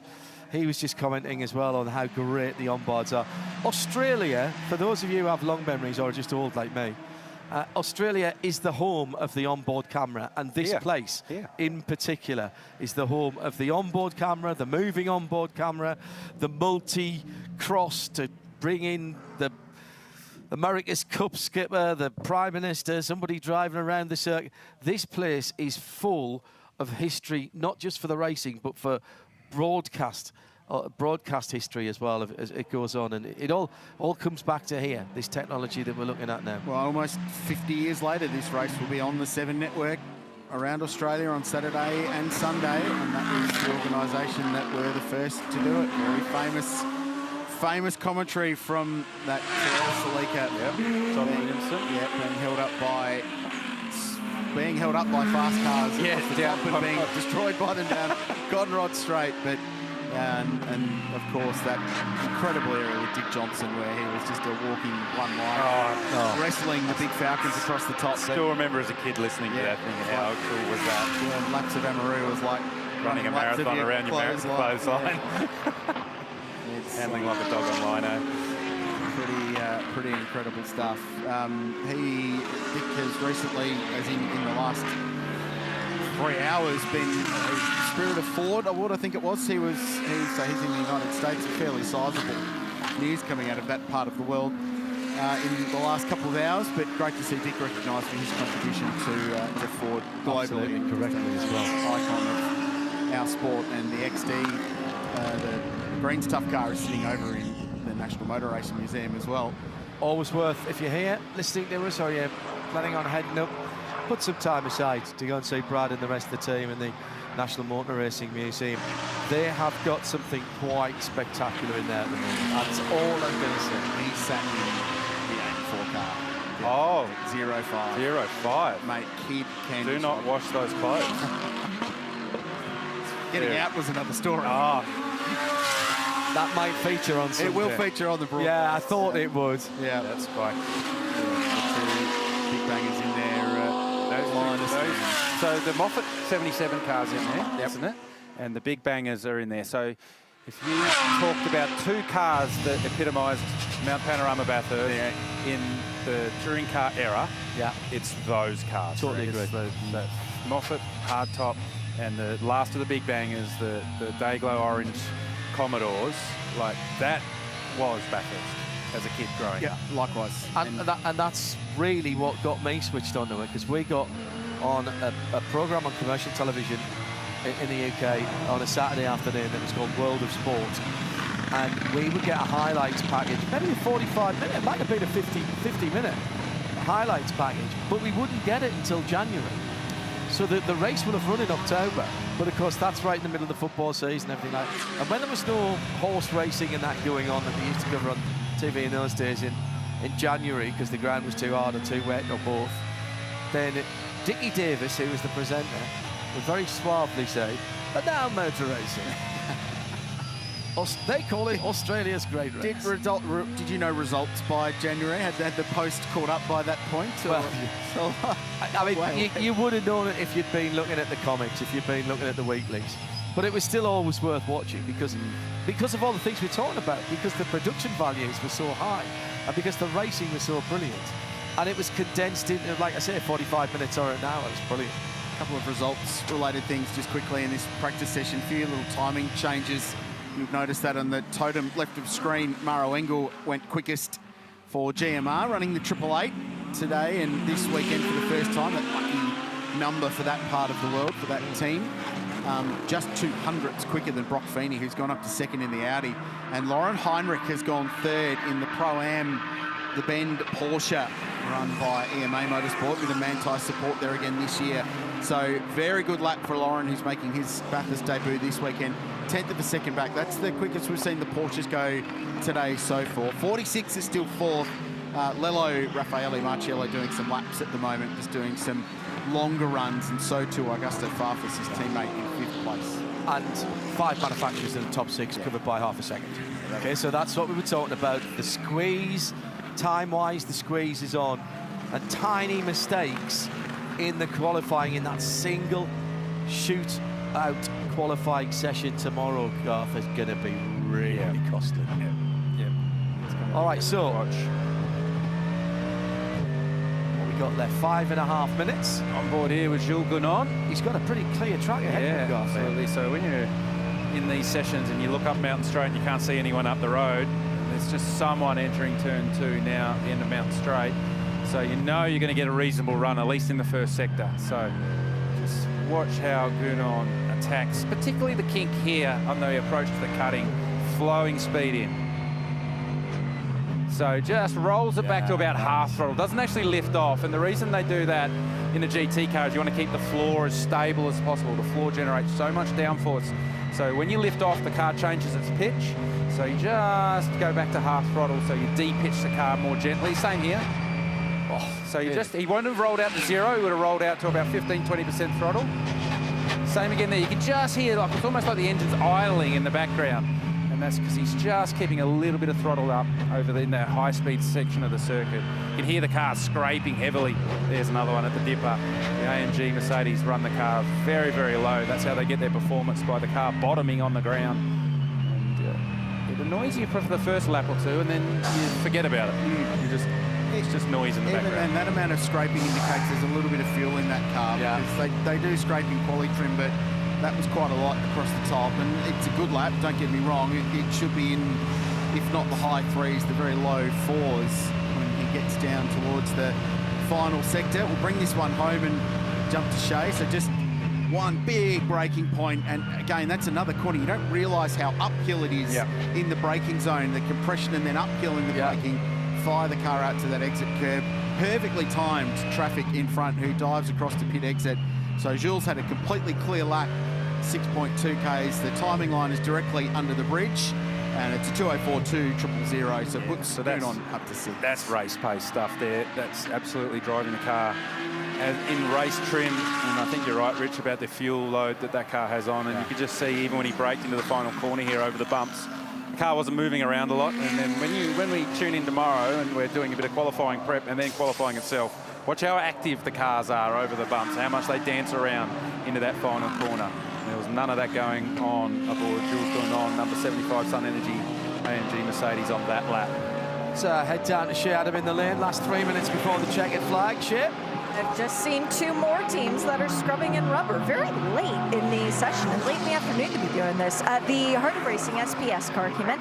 That Mercedes left Ross got aboard. They put sticker tires on. Ross did a very gentle exit of the pit lane. And 1 box behind them was the Group M car, the 888 that we were just talking about, with Maro Engel still behind the wheel, having set the fastest lap. Again, very gentle egress of the pit lane for Maro. And I want to hang up at this end of pit lane because I want to talk to Maro. He hasn't been back to the mountains since his best ever finish of 2nd. That's been a few years. Clearly, he hasn't forgotten how to go quickly around this place. But no, he's one of the best ever. It's a strangely subdued year, GMR, last year, and that's never really in the mix throughout last year's race. So, I mean, you consider the year before that, the battle with Engel and Gounon were going to war in the last hour or two. So we expected that just to resume for another 12 hours last year. But off the back of one of the great qualifying laps that we've ever seen at this place in 23. Yeah, it's 9th visit to this place, Maro Engel, and it's teased and tempted, and he's been 2nd and he's been 3rd and 5th and 7th. and that win has just eluded him. And you have those conversations about greatest ever 2 without ... and he's certainly there in this race. But that's not to say that he couldn't add it this year, because they are a super strong combo. Replay. Yes, that's a replay of the 222 AMG Mercedes heading up Mount Straight. Cam Waters aboard, and we're talking about the bumps. And there you go, bottomed out. So the skid block's getting a bit of a workout as they make their way up Mount Straight. And Cam too. Do you feel like oh yeah, it knocks the fillings out of your teeth. It absolutely does. Especially in the GT cars, given they're much more stiffly sprung. Generally about twice to 3 times the spring rate in a GT car than it is in a supercar. So obviously they have aero, so they want to basically keep the platform as stable as possible. He's back right out of it here as Waters. And there it was. We were just getting a word through from our director that there was kangaroo on circuit, and there was, because he was bouncing across the road on the exit of the BMW M elbow. So there you go. It wouldn't be a day at Bathurst without having a kangaroo yellow flag. I'll remember for as long as I live, the first drivers briefing when we had GT cars here, and Christopher Meese rocked up, and in the drivers briefing they get up and go, "This is what happens if a kangaroo jumps out the track." And they thought they were joking. It was like, is that real? Absolutely, it's real, because if you hit one, it's day over. So I'll never forget that as long as I live, because that was just... And it happened year on year when I was in the Audi guys. Every time one of the factory drivers would come down that hadn't been to Australia before yet, you literally had to say, no. They don't put it in the driver briefing notes as a joke. No. And actually, this is real. There we go. It is real. So hopefully Skippy gets himself out of harm's way. Just a little one, John. Yeah. We'll save the big ones for Sunday. Yeah, there was something slightly more venomous there in the 1000. I seem to remember watching as I was. Weird things on track here the last couple of years. Wildlife. Albino Eddie the Echidna a couple of years ago that changed that race. Yeah, that's right. Yeah. What was the one thing that changed the trajectory of the Bathurst 1000? I was an Echidna. I was an Echidna, the safety car. The run up to the cutting. On that, say hello to the good folk up at the Cutting Mount Panorama, which is an accommodation. You can stay on the cutting. And they set up a little temporary scaff out in their driveway and watch all of the races from up there. But you can Airbnb the place. It's incredible. Lovely people. Met them a couple of years ago on a rare track walk, and they are avid 12-hour fans. They love this race, and they love sitting up there. They're all Sunday watching it. A place you really can't spectate unless you're staying in one of the 2 houses that live up on the cutting there. So really, really interesting part of the road. Checkered flag out at the end of the 3rd practice session. So they'll wrap the pros up in bubble wrap after this and put them to bed and then dust them out at some point tomorrow. I spoke to young Tom Heyman, who's part of the Method Motorsport team in GT4. He said, I've done about 10 laps. I'm done until qualifying now. He won't get back in the car until quali, mainly because, he's got the most experience in that car here, having raced in November, but his job is to get the AM drivers in that car up to speed and just get them as much lap time as they can so they're comfortable. And it wouldn't surprise me if it's the same for some of the pros in these combinations too. Some of the pro cars are spoilt for choice, aren't they? They just talk about the BMWs or either Van der Linde, Raffaello Macchiello, between the 3 of them, you can blame them in the top 5 GT3 drivers in the world. So, yes, exactly. It's a bit of rock, paper, scissors who gets to qualify for some of these cars. Speaking of, there's one. You've got a little Bathurst 12-hour kangaroo up on the box there. There it is. They've been getting around. I'll get a number of how many of those were made for this, but I'm pretty certain 85% of them have been given out already. They've become a little must-have souvenir. Don't worry. We haven't got one in the booth. It's okay. Don't worry. We'll look after that. Confirmation of results. Practice 3. Last time we see the pros today, a bronze session later on this afternoon.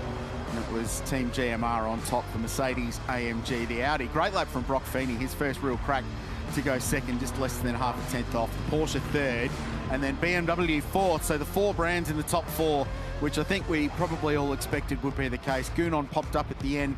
Cam Waters went to 14th with that lap. They had a couple of quick laps interrupted by traffic or Skippy, the 222 Scott Taylor Motorsport car, but ended up at a 5.0 and 1.2 off the outright pace. I think they're pretty happy with where they're at. And Matt Campbell was just in there as well. Step down to the lane for a quick final word from Shea Adam and someone who's been experiencing the conditions this afternoon. It's not very rare that Mauro Engel is top of the timesheets, but when you're at Bathurst, when you're back here, you've got a little bit of extra magic this weekend. 3 M's in a Mercedes. You feel like maybe this could finally be the year? Look, it's great to be back here. Always such a magical place, a place I've loved driving, and yeah, of course, I mean, we're here to try and get that win.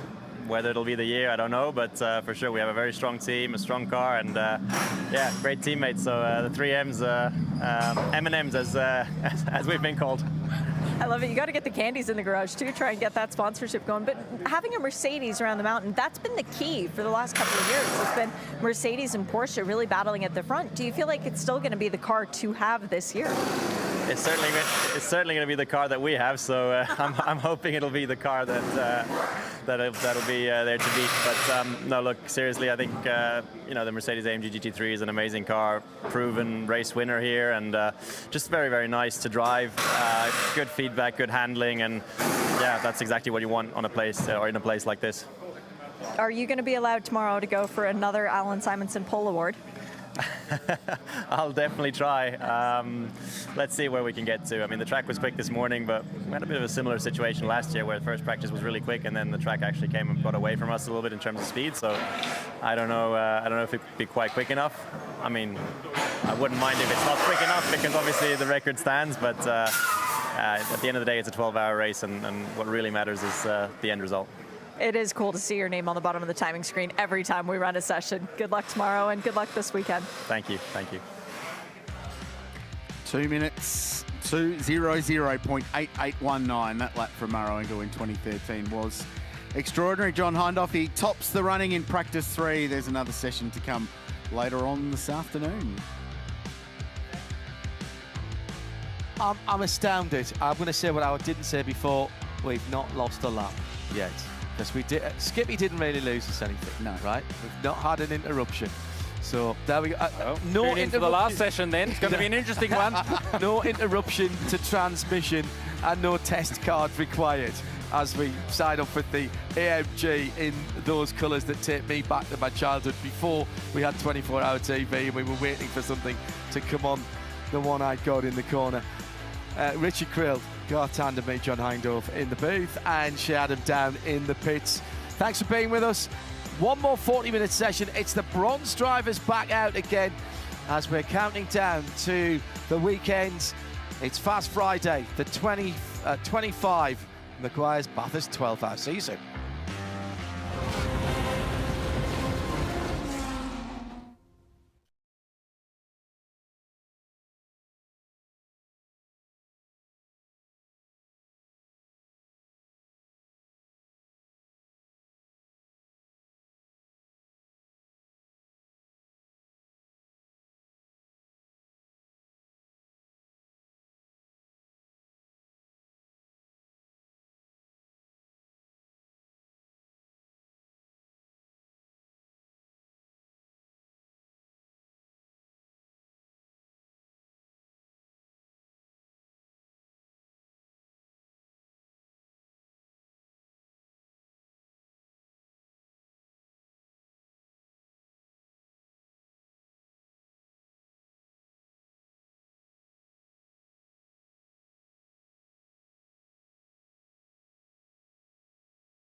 Wherever you're watching from, around Australia or around the world, you're about to witness a little slice of Mount Panorama history and Ferrari history combined as Ferrari Challenge Australasia takes to Mount Panorama for the very first time, for the very first stop of a brand new series.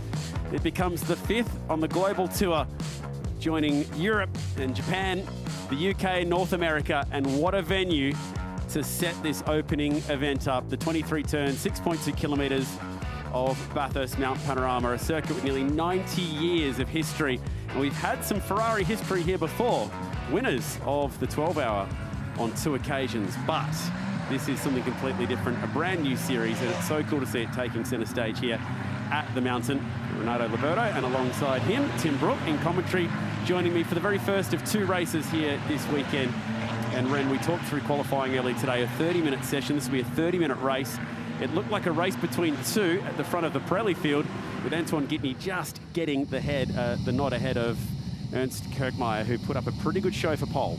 Yeah, a very exciting end to that session, and I've got to say, talking to the drivers afterwards, you know, quite a few did better than they expected within the field as well. So I think watching the session play out before 25 minutes, as they got towards the end, some people were still banking fast laps at the end of the session on 10-lap old tyres.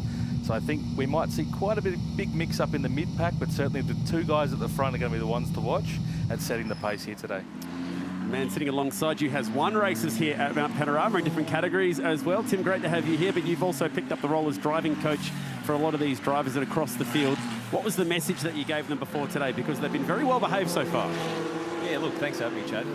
Excited to be here and excited to be working with a lot of these drivers. And I think they're all a little bit nervous about what's to come. So a lot of it's just trying to calm the nerves, you know, like they've played practice and qualifying. Just get to the end and kind of reset so they can go again tomorrow.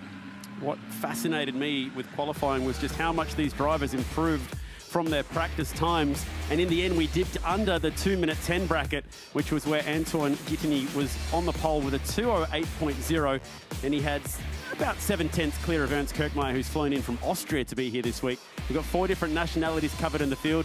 Not a lot of experience in this field, but there are a couple drivers with some Bathurst laps here before that you might see on screen. Outside row number 3, Rod Wilson in the 44, and Jim Policino, who's driven a lot of V8 cars here, but now he gets a 3-litre, 700 horsepower twin-turbo V6 car. We've got 3 different categories to watch out for, the Pirelli class being the top flight for the fastest drivers. Copper Shell is our middle category, and then the 488 category for the older model 488 Evo car. 16 car field, 4 nationalities covered, and ready for their first event of 5. Starts here at Bathurst. It'll wrap up at the Bend in September, and a lucky few may even get the chance to go race at the Finale Mondiale in Mugello, and that is in October, a 5-day festival of all things Ferrari. It's like a world wrestling all-in brawl. all of the series around the world get together and race. And it is probably something about Ferrari Challenge that not a lot of people know, is it is kind of a ticket to bucket list. Obviously, we've got European drivers coming to the best track in the world, you know, Bathurst to race. But likewise, our drivers can actually go and race on places like Spa and Mugello and Imola and Monza as part of the series as well. So it really does open the door to Ferrari owners to race around the world.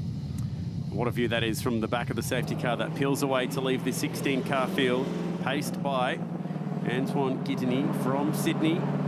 And this is the first time that he'll be starting a race from pole, so a new experience for him, and he's drawn alongside a 2-time Ferrari Challenge champion, a real hired gun who's flown in for this event, so this is really going to test him. And on top of that, he did 7 further laps, Antoine, in qualifying, so his Pirelli tyres have done a few more laps around here. They're a very durable tyre, but that'll be something to consider in the latter parts of this race. The field now rolling around the last couple of corners and ready for a start. A famous brand in world motorsport. There are few car companies that can brag to have the storied history of Ferrari, and proof that they are expanding in their sports car scene as we get start for race number 1, Ferrari Challenge. Here we go then. A little piece of history gets written at Mount Panorama as Ferrari Challenge Australasia greets the green flag for the very first time, and a brand new series is ready to go at Bathurst. And what a start from Kirchmeier, straight across. So experienced in these scenarios, experienced on cold Pirelli tyres, and already everyone's scrambling to find their little piece of turn 1, and that's going to be close if Frisch can get out of the gravel, keep the boot in it. This is where 700 horsepower and about 740 newton meters of torque will come in handy, but unfortunately he's got some aero damage. The Austrian, he's out of there.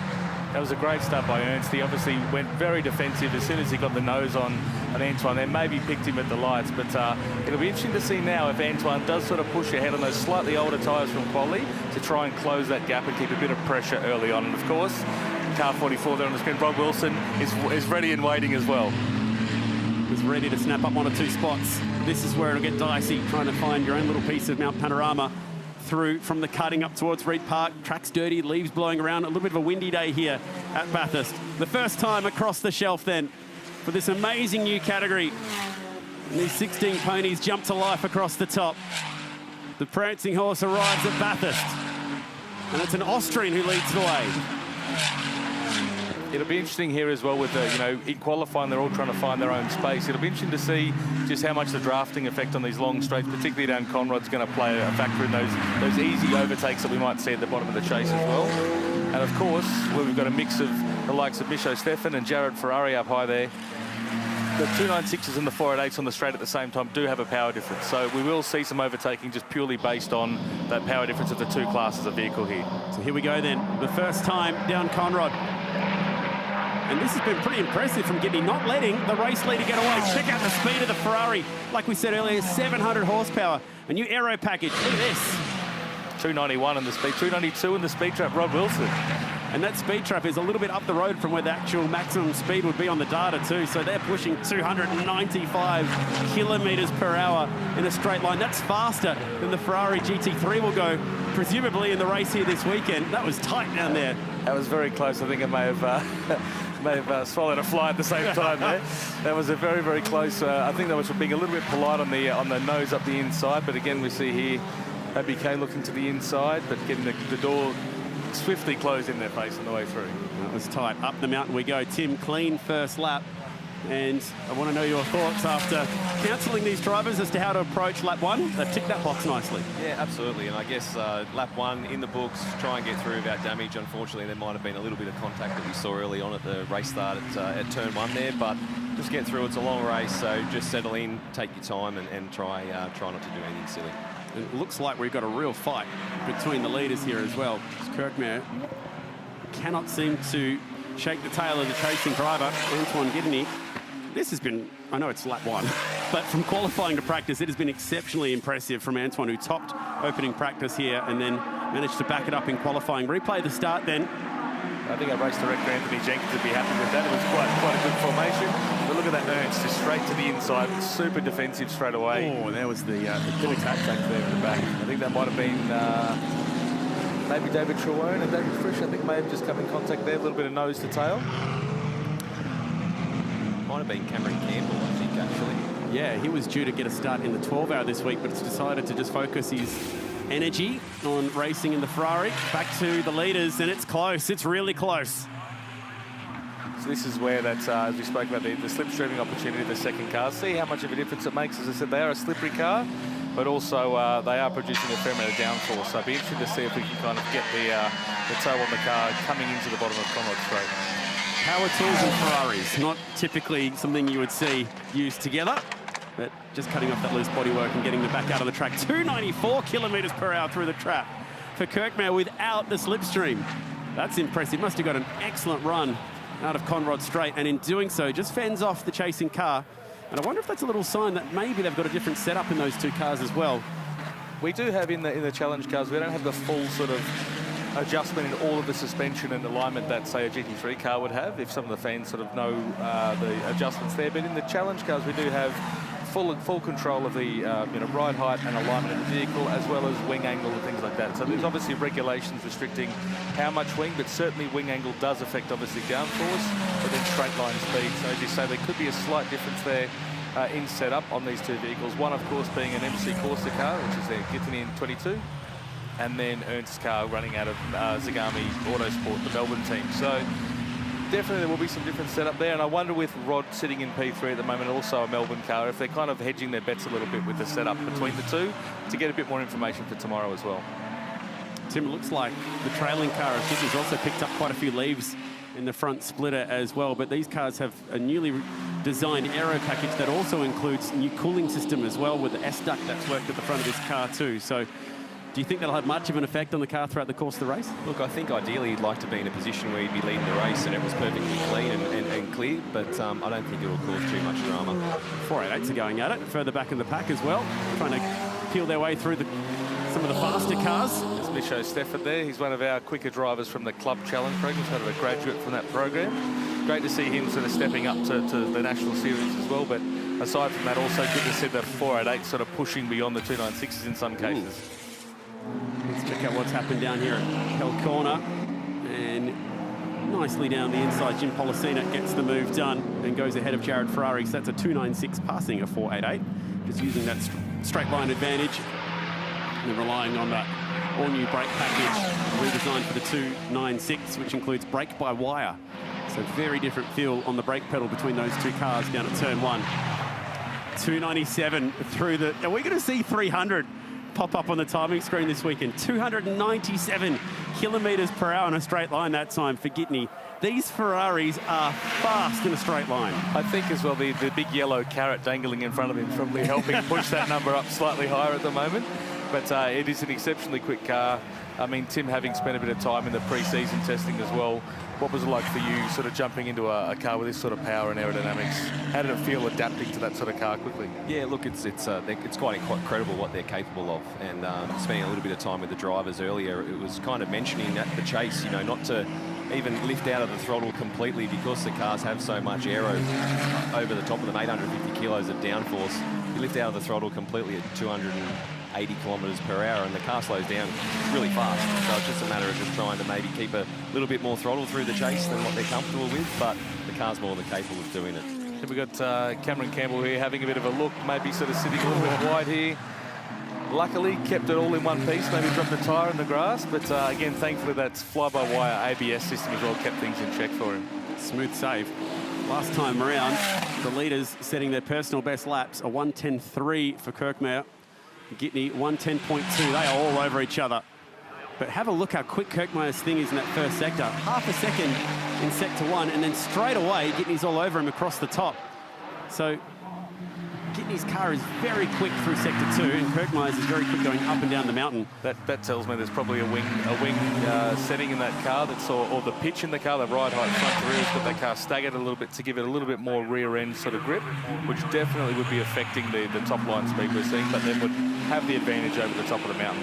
Interesting strategy from the two to sort of work, I guess, in opposite ways in terms of trying to extract performance from the car.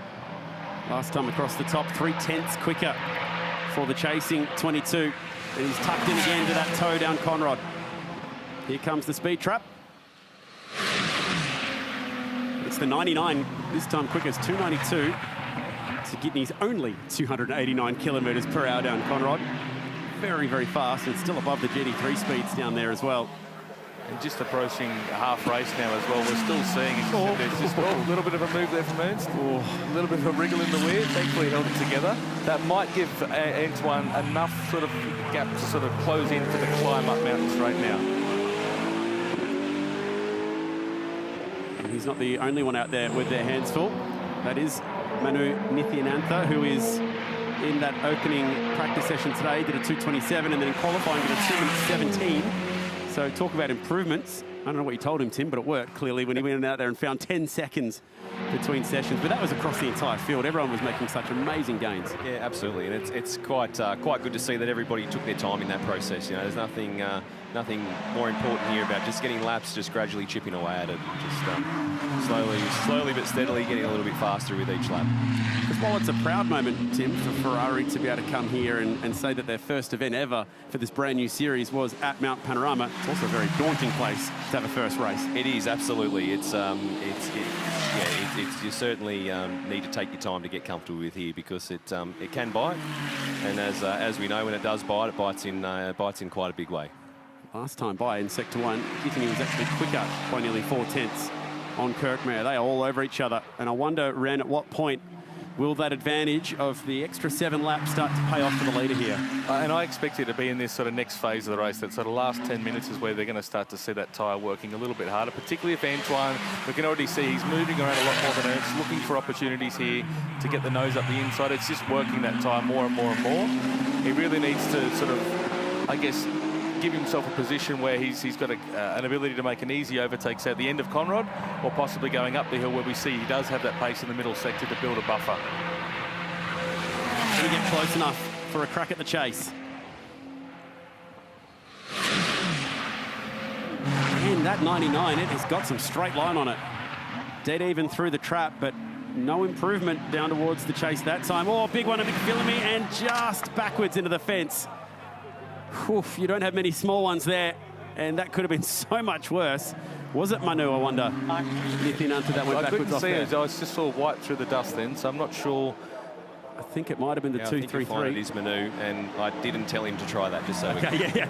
I was just singing his praises about getting 10 seconds of lap speed between practice and qualifying. And that car went off at a rapid rate of knots. 13 minutes to go in the race. Leaders still fighting at the front of the field. So much so now that Kirkmare's starting to think defensively. Up Mountain Straight, just parking the 99 on the right-hand side of the road. This is heating up at the front. And depending on the situation with that car 233, may bring out a safety car.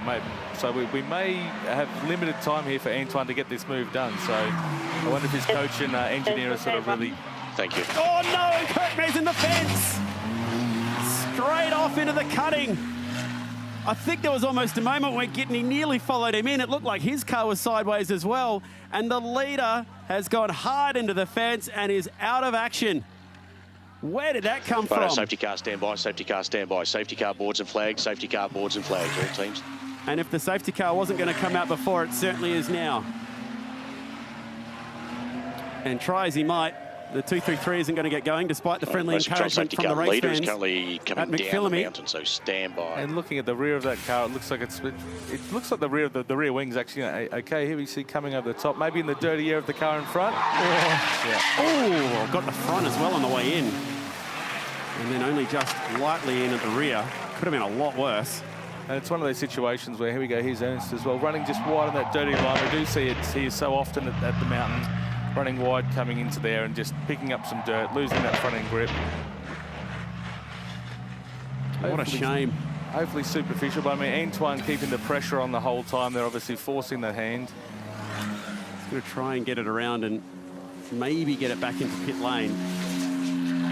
The good news is for him that it's not a progressive grid for race 2, so if he doesn't get to the finish of this race, he does have the chance to requalify tomorrow if they can fix that car and get him back here and ready to go for race 2, because we need more of this Ernst Kirkmare and Antoine Gitney fight. Car number 111, car number 111, you will be coming up to the safety car. And while it's not the way we want to see the lead of this race sorted out, you've got to say that he was under tremendous pressure right from the very first lap from the chasing Antoine Gitney. And that pressure, eventually, something had to crack. That's right. I mean, it is... it's one of those things where those two cars keeping that pressure on, they did. Antoine, obviously, he was starting to have limited opportunities to have a look there. Ernst obviously trying to protect as much as he could, and unfortunately just running wide there. You could see the dust kind of coming up. Lack of grip there and obviously running wide, but being able to still drive it back's good. I mean, we've got the team from AF Course in Italy here supporting our local dealer team, so we've got an incredible team of resources there to repair these cars, a significant amount of parts with us here.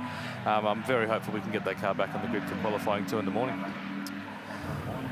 Wow, that's certainly opened the door, Tim, for Wilson and Hutters and Policina now to fight for those last few spots on the trophy steps as well. Yeah, absolutely. They've got another chance here now that the field's compressed to they might have found some things and maybe chipped away at improving their lap time. So now that they're closer to some of the other cars at the front, they might be able to run with them and maybe put some pressure on and create a mistake.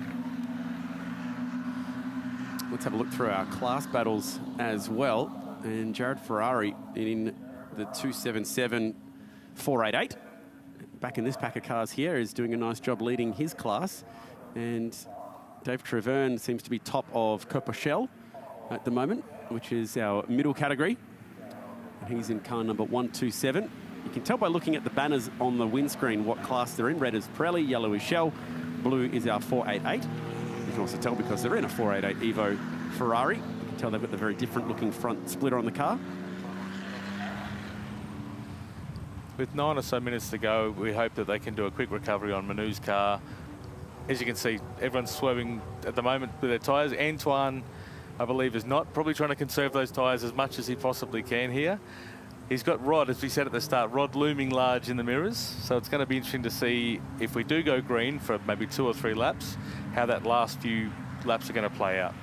Yeah, there's certainly a little bit of time here to work with for our hard-working officials, many of which are volunteers, and they give their time to come and help out just so we can sit here and enjoy a good motor race. So we thank them for all the hard work that they do here, and they're very, very good at cleaning up race cars that are stricken on the racetrack. So I'd say with 8.5 minutes to go, plus a lap, there is a good chance that we should get 1, hopefully 2 laps of racing in here. Great view from on top at the Reckless Brewing Bar. Not a bad spot to enjoy a BX lager or one of the many varieties of beers that Jared and the team can provide from on top of the bar. I had a chance to go up there earlier today after qualifying for the Ferraris and just watch the world go by. A bit of research purposes, obviously. And I tell you what, there was a good vibe up there, that live music as well. So a lot of work's gone into bringing the atmosphere to the Meguiar's Bathurst 12-hour in 2025. So great to have this race back on the Australian calendar and strong as always, and greeted with new support categories such as Ferrari Challenge Australasia. The next stop for this championship is Phillip Island in April, so going to all the good tracks with this series this year. A couple of stops at Sydney Motorsport Park before the series wraps up in September at the Bend. So a very East Coast based lineup for 2025. And one of those events, Ren, which is going to be very exciting, is an all-Ferrari show, which will be happening at Sydney Motorsport Park, but still very much in the works right now. That's right, yeah. Obviously, Ferrari Challenge will be the headline act of that, but within the Corsa Clienti, there are many different types of sort of, I guess, track day activities they do and customer activities. Some will be driving in their own road cars, doing track day sessions, but also the XX programs and even maybe F1 Clienti will come out as well. So we did something like this back in 2014, Ferrari Racing Days it was called, and obviously this year having a standalone event, we're looking at opportunities to sort of, I guess, create a mini version of that as the series is building momentum, growing on that year on year to bring it back to where we were, say 10 years ago, which is amazing. It's very cool to have Antonello Coletta as well here this weekend, who is the global head of endurance and Corsa Clienti that you mentioned, which is their customer program. But that covers everything from the amazing 499P prototype racing that tackles the World Endurance Championship and the Le Mans 24-hour, and everything down from there as well, just to their track days and club challenge that you were mentioning earlier. Plenty of wind out there today. And that might be where we're seeing that big fluctuation as well. I know here from the GT3 cars gone by, we would notice a 4 to 5, 6k an hour headwind. If we were running a steeper wing angle, we'd definitely notice if we copped a headwind on Comrade Straight, we would notice a big difference on the run into the chase with that headwind. And maybe that's where we're seeing some of those fluctuations in early part of this race. We're sort of seeing, what was it, 297, 298 k's an hour. It's that little, if it changes from a headwind to a tailwind at the right time, it makes a big difference on this long straight here. And Tim, is this something had to break there because it had been such a good first practice session? Everyone tried their hardest in qualifying and did it without ever going red flag at any point. It's almost a surprise that it was Ernst Kirchmeier, the most experienced driver in the field, who has 2 championships to his name and like 8 seasons of racing in these cars, that would be the first to bring out a safety car. Yeah, it is absolutely, and hopefully he's not being too hard on himself. It is quite a common mistake that we do see here at Mount Panorama, just running a little bit wide on the entry to the cutting. But I think in all seriousness, he's done a fantastic job. He knows these cars very, very well, but to turn up at a venue like this and be as fast as he has straight out the gate is a credit to him, and hopefully we can see him back towards the front in the next sessions. Yeah, the good news is the format does favour him here this weekend. With tomorrow's racing, he'll be straight back into it. And hopefully he can put that car up the front again in qualifying and straight into another 30-minute race tomorrow. Amazing, the 296 Challenge car that has been developed by Ferrari. And it's the 9th model to be launched into Ferrari Challenge Trofeo Pirelli since it began 1993, Season 1, back in Italy. And it's come such a long way since then. Takes over from the 488 Evo, which took over from the original 488 model. And we have had Ferrari Challenge in Australia before as a support category to the Australian Grand Prix at Albert Park. But this is something completely different now that it's its own series here that joins Europe, North America, the UK, and Japan as the 4 other championships, some of which have been running for nearly 33 years, that European, the original championship. So a lot of experience from this series from around the world. And this new car, it is certainly up for the fight. Derived from the 296 GTB, which is the road-going model. And a not too distant cousin, of course, of the 296 GT3, which we'll see racing here this weekend with the folks from Arise Racing with 2 cars in the 12-hour. It's the first time, Ren, that Ferrari have elected to run a 6-cylinder motor instead of the V8s, which we're used to seeing. And on top of that, despite the fact it's not a V8, it's the most powerful motor they've brought to challenge. Yeah, and they always seem to evolve the road car and the race car. You wonder how they could make it better, and every time it's a little bit faster, a little bit more powerful. It's the most powerful engine they've ever produced on horsepower per litre. And it's a fantastic engine in terms of its response as well. Even though it doesn't have the hybrid system like the road car does, the twin turbocharged, smaller displacement V6 engine means that it does rev very, very quickly, does accelerate very, very quickly. And of course, because we don't have things like balance of performance that the GT programs do, the car can run as its own category. So it is a little bit less restricted, you might say, than what some of the other cars are here this weekend. So 3-litre V6, twin turbo, talking 700 horsepower, 740 newton meters of torque.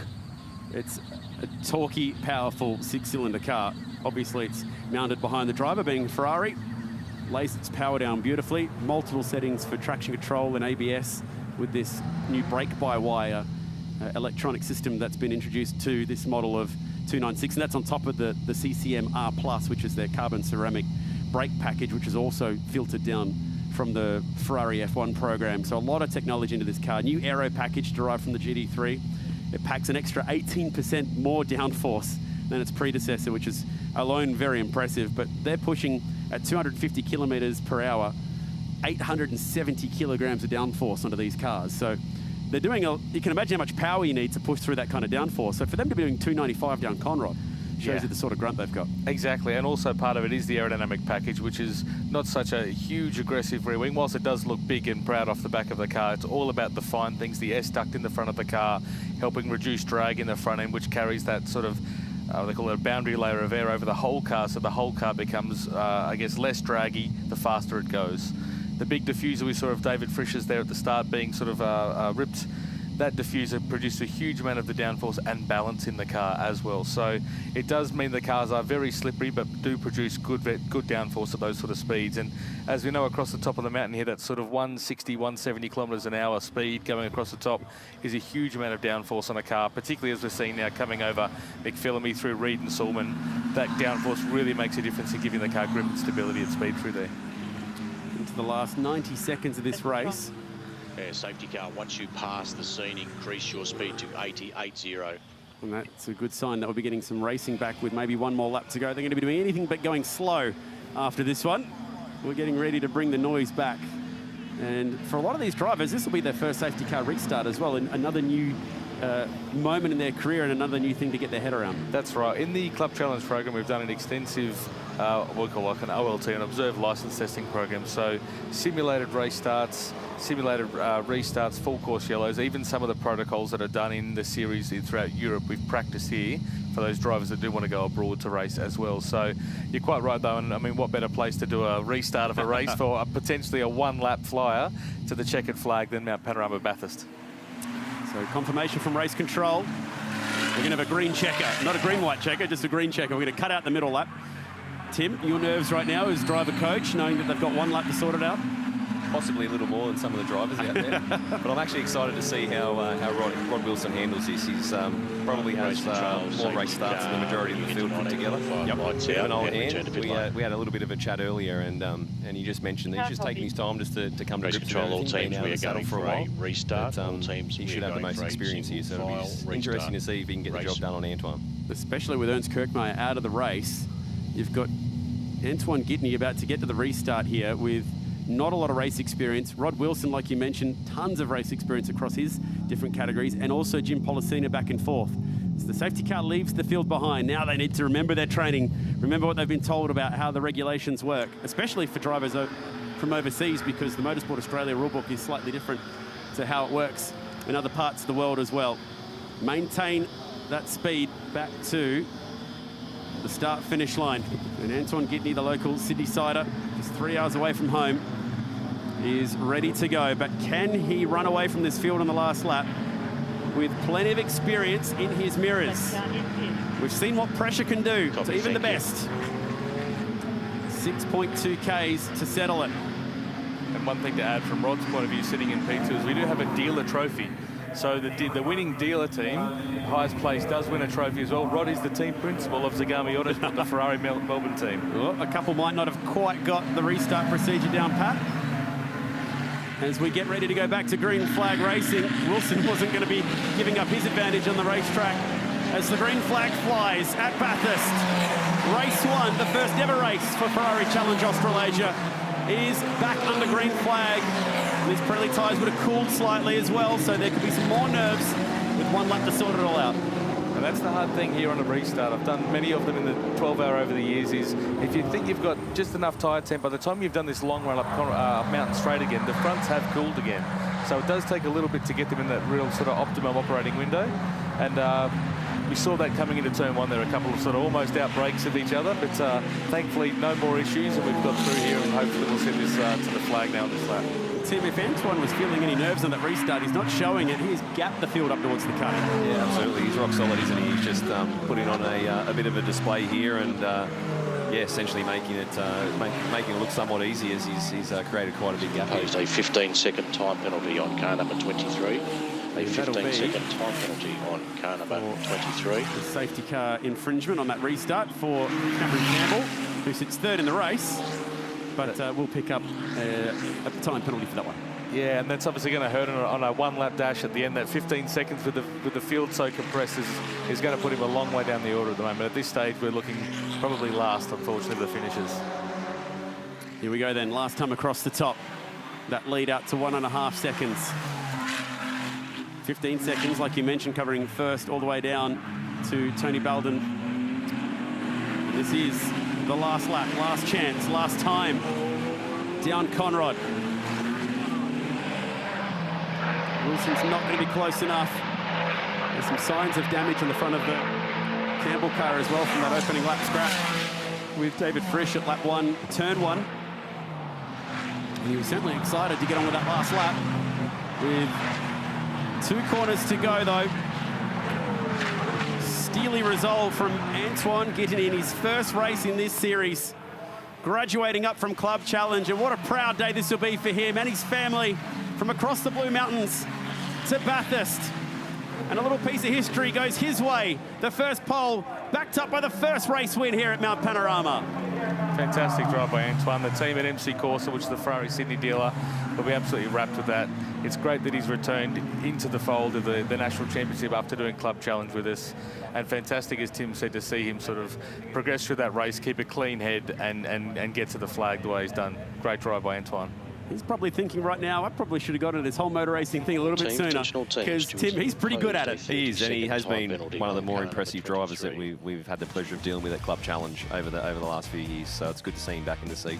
2.2 seconds, the margin of victory over Rod Wilson, who was a late entrant to the weekend's done a lot of training with these drivers as a coach as well. Cameron Campbell, we scored third there, but remember, we'll take on a time penalty, so that'll bump Jim Policina up to third in class. Jared Ferrari will win the 488 class. Dave Treverne will win our Copa Shell class as well. And unfortunately, Ernst Kirkmaier and Manu Nithyanantha, unfortunately, not getting to the checkered flag on their first race this weekend. So let's check out some highlights then from the very first ever Ferrari Challenge Australasia race. And Ernst Kirkmaier making a wonderful start outside row number 1 to lead the field down in towards turn 1. There was some contact further back in the field with Cameron Campbell getting into the rear of the car ahead of him, which was David Frisch, unfortunately hurting the rear splitter of that car. And then Renato, it looked like it was settling into a really good battle between these two.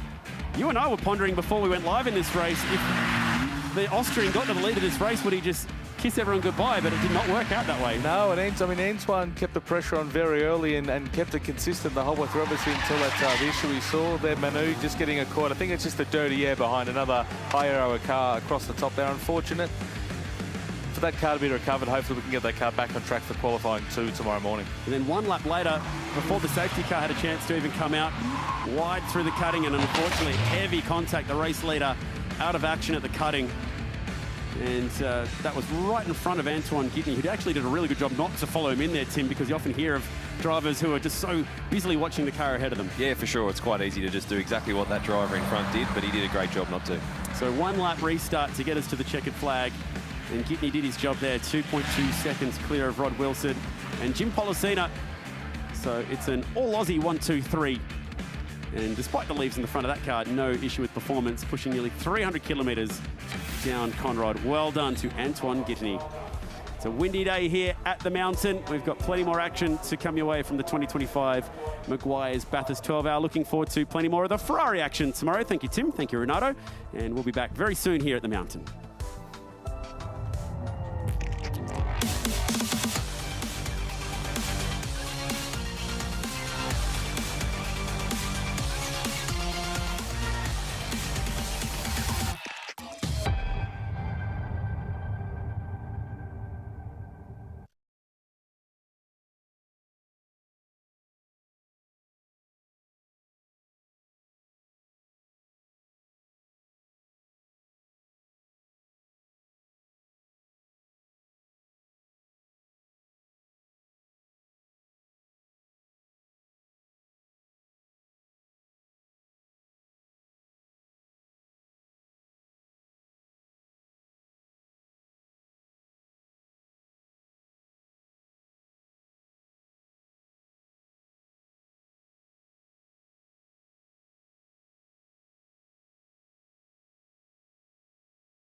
Combined sedans on track for their first race of the weekend. We've had 2 qualifying sessions leading into this one. And joining us in the box again is Gary O'Brien. And Gary, it was a very abrupt Q2, let's say that. It certainly was. Ian Pretty having that incident down at turn 1 in the Roaring 40. And unfortunately had to be taken to hospital for further tests. But we believe he's okay. Yeah, we saw that vision of Ian getting himself out of the car, albeit gingerly, but yeah, he was moving, so that was good news. So hopefully just precautionary checks. And we've seen a couple of cars in the pits early, Jeff Taunton being one of them, and Mark Duggan of Duggan Family Hotels, the sponsor of the race, both in the pits. Not sure about how well the Aston will be, and they were thinking either cracked piston or maybe a scavenger pump problem. The oil pressure dipped. It didn't fail altogether, so not real sure. And Taunton had lost all the electronics on his steering wheel.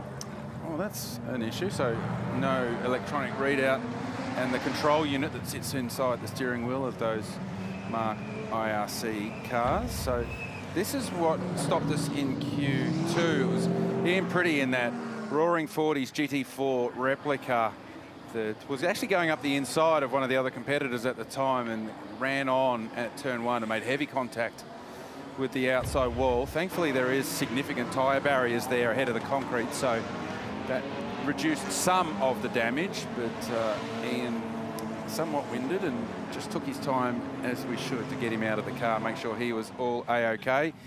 As Gary mentioned, he was taken to the hospital for further checks, but we understand that he is okay. So looking forward to this one. 10 laps ahead. 2 cars on the front of the grid that are very, very similar. And that's about where it stops for combined sedans, because you could not have a more diverse field of race cars sharing the racetrack at one time. There's bits of everything in there. There's sports cars, there's space frame cars, there's chassis cars, there's cars that you would normally think may have a 6-cylinder or 4-cylinder engine in them. I've got a V8 strapped under the bonnet there somehow. There's just a bit of everything. Yeah, and that's what makes combined sedans so interesting and exciting to watch. A long-time support category of the Bathurst 12 Hour, and it's great to have him back here. So here's the grid going ahead of this first 10-lapper. Jeff Taunton and Danny Stutter in those Mark IRC cars. Paul Bouchert will start from the inside of the second row in a Dodge-powered Corvette, and then Andrew Hall in the Cup Car Engineering Cup car. So 4 very different cars in the top 4, and we make our way through. Mark Duggan, I haven't seen that car on track. No, so their problems might be a little bit more terminal than what we thought. So hope that they can maybe get on top of things overnight. John Hollinger coming out of 14 in one of the TA2, oh, it's a Mark car, that one, and we make our through Dimitri Agathos in a Subaru STI, all sorts of cars make their way through the grid. A huge grid, 45 plus cars here this weekend for the combined sedans. Yeah, unfortunately Charlie Curry had issues in the first outing with not revving out, and then went out on track in the second but didn't complete a lap. So further dramas for that K24 Honda Civic Supercharged. Certainly hope that he's able to rectify those dramas overnight, and if he's not out there in this one. Lots of different cars with lots of different strengths and weaknesses going into this one. So we didn't get a real run at it in Q2. They had no practice, so qualifying 1 was literally the first time these cars hit the track this weekend. So we were expecting in qualifying 2 for the field to tighten right up. So just because this is the grid we have right now doesn't necessarily mean that this is the order of speed that we expect going into this 10-lapper. And we must remind everyone that they've got to manage that they don't break or go under a 2-minute 09. Yeah, so that's been a long-time rule in this category, that they set a benchmark lap time and you're not able to go, or allowed to go faster than that. And we saw that actually in Q1. Jeff Taunton, when he did a 2:08.5, and they promptly took that lap off him, but his second best lap was good enough to secure the pole. So do we know what the penalty is in the race if they do that? I think you're just disqualified. Okay, that's a pretty reasonable penalty. So, or it would be a massive time. Yeah, so something that we'll keep an eye on, particularly of the front-running cars that are capable of going faster than that lap time. So that's something they'll need to manage throughout the race, particularly in these first few laps when the lead cars will have some clear track ahead of them.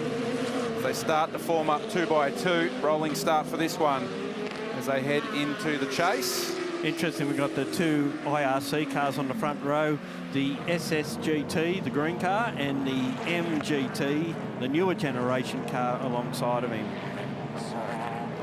There's plenty of those cars built over the journey. It feels like those marked cars and those IRC cars have only been around for a few years, but it's certainly north of 10 years now.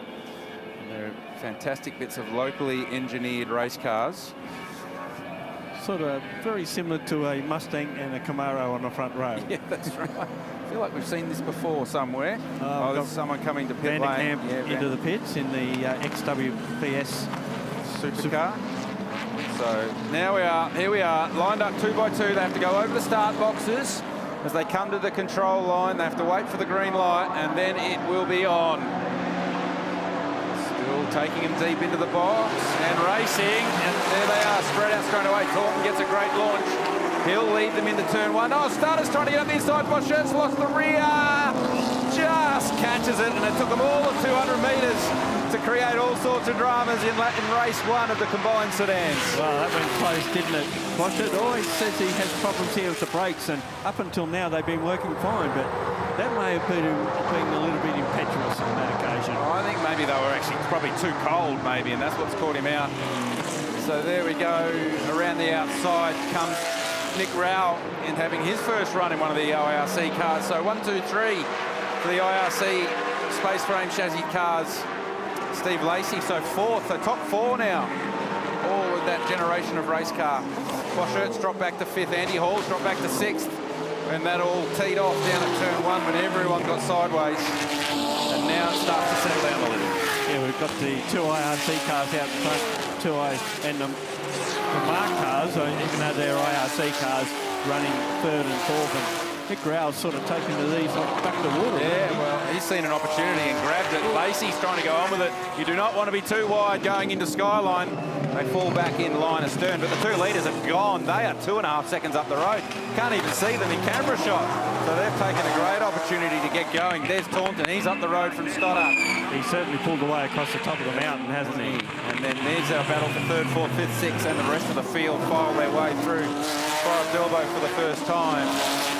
Boschet, there's plenty of straight line handling under the bonnet of that Corvette, so look for him to come back into the game. And then behind him, Andy Hall in that previous generation Carrera Cup car. That car will be very strong across the top of the mountain. So look for the different strengths and weaknesses of each of the cars in this one. 283 kilometres an hour for Taunton at the radar point on Conrad Straight. 263 for Studdard, so he's dropped off a fair bit in this race. There's young Blake Tracy in the first of the chassis car, and then he's giving some of those sports cars a bit of a hurry up, just passing Andrew McPherson, who then comes back underneath, and we know how good that car is under brakes, and, well, to a point that it's almost pulled up going into... Just got it stopped, didn't he, into the final turn. But the beauty of ABS for that car for Andrew McPherson in the 51991 GTR.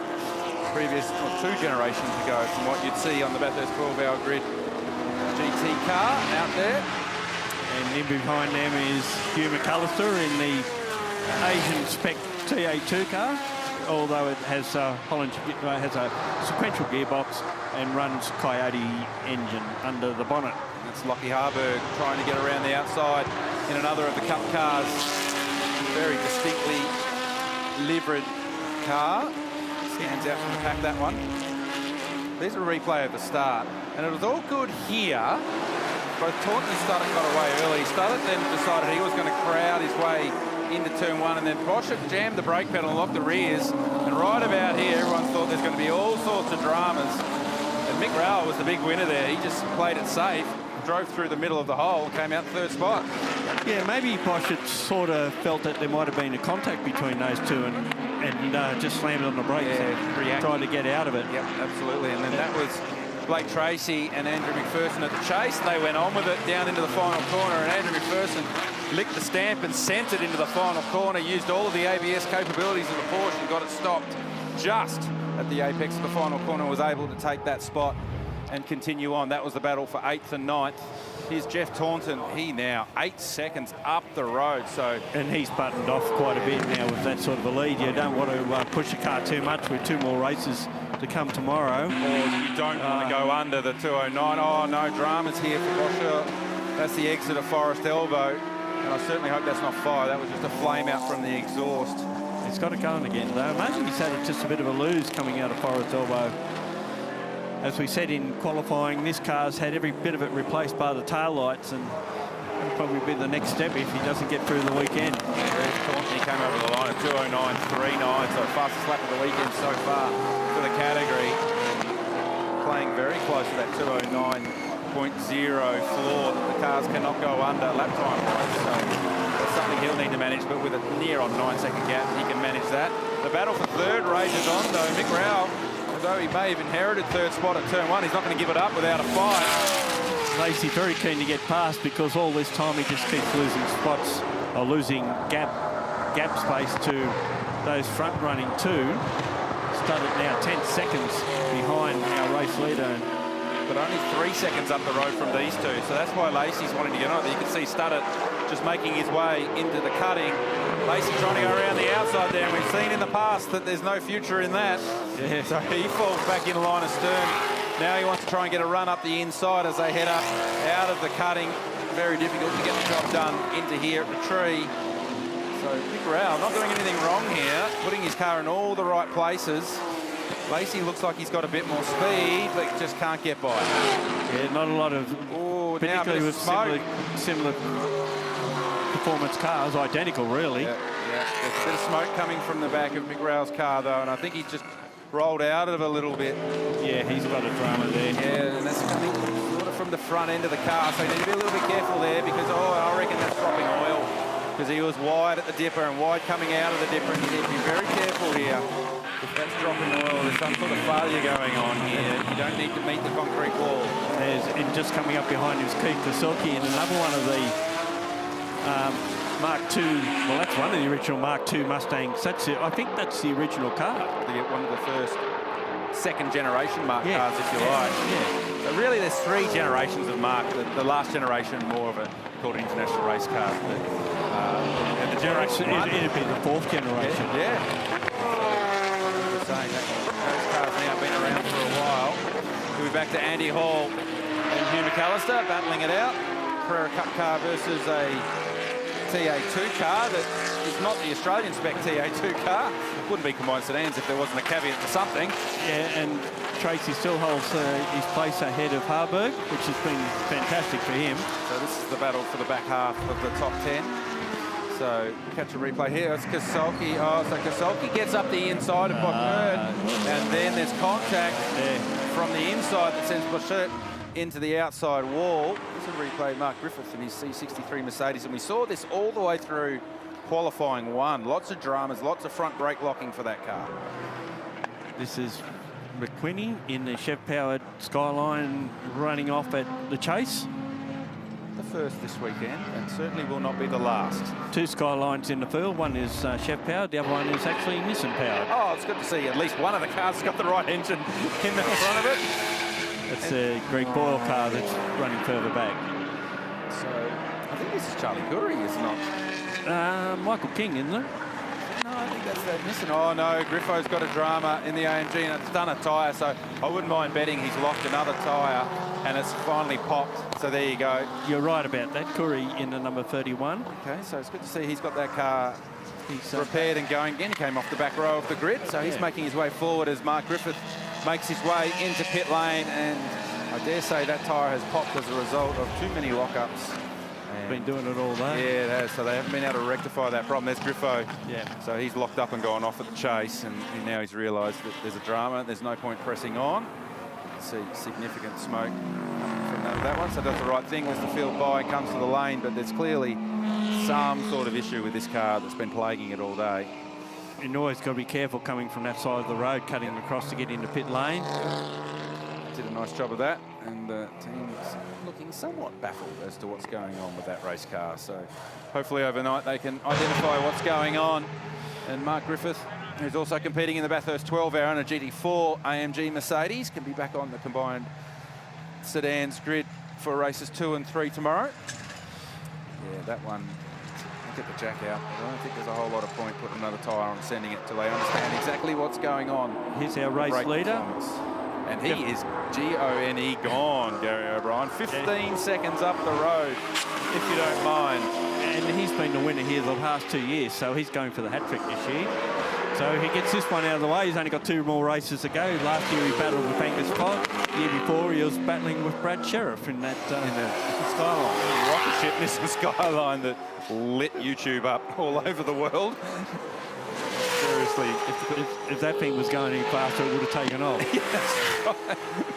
So Taunton still with that best lap of the race so far, 2:09.39. Next best lap is in the 11s, so he certainly has plenty of performance over the rest of the field. As I said, 16 seconds back to Danny Studdert in third, and Steve Lacey in fourth. 288 down Conrod the last lap, 285 from Lacey. So those cars are pretty much identical.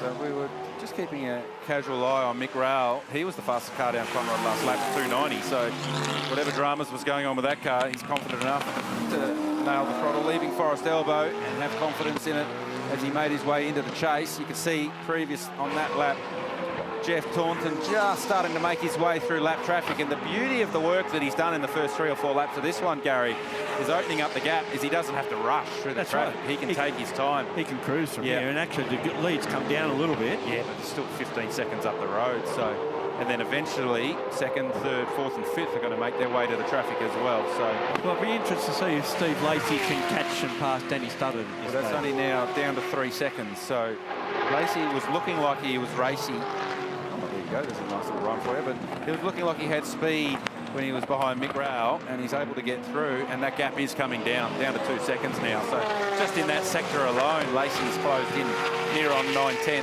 So 23 kilometres an hour difference down Conrod. There you go. So that's where that 2 seconds. That'll do it every time. So Steve Lacey trying to get himself onto the 2nd step of the podium in this one. Still 5 laps to go in the combined sedans, brought to you by Duggan Family Homes. Hotels. Hotels, yes. It's a shame that the Duggan car is not on the grid. I hope that team are able to identify, and it is not a track piston, and they can get themselves on track for tomorrow. Yeah. And that'll be worth watching. That car come through the field. Right now he could probably settle back and have some of his sponsor product. Yeah. So here we go. Here's the battle for 2nd. We teased whether Stephen Lacey was able to catch Danny Studdert and have a battle for 2nd place, and here we are. So this is the battle for the 2nd step of the podium. And these guys are near on 7 seconds up over the road of 4th spot. So this is the battle. Who stands on the tallest step of the podium? They've got 5 laps to figure it out. And Steve doesn't mind being close across the top, does he? Yeah, we saw that with Mick Rowell. He wasn't afraid to put his car in some different parts of the racetrack. I think Steve Lacey, is I'm right in saying he runs this car in sports sedans in New South Wales? Yeah, he won the New South Wales Sports Sedan Championship last year and 3rd in the National Sports Sedan Championship. There you go. So, mind you, he started off the year in Camaro, Sports Sedan, but has been running this for the remainder of the year, the 2nd half of the year, as it were. And this is interesting, going past lap traffic there. Absolutely, and Danny Studdert really has to do the harder work here, because when they come up on the traffic, don't forget Jeff Taunton did it, but he did it 17 seconds up the road. So then the traffic then thinks, oh, here more come. So now we're going to go side by side. Oh, Lacey threads the needle nicely. Gary, you mentioned the speed difference down Conrod the previous lap, and that was visual difference for Lacey. 287 to 264 on that lap. So you can see it. He literally could just thread the needle between the lap traffic and Danny Studdert, and could get himself up to 2nd spot. So I'm not sure whether there's an issue with Studdert's car. Well, I know that car was quick here at the Challenge Bathurst, so whether he's got an issue or he's running a different spec engine. Potentially. Lacey certainly plenty of speed. Best lap of the race so far, a 10.4, so that's considerably quicker than he qualified as well. So the drivers are getting more laps. Because these cars can run in both production sports and sports sedans, but there are changes that have to be made. Yeah, a spec change. Yeah, right. And that does affect engine performance as well. So Rowell in 4th, Kasilke in 5th, and McPherson, Hall, Harburg, McAllister, Tracy in 10th. So he's dropped a couple of spots there. Jordan Roddy in 11th, John Hollinger back to 12th.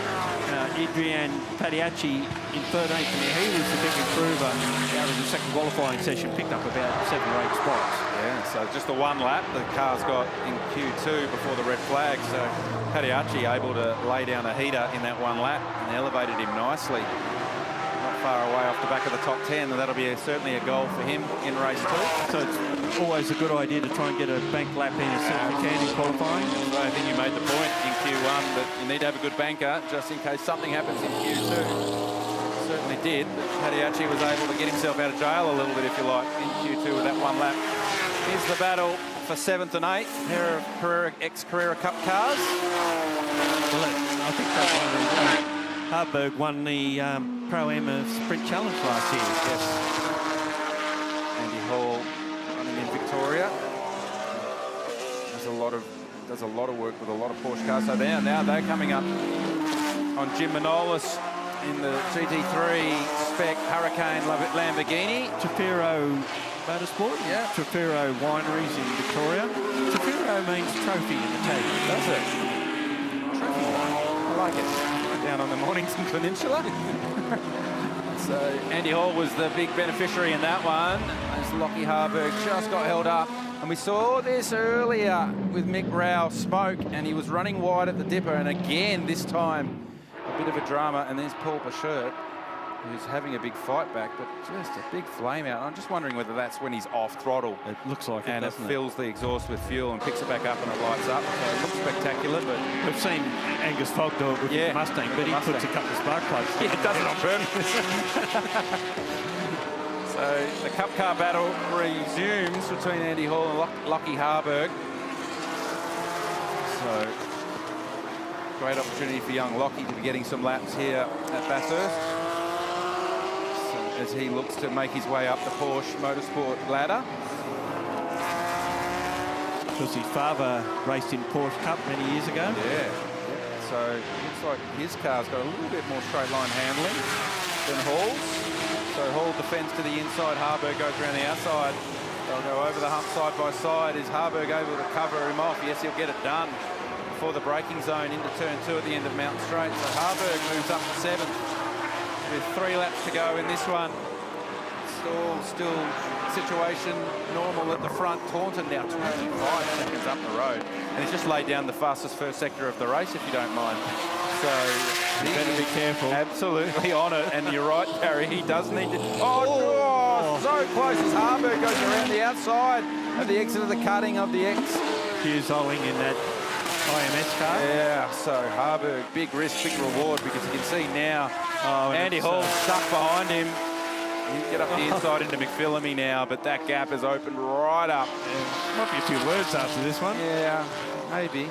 So this smoke still continues to blow from Mick Rouse. I'm wondering if we've got a meatball out of this. No, so exactly. A Motorsport Australia race controller obviously satisfied enough that it's not dropping fluid, or if it is dropping fluid onto the racing surface, it's very minimal. Probably dropping it onto the exhaust. Yeah, exactly. And that's what sort of, when it comes out of the wheel arch on a space frame car like this, you generally think that's where the exhausts generally run. Actually, Andrew McPherson now starting to chase down Mick Rao. McPherson in his Porsche. That gap just 2.3 seconds with a lap and a half to go in this one. Well, it's 18 months since he previously drove that car, so probably take a bit of... Starting to feel comfortable again, maybe. Yeah. And here's Tracy McAllister still going hard at it. Roddy just in behind him as well. So it's a great freeway dice, and fair to say that maybe young Blake is batting above the averages. I think he's punching above his weight division at the moment. With those two behind him, here's Roddy now looking up the outside of McAllister down to the final corner and gets it done. So that is the battle for 9th, 10th and 11th. So McAllister will want to get back up amongst these two, finish inside the top 10 in race 1. Chev powered, Lamborghini powered, or Audi powered if you like, and Ford powered if you like. And so none of them with the actual engines of those cars have in them. So the Lamborghini does share from the Audi family, if you like, the Volkswagen Audi group, the same engine. It does have a Lamborghini badge on the rocker covers, but it is an Audi engine. but he does get around the outside of Blake Tracy. So Jordan Roddy, two spots in half a lap for him. So he'd be quite pleased with that. He did say earlier that he felt that this was the best GT3 car he's driven. He's driven quite a few different ones. So one of those GT3 Rex Lamborghinis, the old generation car, if you like.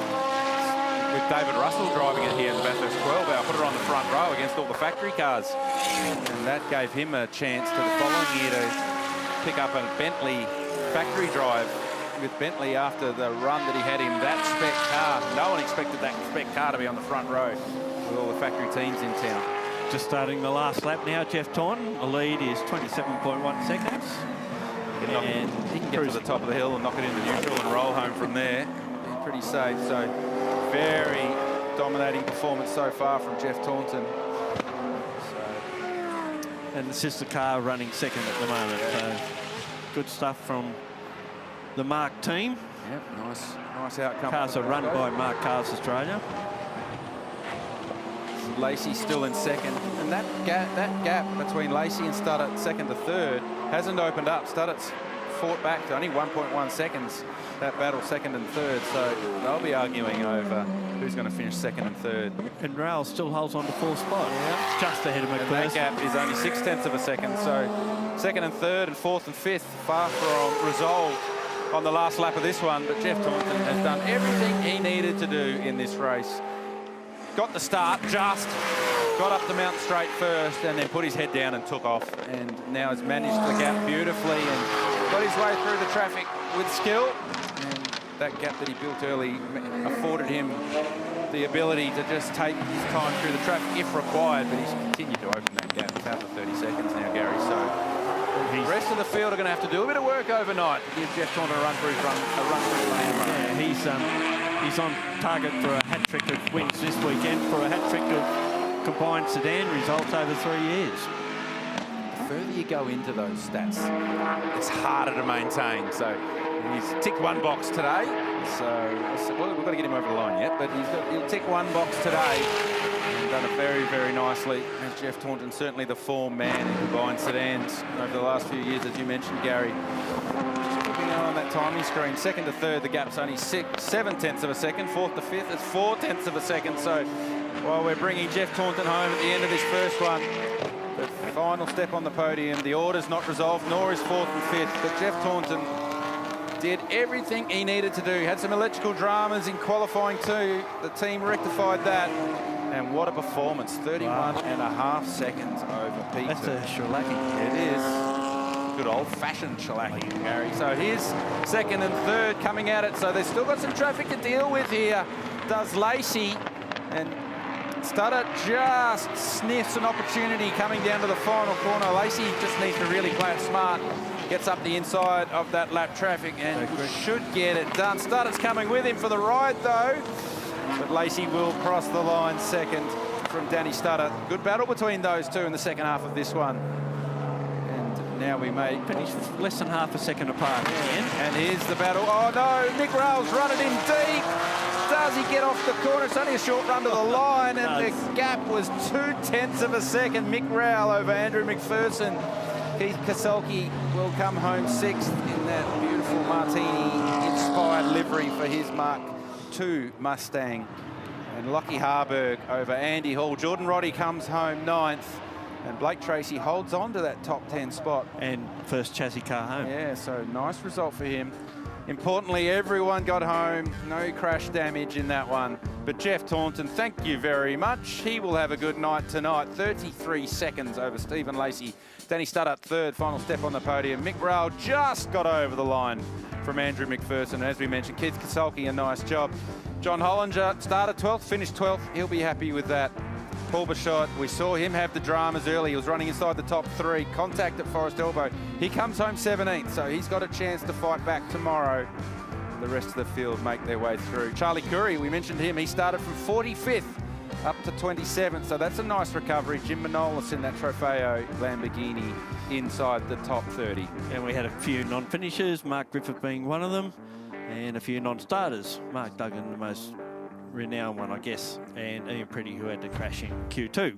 So highlights of this one, and there was a fair few highlights early, Gary. The run to turn one, was okay until about now. Started, tried to squeeze his way down. Paul Bachot jumped on the brake pedal, locked the rears. Andy Hall got around, but then Meguiar ended up inside the top 3, and that was the last time they saw Jeff Taunton. He was gone. Took off and up the road. There was a great battle between Meguiar and Steve Lacey. This was a big move from Andrew McPherson up the inside of Blake Tracy. Just got it stopped at the final corner. And then this contact from Keith Kasulki and Paul Bachot put Bachot into the concrete barrier. He was able to fire that big Corvette up and get going again. Poor old Mark Griffin had the brake problems that he had in Q1 this morning, and it ultimately resulted in a blown front right tyre, and lucky to get across the track to get into the pits. This battle was exciting for a bit, and then I think Rao just saw that smoke and thought, I need to back off for a little bit. And Lacey took the opportunity, got up the second spot, and he took off up the road to this man, Danny Stoddart. And then we held our breath for a moment right here when it looked like Stoddart was just trying to box Lacey, and he thought, right, I'll box him in here. And then Lacey said, we'll have none of that, and threaded the needle beautifully between that Lamborghini and Danny Stoddart, and that was the battle for second and third. But ultimately, they did not see this guy at all after lap 1. Jeff Taunton up the road, 33 seconds. Thank you very much. See you guys tomorrow. Yes. Certainly did it in style. So that was combined sedans race 1. Plenty of excitement in that one. They'll be back for more racing tomorrow. Coming up this afternoon, we have more Bathurst 12-hour practice. It'll be another bronze session. Look forward to seeing you then.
Good afternoon, everybody.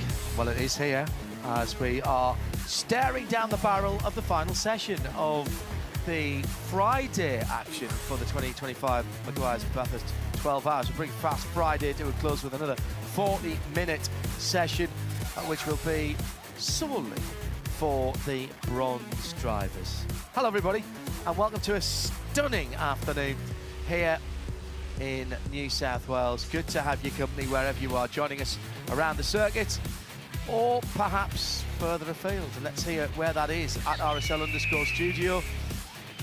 We're all on a bit of an uplift at the moment with the beautiful afternoon that we've got here. Richard Craill, we've got Garth Tander alongside me, both to my near left and my near right and far right, geographically, I presume, not politically, but let's not get into that right now. But I want to check in straight away with Shea Adam down in the pit lane with, I think, official now. I'm going to look at Krillsy for this, a driver change. Shea Adam can give us the news. Shea? I do not know about a driver change, Sean, but I can tell you about a car that will not be participating in this afternoon session that was running earlier on.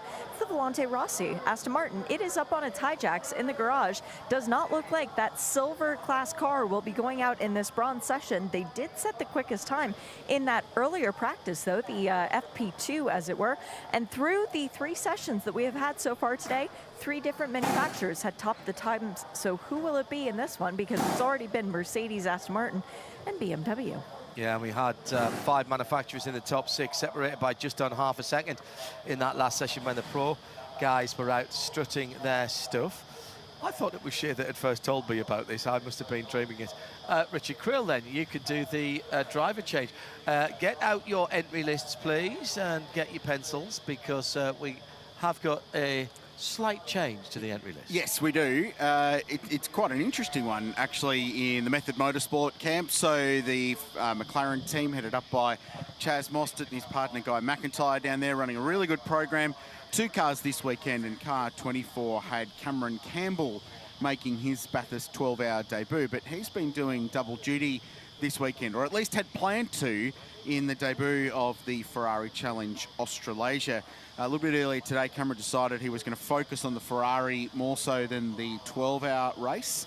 So he wanted his attention in the opening round of that championship to be purely on the Ferrari Challenge. So he's elected to pull out of that car. Conveniently, a very experienced McLaren driver, current reigning TCR Australia champion, and Cameron's driver coach, Josh Buchan, will step into that car. So that's all been signed off and ticked, and he actually snuck in a couple of quiet laps at the end of practice 3 earlier today, but that's all been ticked off by the stewards. So a driver change, Josh Buchan in alongside Anthony Levitt and Jake Santalucia in that car. So that's a strong combo. Josh is hugely experienced and actually spent some time in an Artura GT4 in the domestic GT4 championship last year. Had a couple of good results, one of them at Sydney Motorsport Park driving for Zagami. So he knows the car. He's easy plug-and-play material, Josh. He's a professional race car driver, so he'll be a good add to that team. So he's graded a... Josh would be, I'm not actually sure, I think he's still a silver. I'd say he'd be silver. Yeah. Right, so he can't go out in this session then. So he'll have to do some more laps tomorrow if he's going to do that. To be fair, Josh could do 1 lap in qualifying and they'll plonk him in the race, and he'll still probably be among the quicker guys in those cars. So there's no concern there. What it does will be massively good for Tony Levitt in that car, for Jake Santalucia in that car. He's a ripper, but also Ryan Sorensen, Paul Buccini in the sister car, the 25 entry, who are probably with eyes like dinner plates, having their first experience of Mount Panorama in a GT4 car. Josh is a good, calming, laconic influence, I think, on those guys. So from a driving coaching point of view, he's going to be a really good add to Method Motorsport. So that's the change, that's the car. 24, the orange coloured one, the sister car with a little bit of flash of blue on it. The new livery for the 2 McLarens this year, and what's shaping up to be another bumper year for GT4 racing in Oz, with a bunch of Mustangs coming down, and there'll be plenty of bananas on the racetrack this year as well, maybe. Potential slip-ups. There'll be bananas at some point. I do like the fact that race teams who change the liveries of their car and do the same style of livery, and that's exactly what Method have done. One's got the orange on it, one's got the blue on. It makes life easier for us up here. And what are we going to see here then from the bronze drivers? If you were in a team now, Garth Tander, plenty of experience around here, and part of your job would be to mentor the bronze driver. What will you be telling your bronze driver now if you were sending them out for this 40-minute session this afternoon? It would be continue to build. So, you know, obviously we've already had one bronze-only driver session earlier this morning in practice 2.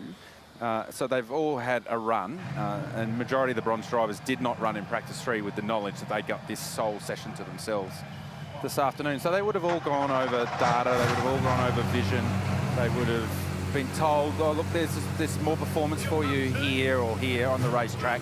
So just go out, continue to build. One driver that did not get out in the first bronze driver session was the driver of this car on screen, Liam Talbot. Hasn't driven yet today. He is the reigning Australian GT champion and did finish on the podium at this race last year. So of all the drivers in the bronze category that probably can get away with having less laps than the others, it's Liam Talbot in an Audi at Bathurst. So it's a great opportunity for Liam as the field lines up at pit exit. Kenny Habul aboard his car, Stephen Grove aboard his car, Adrian Dietz aboard his car at pit exit. So Kenny in the teams, pit exit is open, practice 4 has commenced. There we go, countdown begins. The 75 car, the 75 Express, they've got the last box before the pit exit.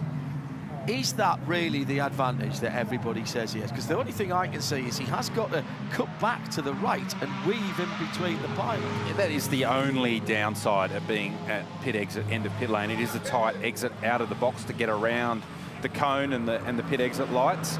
But it is such an advantage, particularly on fuel races where you can see what your opposition's doing and then react to their position as their cars transit down pit lane as they're exiting. You can plonk yourself just in front of them and keep your track position.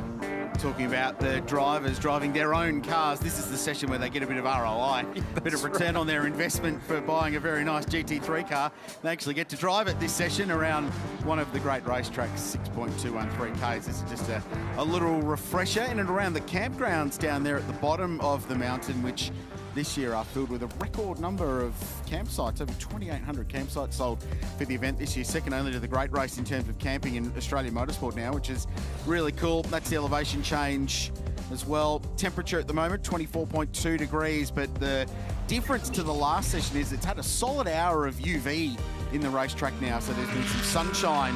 Finally, the clouds have parted this afternoon, so while the ambient temperature hasn't come up, the feels like certainly has, and there's been some UV beaming down onto the racetrack, so the track temperature will have been climbing slowly from practice 3 earlier on today.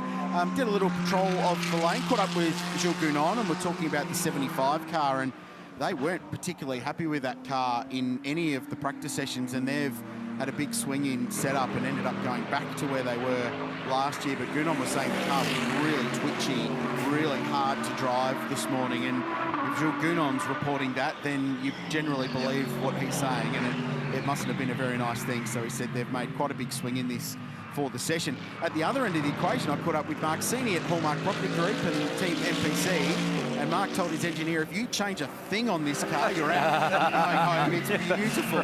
We're not changing it at all. Well, I caught up with Lee Holdsworth after practice 1 this morning. He said the exact same thing about that car. He goes, that's the best I've ever felt first session at the 12-hour. Oh, really? So that's high praise from someone that's won the 1,000 and done plenty of the 12 hours. So that team clearly very happy. And if you're the engineer on that car, you just put your feet up on the desk and eat ice cream for the rest of the day while Mark goes out and drives around for 40 minutes. But now he's a well-known engineer on that car this weekend, so he's going to have a very quiet weekend, I think. Work out how much fuel to put in and send it. And in fact, both Audis, technical problems aside for the 183 car, have been very strong. I think I can hear action down in the lane. Shay Adam, yes. Basking in the sunshine. I've actually slithered into a garage for a quick bit of shade because I wanted to talk to a guy who normally gets to drive one of the best liveried cars in IMSA. Now you're in a Shell Porsche. Lauren Heinrich, how do you get so lucky to drive all these cool cars? Yeah, I think I'm really lucky to drive all these beautiful Porsches. I mean, Rexy is great, but also this Shell, the Bad Motorsport Park livery is great. I mean, it's similar to the 962 from a few years ago, which is quite cool. I really like it, and just got the first pictures of that magnificent car around the mountain. I mean, it's amazing to see it, and I'm looking forward to give it some more laps tomorrow. Well, you were going very well in that last practice session. You were troubling the charts in times. What is it like to try and get up to speed around Mount Panorama when you've never been here before? It's daunting, but at the same time quite rewarding, I would say, because it's a track where you really have to work your way up. You cannot start at 105% and then go down because the track will simply penalize you. So I really like tracks like this. Obviously, people who know me, they know that I did a lot of sim, so that helps. You don't get many laps here because of the schedule. So actually today I had 17 laps, and you really got to make use of them. I have a great team around me. They prepared us drive as well. Also, Morris is a rookie here, so thanks for the trust, from the team to put 2 rookies here as the pros in the lineup. I had a great time around the mountain, so now I will dig some data and video and try to improve for tomorrow. Good luck. Thank you. Thank you. 23-year-old German Lauren Heinrich. I spoke to Jesse Schikin about him moments before this session, and he said he had 4 laps and he was in the low 4s. These pros are remarkable how quickly they get up. He's also very good at virtual racing, Lauren Heinrich.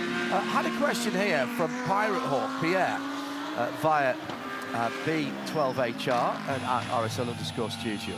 Have we ever had an NSX GT3 here? 2020. Yes, exactly. Yeah. I thought so. It was one of the cars that stopped actually on the run to McPhillamy Park when Marvin Kirchhoffer had that enormous accident at the top of the hill in the lead up to qualifying on that stupidly hot Saturday we had, where the track was at its angriest that I've ever seen Mount Panorama. And yeah, the Honda Park there, that's the only time, the one Honda NSX GT3 car we've had here. I think that the last one in major competition is now not being used, although I've just checked up, and the homologation for that car, which includes the Evo 22 upgrade on that car, goes through till 2028, the end of 2028. It was first homologated in March 2017. That was the car that was built, designed for Honda and Acura by JAS Motorsport. I seem to recall one running in GT Asia at a couple of rounds last year. Maybe I think they've built on that now. Yeah. Gradient and the US have gone to a Ford Mustang GT3, and there was one I think that was running in GT300 for a little while, in the GT3 version of GT. I remember racing against that NSX, and it was a rocket ship in a straight line. Like I monstered across the top of the mountain, and then they just pointed straight out of Forest Elbow. See you later. It was so fast. Try and throw the bungee cord off before they got away. You try and get a tow for the first half of Conrod and just give up because it was too far up the road by then. The problem that car had is it rocks up with the strongest GT3 build that's ever been assembled in Australia. So one car operating first time here, learning this place, it was hard to show what that car was capable of. It was a fan favourite, that's for sure. Yeah, it'll be missed. Certainly will. We're not sure what's going to happen there with Honda and Acura. Honda's, how can I say it? They have rationalised all of their world racing on 2 and 4 wheels on and off road under HRC now. So Honda Performance Development in the States has been subsumed into HRC, and we are yet to find out what's happening with them in sports cars and endurance race. They've got the Acura, of course, they're racing the States in GTP, but that car's never come out of IMSA competition as yet. All right, 8 minutes gone. Kenny Bulls at the top of the charts. This is Brad Schumacher's first meaningful laps, long run in the Arise Racing GT Ferrari. And this is Kenny bouncing the 75 Express Smirk over that curb on the rundown Brock Skyline. You're braking and turning and looking at pretty hefty concrete walls as the road disappears beneath your feet down towards the Gazoo Racing Dipper. And this is a little bit earlier in the lap, past Frog Hollow that we were talking about earlier today, and the famed Metal Grate, and then the utter roller coaster ride that is McPhillamy Park. Just to the left up here is the John Hinksman Vista. It's one of the underrated lookout areas. Just pop off to the side of the road where those, I think that's some of our volunteer officials under the sign. That's a really good spot to watch racing cars if you're lucky enough to do it as a volunteer official. It's a good reason to go and sign up at Motorsport Australia. Get a posse like that. Rare air up there. Best view of the sport. Yeah. Terrific place. Always good to have a... Hey, Garth, Crosby and I were talking about this earlier in the week. Just had a bit of a moment at the top of the mountain a moment or two ago. And no, that's fine. we were just talking about how the signage changes the look of the place around here. Yeah. So we've gone to gold and black. We've got the Gazoo Racing black and red. Does that affect the drivers in terms of you come back here and you go, hang on a minute, my reference point's not Yeah, there? absolutely. Makes a big difference when any of the signage changes. And traditionally in the 1000, year on year, a lot of the signage is the same. So if you're used to doing the 1000 and then you roll into town at the start of the year for the 12-hour, go, hang on a minute, this all looks a bit different because like Forest Elbow doesn't have BMW all over the 1000 weekend. What is also very tricky is when the walls are black like that at the start of the race. Actually finding the wall, because we don't light this place up. You literally run from just race car headlights. So finding the apex at the cutting, for example, the fast way at the cutting is to basically scrape the mirror on the inside wall at the cutting. So finding that in the dark against a black concrete wall is a bit tricky sometimes. So there's a lot of black walls this year, as you see from the sponsors. So nice to see some little messages at the apex to Forest I quite Elbow. like that, actually. Yeah. I think that's all right. It's not nasty graffiti on there that we sometimes see. Well, hence to Garth's point, hence the yellow fluoro. Yeah. Almost at the apex, at the elbow there. When I did the start here, I actually asked, Craig Baird was the driver standards officer, and I asked him if they were able just to go along with some reflective tape. And all the pinch points where it will be black, just put some reflective tape there so at least you could see and find those pinch points so that you knew where to position your car for that first hour in the morning at the start of the race. It's Garth Tander, who along with Richard Krill and me, John Hinder, have been talking you through today. Been a pretty busy day. We've had the two Genesis out there on the circuit doing some laps. We've had the extraordinary sound of the Aston Martin Vulcan and Tony Quinn screaming around at 4 or 5 laps at a time and scraping the car off the bottom of the ground. That is an awesome machine. Of course, we are waiting for the debut, or debut, as you would say, of the, you know, as I go along. I said nothing. Okay. The Valkyrie you're talking about. Of course, the Valkyrie. Testing. It's in testing at the moment. Actually, it was testing all over the weekend when the Heart of Racing guys were at Daytona and on their way down here. That car's out on the track at the moment with one of their drivers, one of their other drivers who's not here at the moment, obviously because he could be doing both things. An extraordinary thing, and we'll see that car soon. Sebring. Yes, Sebring, and they're also getting, obviously, getting ready to go into the World Endurance Championship as well. Sebring, yeah. I'd just like to put it out into the cosmos that Ian James, who's Heart of Racing and does an amazing job and behind that program, that this event next year, and realising, of course, the logistical complications of the 24 hours at Daytona being the week before, I think in our demonstration sessions next year, an Aston Martin Valkyrie hypercar would be entirely appropriate, and maybe with Ferrari's renewed involvement in this race, a 499 might come down. Or maybe one of the 499 customer track day cars. Sure. Come down. It's about, I think it's about 20 of those built now. We're not picky in Australia. And while we're at it, I mean, Porsche with an enormous presence in Australian motorsport, so a 963, thank you very much. Oh, and look, Ford have just announced that they're heading back to hypercars, so maybe it wouldn't be a bad place to take the car down Mount Panorama. So I think next year's demonstration, so Shane runs. So the support category next year could be LMP hypercar, LMP1 hypercars. Demonstration sessions, of course, but Aston Martin could.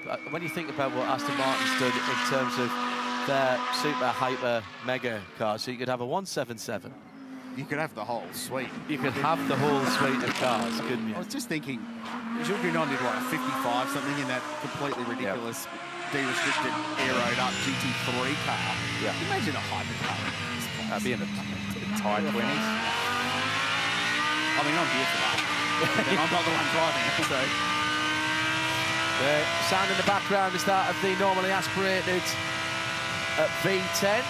That's installed behind the driver in the Lamborghini Huracan GT3, which is, I don't need to tell you he's on Conrod at the moment because he's been flat for half an hour. It's just great. Earlier on when we were watching the onboards, I think one thing it's difficult to convey, even with the onboards, is just how much of a crown of the road is there, Garth, when you come through at the end of the chase through the left, right. Do you have to modify your line and not take such a traditional line, maybe turn it a little bit later then? Yeah, absolutely, and that's one of the tricks of this circuit is understanding not only the elevation change but the crown change in the road. And I had a good chat with Fabian Schiller after his practice session, and we were talking about this part of the road going up Mountain Straight and into turn 2, how the way the road profile works. He goes, oh, I feel like I'm turning in too early. And I said, no, turn 2, you turn in early, and then when you think you've turned in too early, turn in earlier again. And then he sort of looked at me confused, and we were going through some vision, and then I showed him the way the crown and the road works there, and he's okay, it makes some sense now. So you have to not only deal with like this, the elevation change when you go across the top of the mountain, but just also the crowns and the banking in the road. And you know, we heard from Valentino Rossi when he was speaking with Shea in that practice session, and he was talking about that. There's some banking here and there's some there. So it's all those little tricks of this place that you've got to get your head around. I was really gearing up for you to do a Valentino Rossi impression talking about. Oh no, that's not going to happen. Hello. What did you? You didn't commit to that. Over Brock Skyline goes Grant Denyer, who Australia's shortest game show host. Yes, there's a little argument internally in that team as to who is the one with the least amount of height, between he and Tony D'Alberto. Oh, yeah. And Brendan Leach isn't the tallest man around either. But Adrian Dietz, it's regular height. The average back to normal. He's regular. He's the same height as me. Yeah. Have you got the stats for the shortest and tallest driver? I don't keep those records, John, unfortunately. Shea has them. I have no doubt she does. That's why she... That's going to be a theme now, That's why she is all the way best. through. Oh, I yield to Shea's. She's better at all of this than I am, no doubt about it.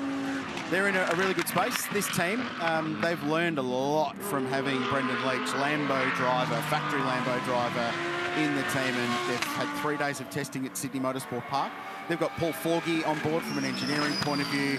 They've got some support from the Squadra Corsa Lamborghini factory GT racing outfit as well here this weekend, as they have in the past. They're flying the flag for Lamborghini this weekend, and it's part competitive, and yes, they want results, but it's also Adrian and Grant and Tony and bringing Brendan in, having a really enjoyable weekend, and they genuinely love this event and love being here. So it's a good vibe down in that garage. There's always people floating around the outside, and that Lambo is a very popular car, so it's a good story. And one of a number of brilliant liveries this weekend. No. I agree with that. This is, in terms of liveries, this has got to be the best looking grid that we've ever had in the GT3. I mean, we haven't even talked about Absolute bringing back the Kangaroo livery from 2020, an evolution of.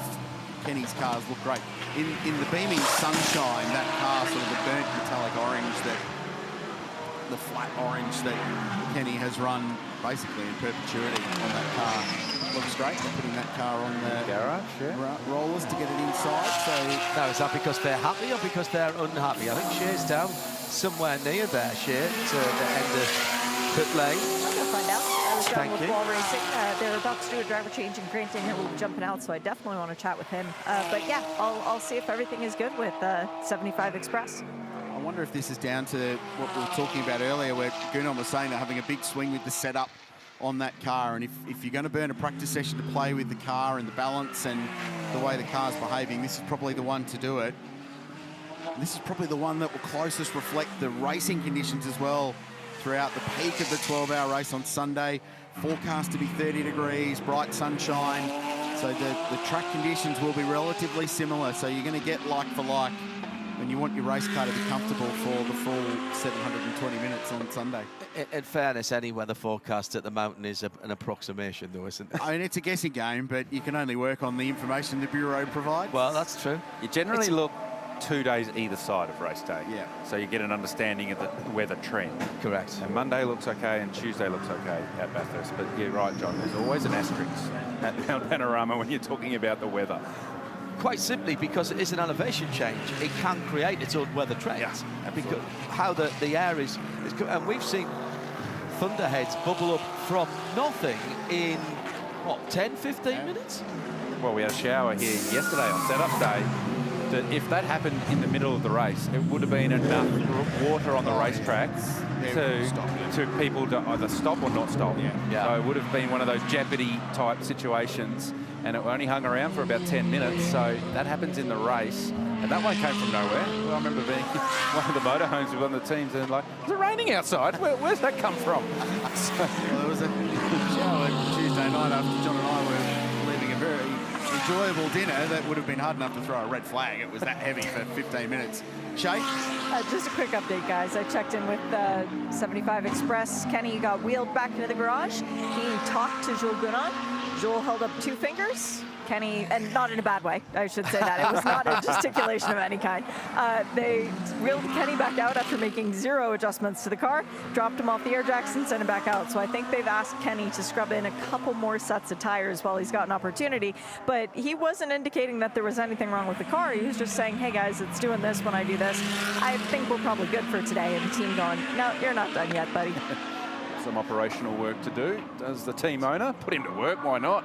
Go and scrub some tyres. I tell you what, whoever lined up that VW Amarok banner across Conrod Street has really earned their corn this weekend, because every time I look up there, it looks like it's parked. The colours are perfect, and it looks like it's parked halfway up Conrod Street. It's like, oh no, it's okay. The Gurus at Sign Event, great partner of supercars across the course of the season, and the Meguiar's Bathurst 12 out. They do a nice job. It's a big job prepping the circuit. There it is.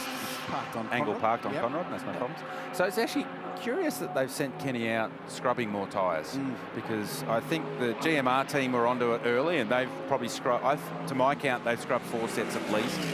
And then I think the 75 team have then decided, oh, I can see what they're doing, we're going to do the same. And I think this is set 4 for them. Yeah. So, and they're the only 2 teams that I can see. So curiously, 2 Mercedes teams, but none of the other teams I've seen going to the effort that those 2 teams have done to prepare tyres.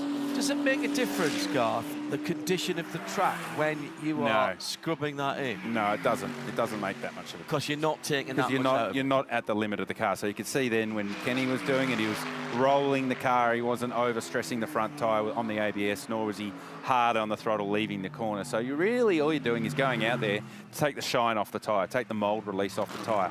And for me, it doesn't sound like, I've been trying to do a bit of investigating up and down pit lane why it's going on. Doesn't sound like it's for more consistency over the stint. It is literally for the first half of the lap on the outlap. Really? We were talking about track position and qualifying and all the rest of it. And then the start of the race, the start of 12 hours of racing will come on Sunday morning, and we'll all say, oh, they're just going to play their hand in, and they won't. They'll go crazy, and they'll all try and get track position. And now it's got to the point that they're worried about the first half of an outlap, that they don't want to lose time or lose any potential for track position. So that's what I think I've narrowed it down to, that it's the first 30 seconds when those tyres go on the car. I like it.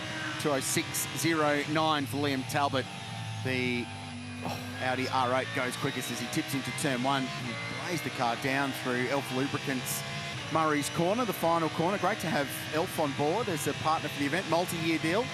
So the official lubricants of the Meguiar's Bathurst 12 hour global brand linked to sports car racing as well. And to go send a little shout out to bloke that's been around the sport a long time, Craig Rundle, who's over in the Elf stand, just on the way into the racetrack in Harris Park. So g'day to Craigo, and some nice Elf branding on Murray's Corner this year. They got more black walls, by the way. Yeah, I know. Yeah, very good. It looks great. It really does. Now a little bit of work going on down in the pit lane. Superbarn Supermarkets, at this point, the only team I can find in pit lane who have bought a coffee cart and a barista for their own personal. Yeah, I mean, that does sound like a very Richard Crail stat, that one. So usually Crail is the go-to man for coffees at a race meeting, so he's done his prep already ahead of Sunday morning. One needs to know where to go at a 5:45 a.m. race start. Have a listen. Team in pit lane, and look like they're doing a bit of work in the cockpit around the driver's seat, change the drink bottle. Come on, fire it up. Fire it up. John's waiting. He wants to hear this thing. This is the joy of having the camera right next to it. So I wonder whether there was a driver change there as well, so just finalising the buckling up process. Or there's an alt control delete going on right now. Yeah, absolutely. So Liam Talbot's going on with it at the top of the timing screen. He's currently set the fastest first and second sectors, and is going to look to take another half a second out of his lap time. So although Talbot missed the first bronze driver session earlier this morning, he's making up for lost time, no doubt, and lays down a 5.5 now. That's a pretty respectable lap time. We'll see what he does actually do when he comes to the line. Here he comes. 5.61, I was a 10th out, but not a bad lap from Liam Talbot. He's currently 1.5 seconds up the road from Kenny Habul, who's second. He's a 10th out. This I know. It's not good enough, is it? I'll try harder tomorrow. I'm very disappointed with my co-commentator so far. Oh, well, it's not my fault, actually. If Liam did his best last sector, he would have done it. He would have survived. Exactly, yeah. Lift your game, Liam. This is going to be the last 45 minutes of the race on Sunday.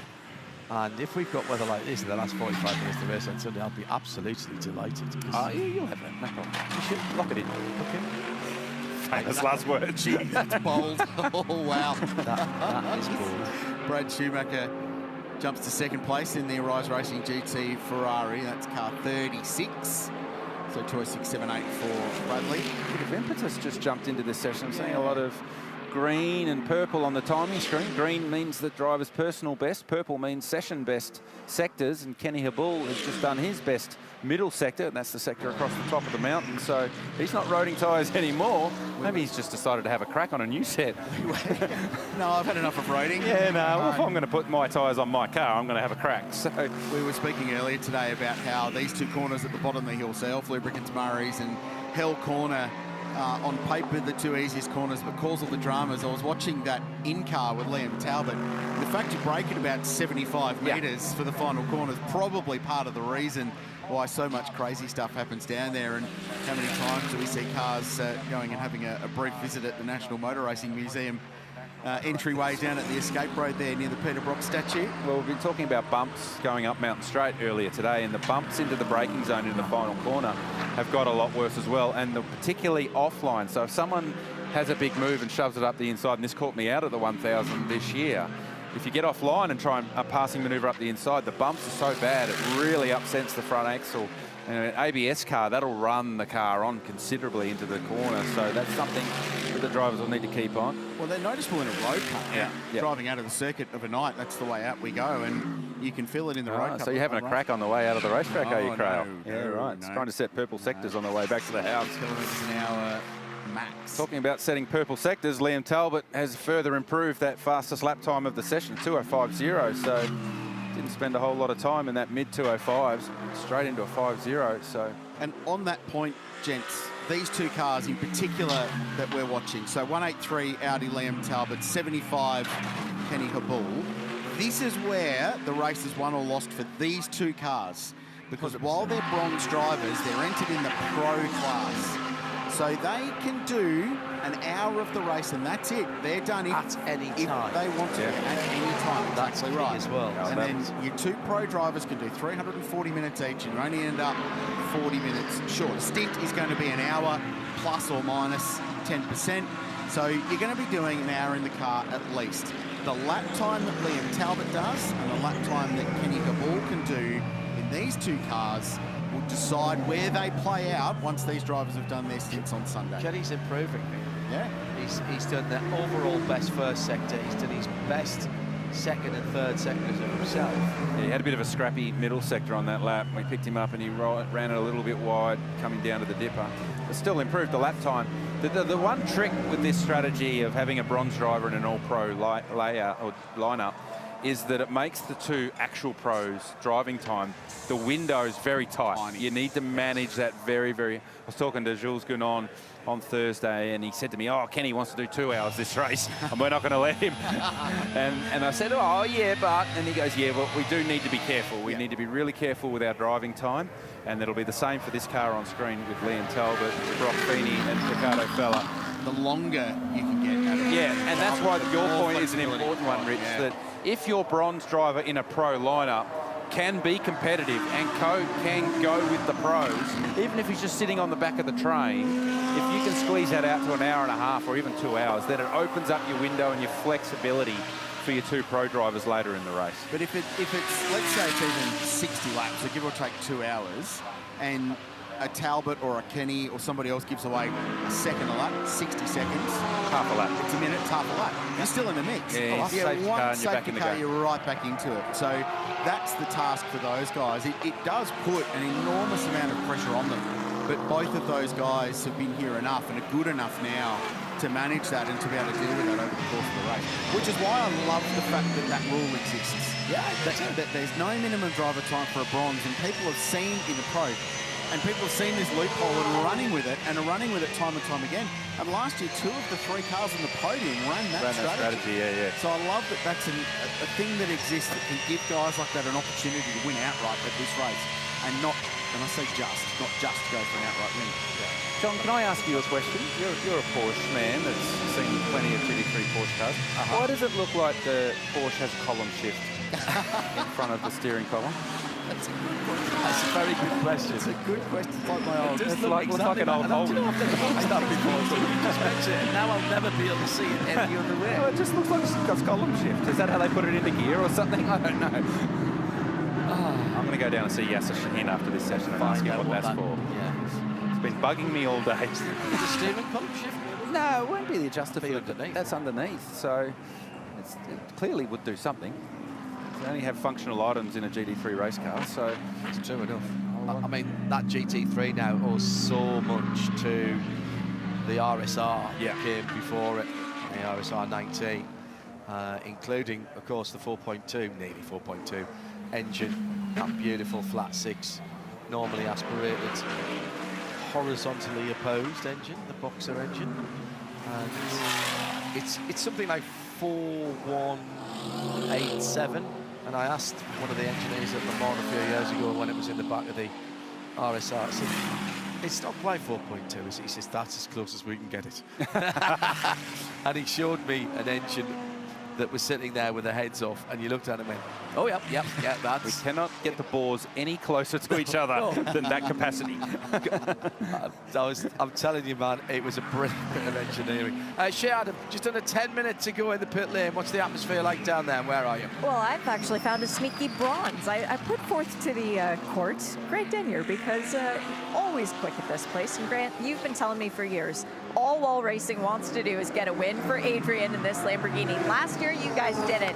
You came back. Is it because all you want is to defend that win now? Oh, because that's the best feeling in the world. You know, I've worked in television for 25 years, but still standing on the top step of a podium and spraying champagne in each other's eyes until you cry is a pretty darn good feeling, and I'll take that any day of the week. So, yeah, God, yeah. You've changed up the driver lineup ever so slightly this year. What was the thinking behind that? Oh, Brendan is he's a gun in Lamborghinis. He's got quite a good connection with the factory as well, which is always great for those relationships of sort of we got an engineer out here from Italy from Lamborghini, and you know he won a series, the Super Trofeo series overseas. So you know he's hot to trot and he's super quick around here, and he put it on pole here at a GT3 race in November. So yeah, his knowledge of these cars and his speed is a great asset. But then you got Tony D'Alberto's just as fast, you know, and a super cool wise head. So it's good fun. It's, you know, and it's just me, just being me. You guys are just having a good time out here, aren't you? Yeah, absolutely. Like, I've probably done about 10,000 laps around here in the last 25 years, driving all sorts of different stuff. So I'm still faster than I've ever been. And yeah, this is the fastest lap I've kind of ever set in a GT3 car before. So, but you know what it's like when you drive a number 4. You get all the old tyres and the full tanks. Good fun. Isn't it awesome? Well, at least you get half a bronze session. How advantageous is it when you've got fewer cars out there? Yeah, it's nice.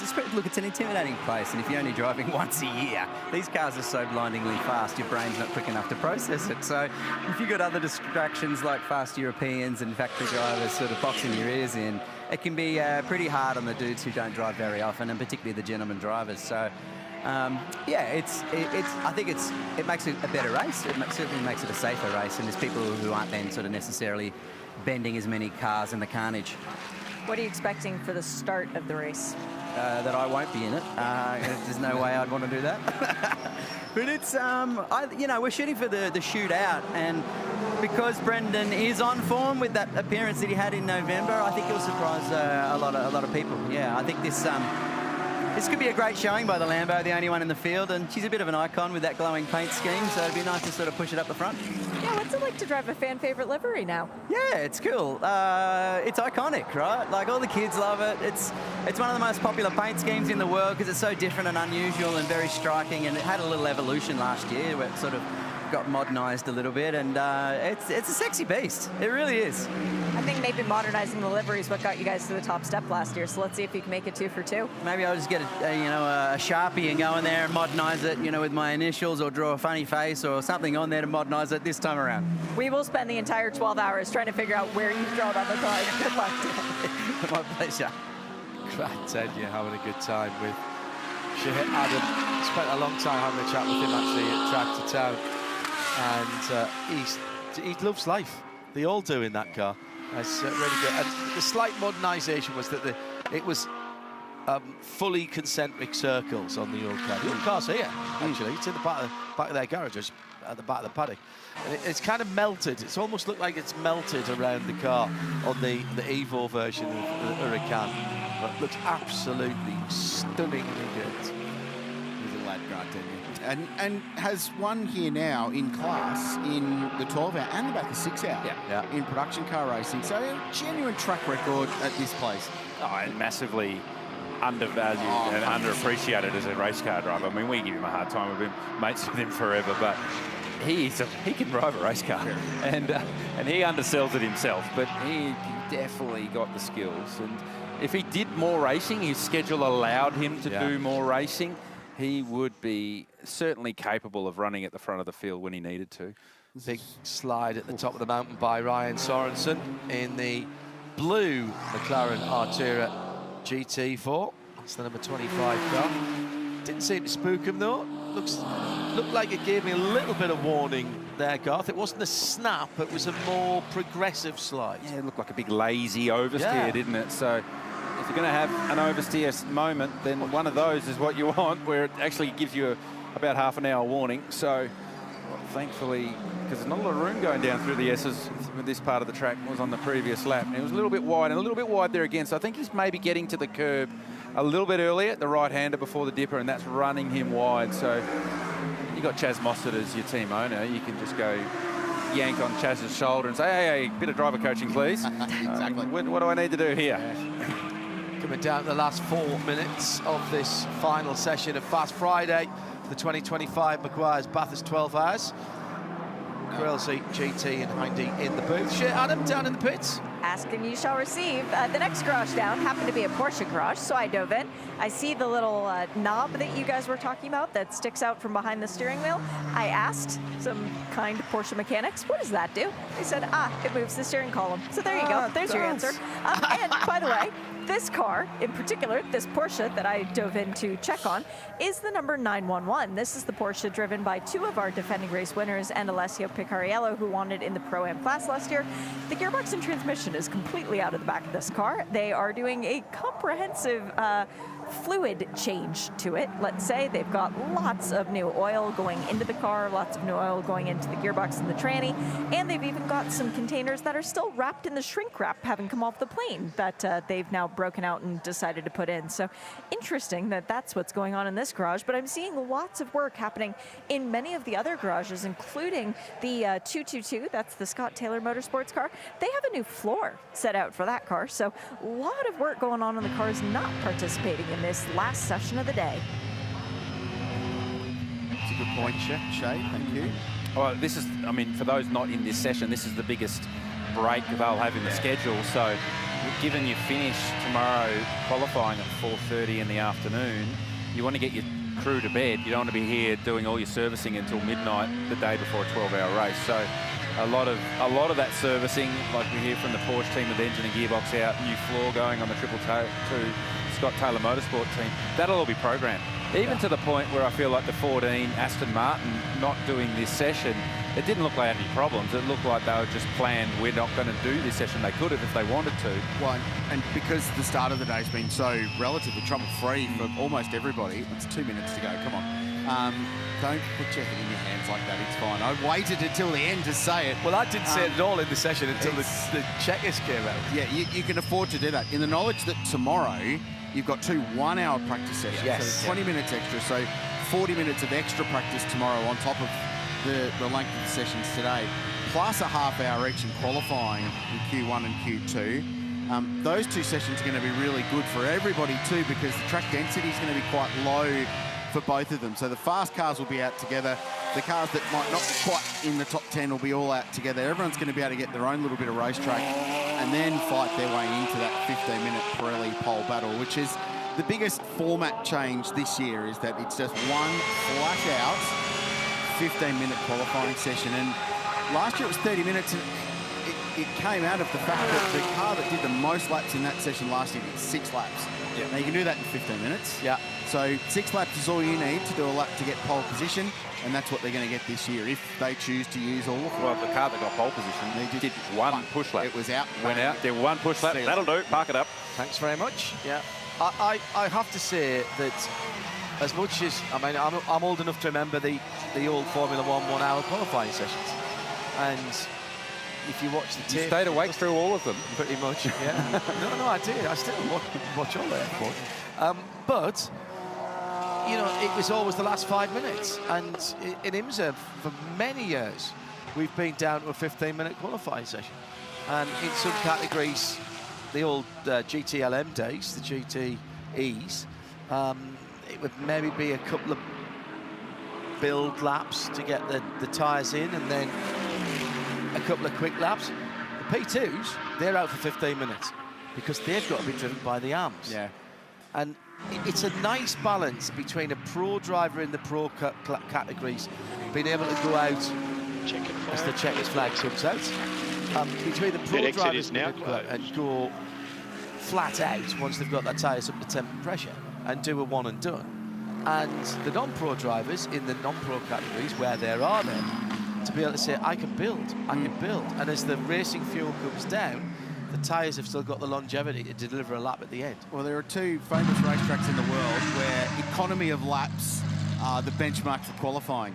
And one of them's Indy, where you get 4 to the 500, and here, 1, generally, in the shootout, which is what this place is so famous for. You'll get maybe more than that here this weekend with the format we've got, but yeah, if there's ever an argument for economy in qualifying laps, it's Mount Panorama, where for the big race in October, it's 1 lap to put yourself on pole, and that's it. And given the weather forecast for tomorrow afternoon, there's enough temperature in the circuit, and the teams will have all sorts of tricks of where they position their tyres before they go into the car in the sun, that they'll get the tyre probably slightly warmer than it would normally be going into that qualifying session, and the drivers will be able to go out and do it in that 1 lap. And that's a good point for those of you who are perhaps tuning in for the first time or been watching a lot of different motor racing recently. No artificial warming on the tyres, so no warming cabinets, no electric blankets, nothing like that. If you can get away with it, you'll put the tyres out in the sun well in advance and try and get a little bit of radiated heat onto them. And of course, as you've been saying, Garth, all through today, people have been scrubbing in tyres for that first half a lap on the outlap. Yeah, but that won't be for qualifying. You think they'll use brand new? They'll use what we call in Australia a green tyre, brand new tyre for qualifying, because they have the outlap. They don't have to go maximum performance when they leave pit lane, so they can prepare the tyre on that outlap. Whereas in the race, you can't prepare the tyre, you've got to go. So that's why I think they're roading tyres and preparing tyres for the race for that outlap. But going into qualifying and also the shootout, they'll be using a brand new tyre. So. And at the end, on offer, the Alan Simonson Pole Awards, which is iconic to this place now, and I won't give it away yet, but we've got someone really cool to present that tomorrow as well, which is going to be really, really nice. This is how they ended at practice 4 with second session in a row, the 183 Audi in the top 2. So good stuff from Liam Talbot, who had a really effective session with a 5.0, 8/10 quicker than Kenny Habul, with Yasser Shahin doing the job in the 91 Porsche. Next, Brad Schumacher in the Ferrari 4th. Ian James, Stephen Grove, solid day, I think, for Grove Racing in that Mercedes AMG 6th. Marcel Zalua strong in the Valmont car in 7th, and Kandura Steetsson-Sini rounding out the 10th. David Crampton, good to see that car, the mighty KTM, getting some laps today and running nicely ahead of qualifying tomorrow. We say this every Friday at the Meguiar's Bathurst 12 Hour, the form guide. Everyone's still in it. More questions than answers every time. At this time of the year. Look, the good news, and it really is good news, nobody's got a big rebuild overnight. Nobody's dropped an engine or a gearbox. Nobody's got a corner to rebuild, Garth. Yeah, that's great news, isn't it? Because, you know, years gone by, we've seen some pretty significant damage to cars on Friday, and that puts you certainly behind the 8 ball deep into the weekend. So a clean day, even after you two really tempting fate throughout each of the sessions, claiming that we were going to have a clean day. It's nice to say we have had one. And to the form guide, your guess is as good as mine who's going to be on pole position this time tomorrow. I want to say there is an opposite of the curse of the commentator. So I think positive. Positive reinforcement is key. And that's what Absolutely. we're delivering in this call this weekend. All the details of tomorrow's action is on the series website, Rich. Bathurst12hour.com.au, hashtag B12HR. Live streaming all the way through tomorrow. Broadcast starts in the afternoon on 7 and Fox, KO and 7+ in Australia. Sky Sports if you're watching in New Zealand with our friends across the ditch. And then SRO, GT World, RSL, all the various channels on YouTube and streaming across the globe. And if you are either bandwidth challenged or you're moving around, we do not want you, as much as I know you want it, we do not want you watching in the car.